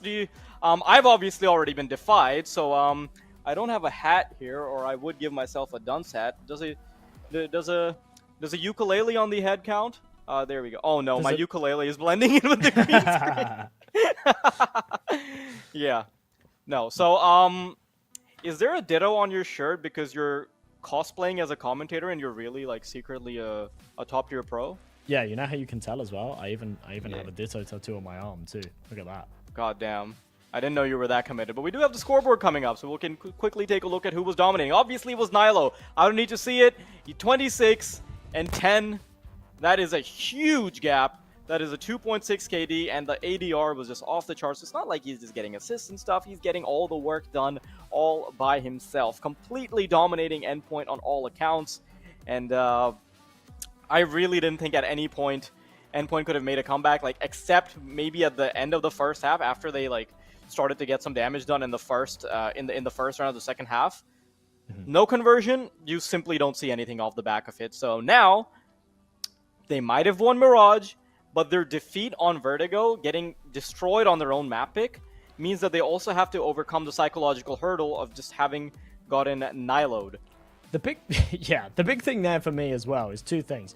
Number one, Nilo's stepping up in Adam B's absence. Adam B dropped 28 kills in the first game. He didn't play very well in that second. He ended it with 10 frags. So Nilo's sort of saying, right, the star that was shining in the last map's having a bit of a slow start to this one, so I'm going to step up and fill those boots. He's absolutely fantastic. The second thing for me is he did that across 17 rounds, right? Which is unreal. Adam B dropped 28 kills. He went 28 and 26. And you think, wow, that's a fantastic performance. But that was in overtime. That was across 30 rounds, right? Yeah. Or 29 rounds, in fact. This was across 17. Nilo was absolutely bombing it there on Vertigo.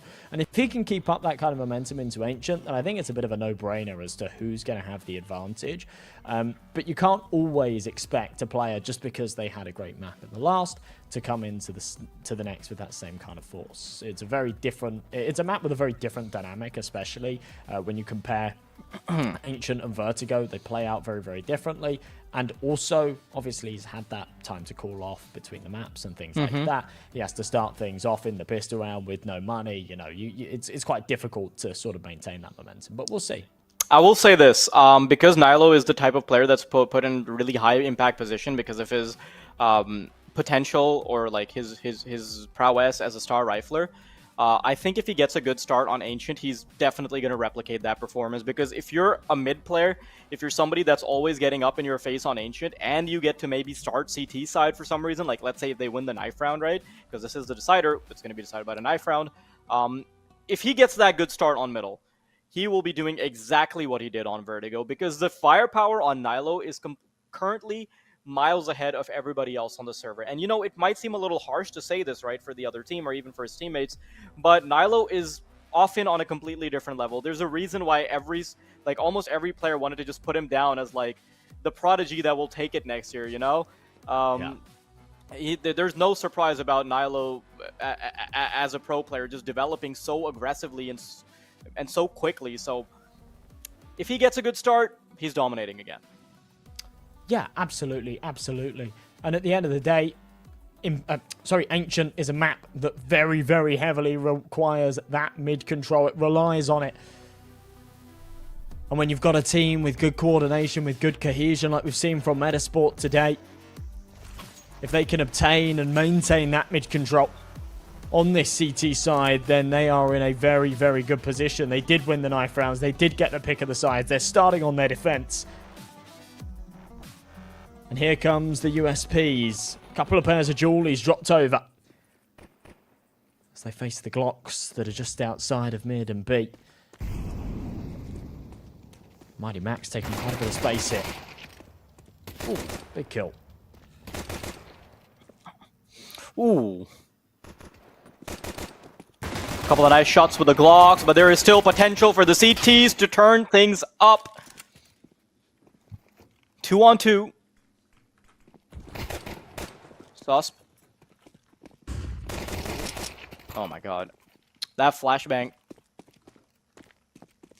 does end up allowing him to get a kill. And Mighty Max, man, he did some great work at the start.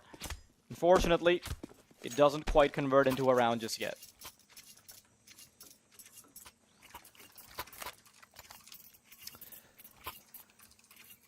A good start here for Esport. Unfortunate that Mighty Max's efforts there in mid didn't translate. A double kill normally merits a little bit more.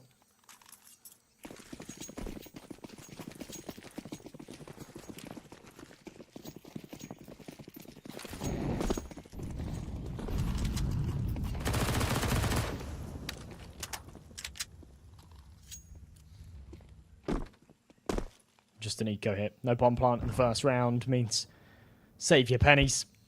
Any kind of damage they can do here would be great. If they can get a bomb plant, it's kind of the jackpot. But they face up against a heavy MP9 buy, so try not to die to those SMGs. There's also a bit of a side quest here in the second. Really slow stuff, though. Seeing if they can break Metasport's patience.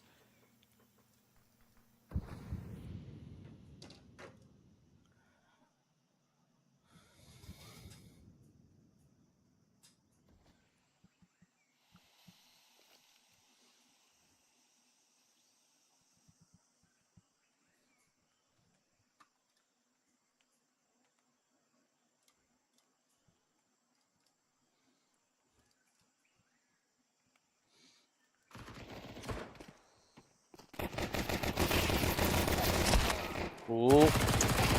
It's a good attempt with the Glocks, but ooh, surprisingly enough, the MP9's not being able to immediately clean house. Also, is it just me, or is the crosshair shaking a lot more than it should?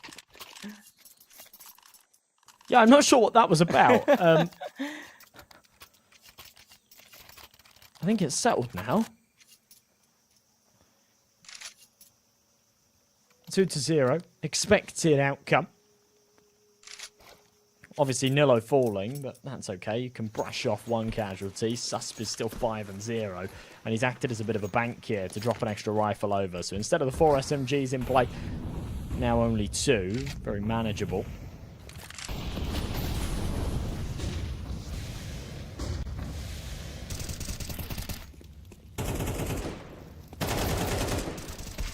Oh, Mighty Max. Good collection at the start, and ZTR has actually done so much damage that all Susp needs to do is clean house.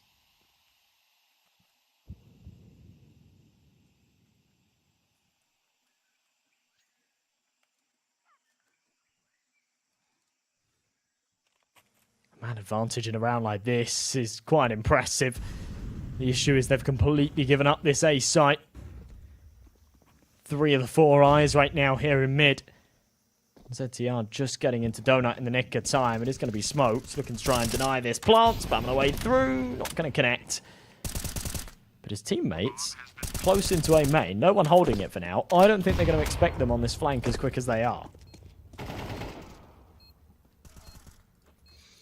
Yeah, very quick. Nilo obliterating 2, but there's a bit of an off angle that Slen might be able to work with. Unfortunately, it's a one and done spot, and it's not even one. Metasport kind of making it like it's just standard business. Honestly, man, I hate to call it so quickly, but it kind of feels like Endpoint after I said that they would just lose 2-0 straight up. They just won the map, the first map in spite.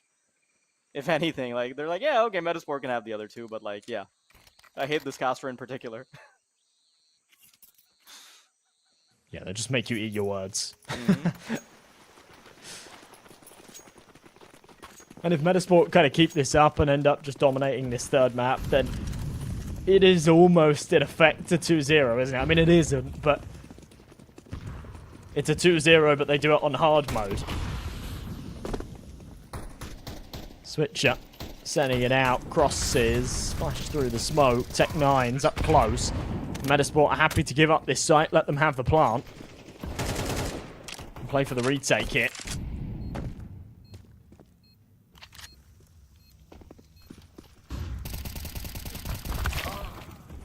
They waited quite a while before they start the retake. ZTR and Adam B already a kill apiece, and Azuba's going to try and make sure that this is going to still be hotly contested.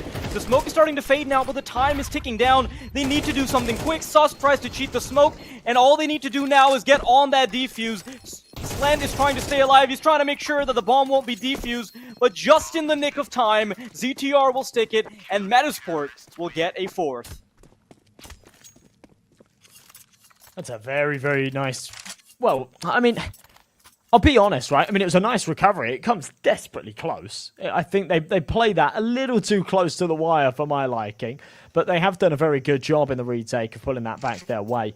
It's just one of those things here on Ancient, quite difficult sometimes, with how important that mid-control is and how vulnerable that B-bomb site is. You have often just got to give up early on. It means that you're playing for the retake a lot of the time. It means that your A-man often sort of has to divert his attention into Donut to provide some support to the mid cores, and he can very easily get smoked off. Warp shot not connecting. Off for the back of that sound cue. They're actually going to try and aggress here. ZTR for a moment playing. Mighty Max is ready. Oh! Mighty Max is way too ready for that. I like how ZTR just presses S and he's like, nope, nope, I'm out of here. Not a second one. I don't want to be that guy that is refrag second.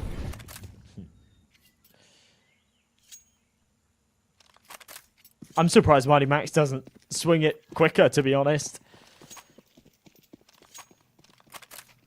Knew that there was another player there boosted, but also he's one of the most disciplined players in the space, I think.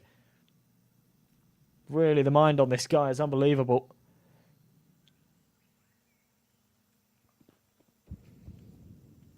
And yeah, knows that a man advantage is very, very valuable. Smoke into CT. Jaquinho locked out a little bit. They will cross out onto the site. It should be good for a comfortable bomb plant.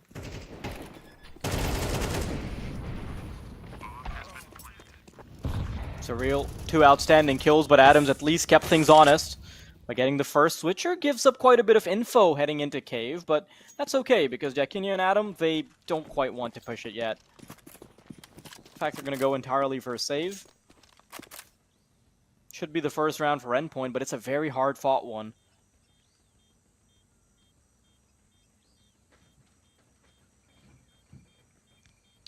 I actually did an interview fairly recently with Mighty Max. I mean, I asked him a load of dumbass questions, I'll be honest. Like, I had a really good opportunity to get some very valuable insight from a smart player, and I was just asking him stupid shit. But he is a very smart player. He is a very smart player, and it's very obvious from talking to him. Oh, that's good stuff from Jaquinho. But yeah, it's very obvious from talking to him that he just has a really deep understanding of the game. And whilst he's never been able to play at a tier 1 level, he has maintained his position within the tier 2 space for many years now. He's stayed loyal to the Endpoint organization and played in and out of their teams for years. 7, 8 years going on now, I think.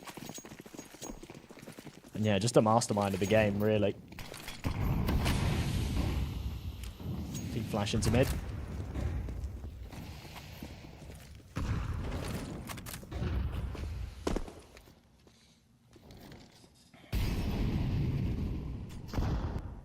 Slend posted up on the angle to try and find a duel. So really good timing on Switcher and Mighty Max to find ZTR. A quick smoke actually allows them to cheat the ramp molly, and they're just going to try and push forward. Sus, good kill from him. Even spray transfer for the headshot. but Switcher is too quick. 4-on-3, Switcher is watching for the cave presence. He knows there's a second player here. Jaquinho's got his back turned, but in the nick of time, he'll turn the corner. He's safe for a little bit longer. Oh no, that's a warning. An endpoint. All of a sudden, they've got to defend against a 3v3 retake, and I'm pretty sure Metasport don't go for it, surprisingly. If only they knew how low Surreal is. I'm honestly kind of surprised that in a 4-1 they don't go for it, but I also respect it. Yeah. It makes sense. CT side, they haven't got a lot of money on Jaquinho and Adam. So, Yeah, it's... I don't know. Sure, they're going for a save, but then also, like, I'm thinking, like, maybe it's my pug brain, right? But I'm thinking that a couple MP9s and 3 rifles are serviceable, so yeah, I'm going for it. Fair play. You know, I asked Money Max a question, and I'm interested in your response. I'm actually kind of interested in Twitch chat's response as well, right? I said to him, if you were playing a tournament and they said that you could bring in a coach, and he's not allowed to provide any tactical insight, right? He is purely there to just hype up the boys. So it can be a celebrity, it can be anybody in the world. They're just there to hype up the boys and be behind the team as they're playing, but they're not allowed to provide any tactical insight. Who would you have? And he said Charlie Day from Always Sunny in Philadelphia. Who would you have? It depends on the players. Like, I'll tell you in a little bit. You can after answer the later. section. You can answer Yeah. later.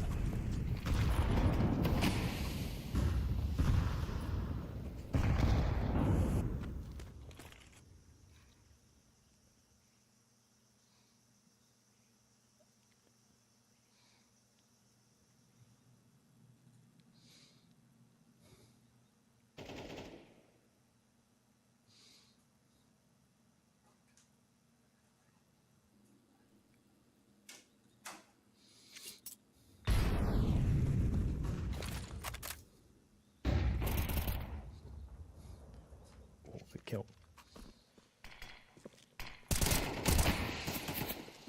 Ooh, I was clean with it. Brilliant. Just on the quick shoulder peeks. The fact as well that just as he finds the kill, the smoke blooms, so not even any opportunity for a trade. Jaquinho almost doubles up. Surreal can trade it out, but yeah, no chance with such low health. Nello's going to pick himself up. A 3-piece in the round, and yeah, brilliant stuff. Right, okay, so if the players are really aggressive, generally, you get Mike Tyson so that he's always breathing down their neck, and they're so worried that he's going to punch them. And it's like, yeah, reel it in, boys. Yeah, and like you also...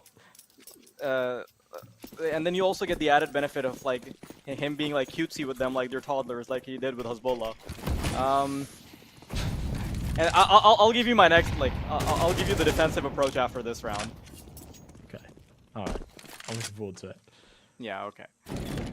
Kind of a slow progression outside B. So they popped a cave, smoke Molly into the cave as well, and now it's just a slow take of cave. This duel between Switcher and whoever's holding on the other side of the smoke is going to be crucial. ZTR, I think he wants to beat the smoke, actually. Mighty Max, he's already cheated the Molotov, and he's up forward. I'm not sure if ZTR is going to check the angle. Yes, he will. He's quick with it.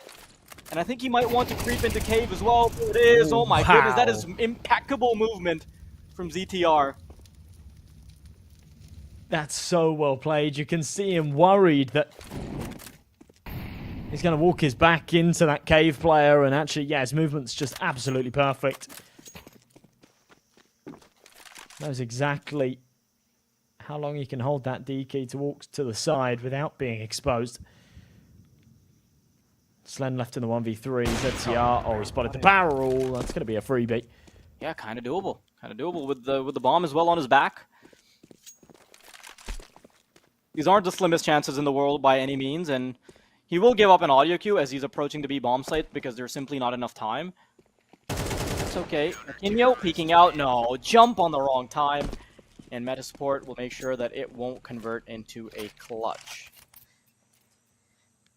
Yeah, decent chance there for Slend, but not one that will materialize. Metasport 6-2 up and really starting to turn this into, well, from a good start into something a little bit more. Yeah, they're looking good here.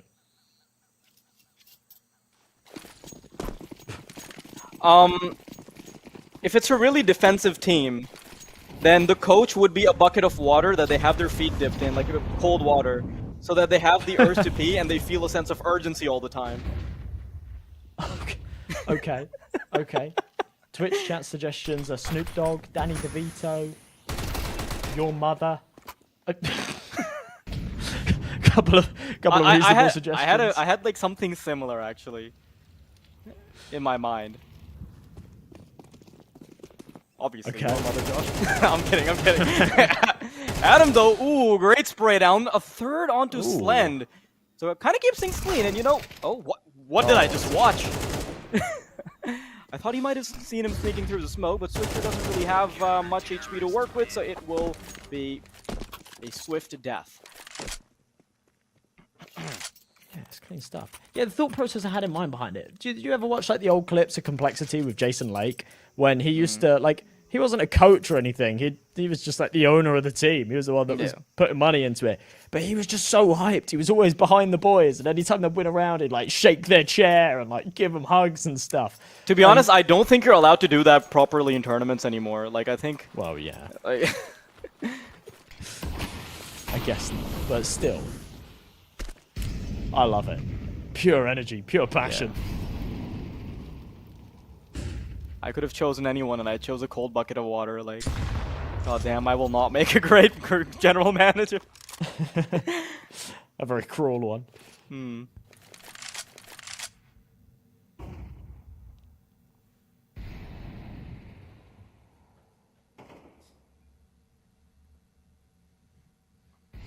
guy's justifying the Snoop Dogg one. He actually did a movie where he was a football coach recently. So, yeah, I feel that. To be honest, I kind of don't want my players to be high. Okay, Switcher. Good opener as they start getting ready to move into the bomb site. And they've actually got a couple prongs on ramp as well. So with them having the A player in the mix as well, rotations will be hard to come by. And this is actually quite well played by Endpoint. They even had the insurance policy over towards A just to make sure that nobody could flank. Even had that second option of going for the lurk if he wanted to. So a very versatile approach that's centered around the B hit.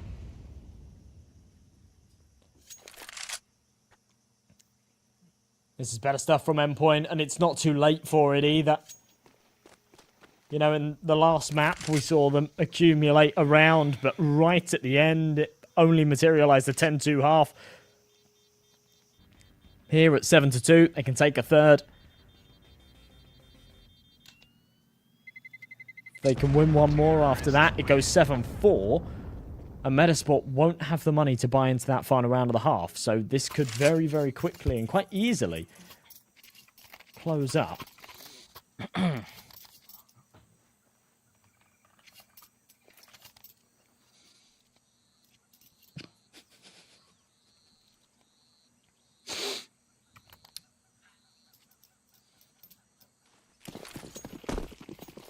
Yeah, that is sort of one of the privileges you have with less total rounds.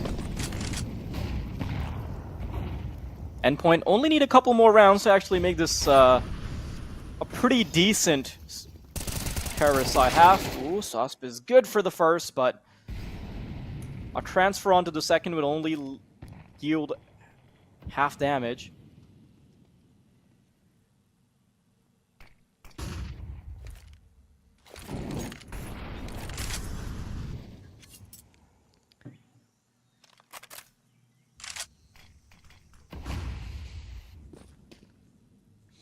Big gap in that smoke. Yeah, they've already gotten control of Donut. So this is some good progression by Endpoint. And considering the fact that Metasport has very firmly doubled down on the B site, actually on both sides, like they've got 2 players each. There's a big lack of info. And Metasport is starting to get cold feet on the B-bomb site now. They're getting ready to push into A. Adam finds one. That's the bomb. The second as well. Tries to get the third, but that's okay if he doesn't, because his teammate's right around the corner. And time is ticking down with Azumu being tagged down to 5 points of health. He's got a snowball's chance in hell of surviving this clutch, but a chance could be all he needs.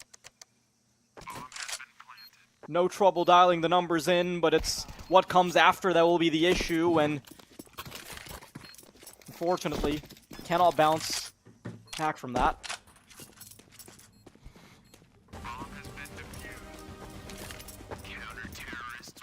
You think 8-4 is serviceable? It's definitely serviceable, yeah. Considering they're starting off on their T side as well, I think 8-4 is kind of my break-even point, where it's, yeah, if they win the pistol round, then they've got a decent chance of still pulling this back. I think 9-3 is maybe a little ambitious. But anything can happen. I really wasn't expecting them. I mean, it was 8-4 on Mirage, right? And I really wasn't expecting Endpoint to pull that back, and they did. They have got a decent buy to come into this with, so definitely a chance to make this happen. Sland on the AWP, 8K is on the rest. No sniper in play for the CT side. Jaquinho must go without, instead just the AK, but he can certainly deal some serious damage with it.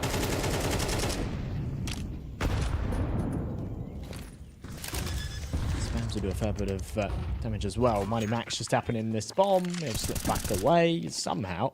A 5v5 retake. Oh, that's awkward. Oh, yeah. Bit of an awkward spray transfer from Switcher as well. Slend, just allowing any progression into the B bomb site. Mighty Max will be able to cheat the smoke, swing right out, and now he's open for business. He's getting ready to frag out. Nilo not being able to find him, and all it takes is a third shot from Mighty Max to secure the third kill. 8-4. It's honestly a very serviceable half from Endpoint, and I wouldn't be surprised if they're able to do something on the CT side, especially if they're able to find the pistol. Then at that point, it's anybody's game. And Endpoint have shown that they have the fortitude to bounce back into a game where they have no business.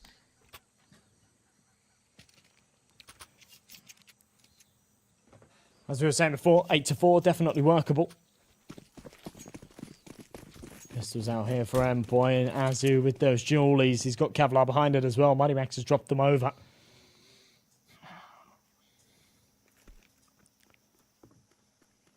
Everything rides on this round, though, for Endpoint in terms of their ability to close this gap. Contact made. H2e late. They are sending it into the A site. There's a good stack in place here from the CTs. Oh, yeah, this is great. Open the first. Oh my god, Surreal, 2 bullets, 2 kills, and the dualies just add insult to injury. This is fantastic work from Endpoint. And with the 5th round, I think they can now start holding their heads high. All they got to do now is get that conversion, and I think all should be good. Considering the fact that Metasport didn't have a bomb plant, it's a much easier conversion as well. You're not going to be seeing any AKs flying around anytime soon. Not a single player having enough cash to invest into a hero AK. That was a good call from Endpoint. That was a really good call. I don't know if that was a sort of predetermined anti-strat or whether that was just on the fly, hoping for the best, but the 3-man stack on the A-bomb site worked beautifully in their favour. With just a full eco here, Metasport didn't even come close to that round, really, did they? They found a single kill, didn't get a bomb plant or anything like that, so no justification to invest anything into this one.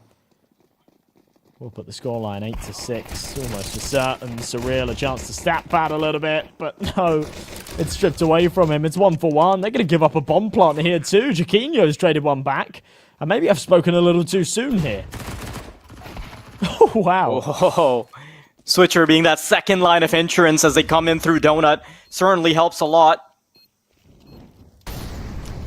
Maluin's ETR. All they've got are pistols. The question is whether or not their bare knuckles will fight up against a bear's muscles.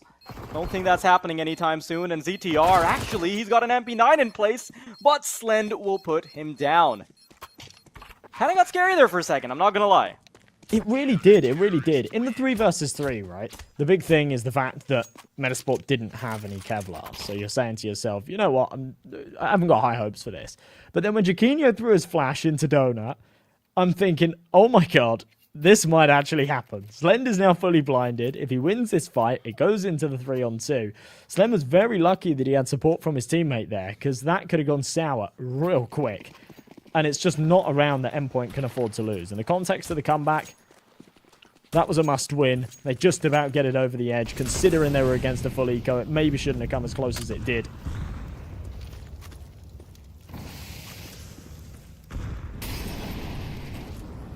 At 8-6, and the gun's now out for Metasport. A chance to bite back, and Adam B with the first nail in the coffin.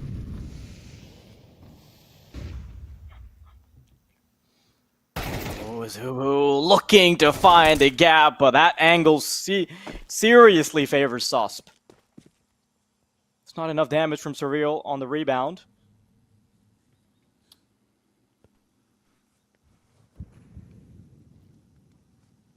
All for a save.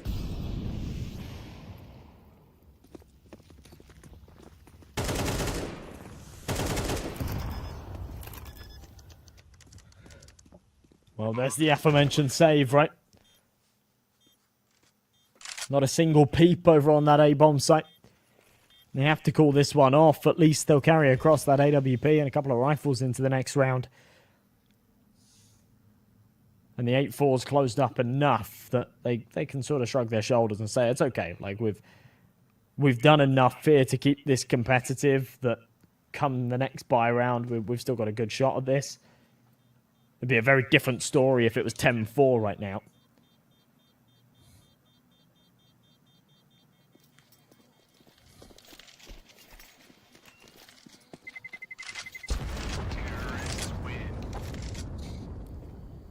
Bomb will go boom, we go 9-6. Metasport, third and final map, and so far they're in control. I mean, it's hard to say they're still in control, to be honest. Endpoint have shown enough promise in the first few rounds of the second half, where I'm starting to think, you know, their CT side might have more than meets the eye. And it's only a 3-round deficit, remember that, so it's very easy to turn things around. We'll see.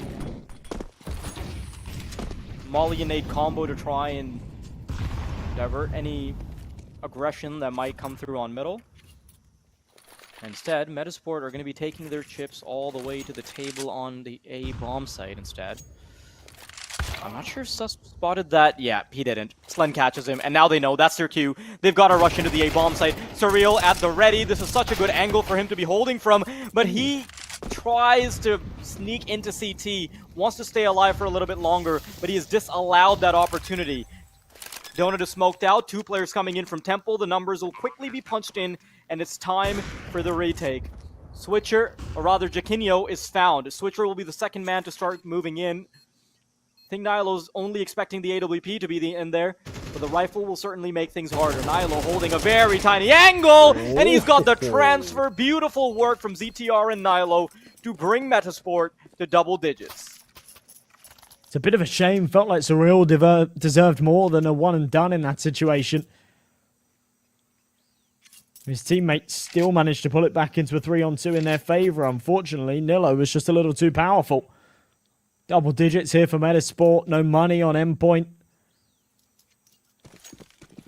They have to just eco here, so Metasport will be able to take 11. If they can do so without casualties, that'd be fantastic. If they can do so without casualties and a couple of kills on ZTR, that'd be even better. We'll see how we go. Minute 30 on this clock, and for now, Metasport wanting to play safety in numbers. Ooh. Unlucky timing.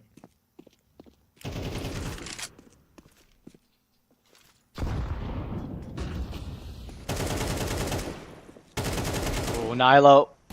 Yeah, he's just racking it up. He's going 15 and 8 already. And surprisingly enough, he's had a more comfortable time on the T side. Now, I will say this, you know, maybe it's a little padded by eco kills, but come on. What great performance isn't? Yeah. Yeah. And they feel good frags, right? I always say this. You get a few Also, eco I really frags respect being able to keep ecos in control. Like, eco frags might not seem like much, but when you often get dunked on by ecos, that's when you start to value it a little bit more. Somebody who consistently manages to get those. Yeah, absolutely, absolutely. Plenty of rounds that should just be no-brainer wins. Doesn't end up being the case. Ouch. Surreal. Oh my goodness. Laser beamed. A little ambitious from Adam B to peek before the smoke blooms, but still the man advantage. In fact, no, 4v4, but Chiquinho's in a good spot. Yeah, Chiquinho needs to be... oh my god. Ooh. He doesn't even see the player coming forward, but he still manages to find a dink. And remember, Susp is very low on HP, so he's got to be careful. And ZTR's all the way on middle, so it'll take him a little bit of time to join. That's okay, because Endpoint, they're playing for the long haul. They realize that they've got less than $500 combined, and taking this money and the rifles to the next round is very important. On the other hand, Metasport can keep throwing stuff at the wall until it sticks, because they've got so much money. They've got 8,700 something on Nihilo, 8,500 with ZTR, who even adds more to it. I'm sitting on like 12K.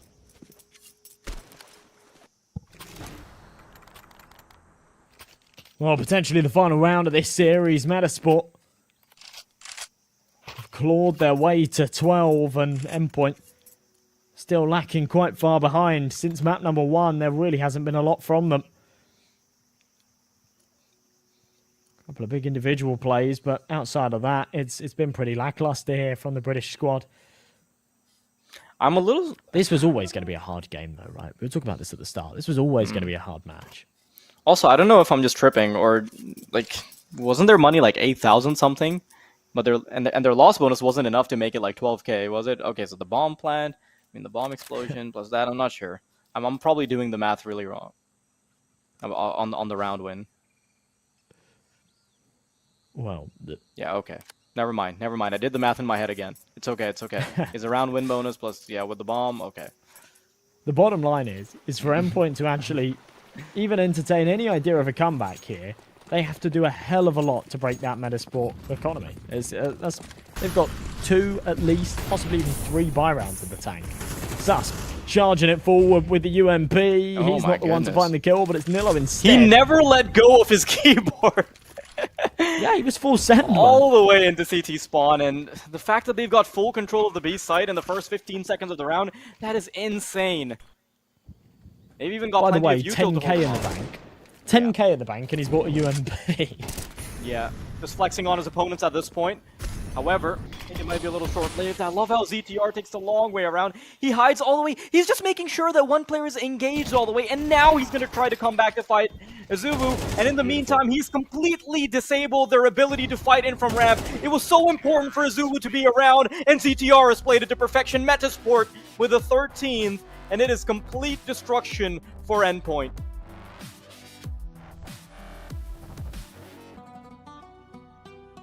I was expecting it to be a 2-1 in Metasport's favour, but the way that the maps went, that was quite a surprise for me. Endpoint taking Metasport's map pick, it was very scrappy. We talked about that in the first place, but it was this sort of spanner in the works where you say, okay, maybe there's actually a chance they get this done. Like, Vertigo is sort of favoured for them here. And yeah, it just doesn't end up being the case at all. Metasport coming through as just the more formidable team. And I'm excited to see them continue their run here in the tournament, because with the form they've been on recently, qualifying for Blast, breezing through a game like this, yeah, I'm excited about this roster. Yeah, to be honest, the fact that they don't end it 2-0 is such a surprise to me. And Endpoint's performance on Mirage was almost uncharacteristically good against them. And I'm not really sure where. Did you just get flashbanged? Yeah, I just got flashbanged, bro. They came in for me. Okay, great. Don't worry. It's just a basic execute. You'll get used to it. But yeah, really good performance from Metasport.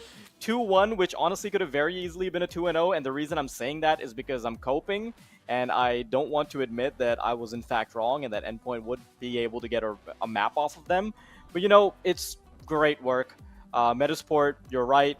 They have been on a tear recently. They've very consistently been able to win out some very, very important games, and I think that form will continue. We've talked about their development as a young roster. you know, I was reading an HLTV article as well about them, and it's the fact that, you know, their average age is like 21, like under 21 years of age. I think it's like 20.6 or something to be exact. And all of that combined with their current progression, I think they're going to continue to dominate. I think they're a team that'll continue to get better, especially because what a lot of teams lack is just having that those one or two superstar riflers that can get a lot of the dirty work done and get a lot of the clutches. I think a lot of these players have clutch potential, but most importantly, they've got someone like Nilo, right? Yeah. And you know, I don't want to hype him up too much just yet, but like, to me, Nilo kind of falls into the same category, or like maybe one notch below the category of like young talents like Donk, where you're like, okay, this person, like, they're almost projected to be tier 1 or like at the tippity top of tier 1 at some point in their career. We're just not sure when. Yeah, if they're here at this age, then Yeah. I think it's not too ambitious to say that they'll make it there at some point in the near future. At the end of the day, in terms of the entire roster, it's very, very easy to forget. Like, you've got young talents like Adam B, Nilo, and they're easy to sort of just pick out and say, look how good they are, right? They're dropping 50-plus kills in a series. But you look at players like Jaquinho, for example, and even ZTR to some degree. You say these guys have been around the block for a long time. Jaquinho's had his time at Tier 1. He's played a lot of Counter-Strike and has been in the scene for many years now. And I think people sort of underestimate how young he actually is. He's 24. He's still got a good few years left ahead of him. He's not necessarily at his peak yet, right? So this overall is still a young roster with a lot of potential, and it doesn't fall into that same kind of category, not to name any names, but as some of these other teams where they've got like old tier 1 players that are sort of in their early 30s and they've reached their peak, and they're not going back up to that top point, you know. Yeah, the exception it's very Seas, unlikely. I think he's done well with 9 Pandas, but yeah, I think this actually falls into a different kind of realm. Yeah, and you know, I wanted to quickly shed some light on Slen from Endpoint. You know, we look at the scoreboard now, 52 kills and 42 deaths, and so many of those kills were incredibly, incredibly important, right? A part of the reason why Endpoint even had such a competitive game in that Mirage pick is because I think he was sitting on like 31 kills there. Now, that also kind of casts a bad light on Slen for the next 2 maps because it wasn't really an outstanding performance, but I don't really blame him for it individually because, you know, the entire team was kind of getting slammed. But, you know, I talked a bit about Slend just being one of those players that is playing beyond his years at such a young age, and I think that's going to continue to be a trend. So I'm honestly, like, even with Endpoint's defeat, I am very, very happy to see how well Slend is performing, and I think that that kind of trend is going to continue. And by the way, it's not over yet.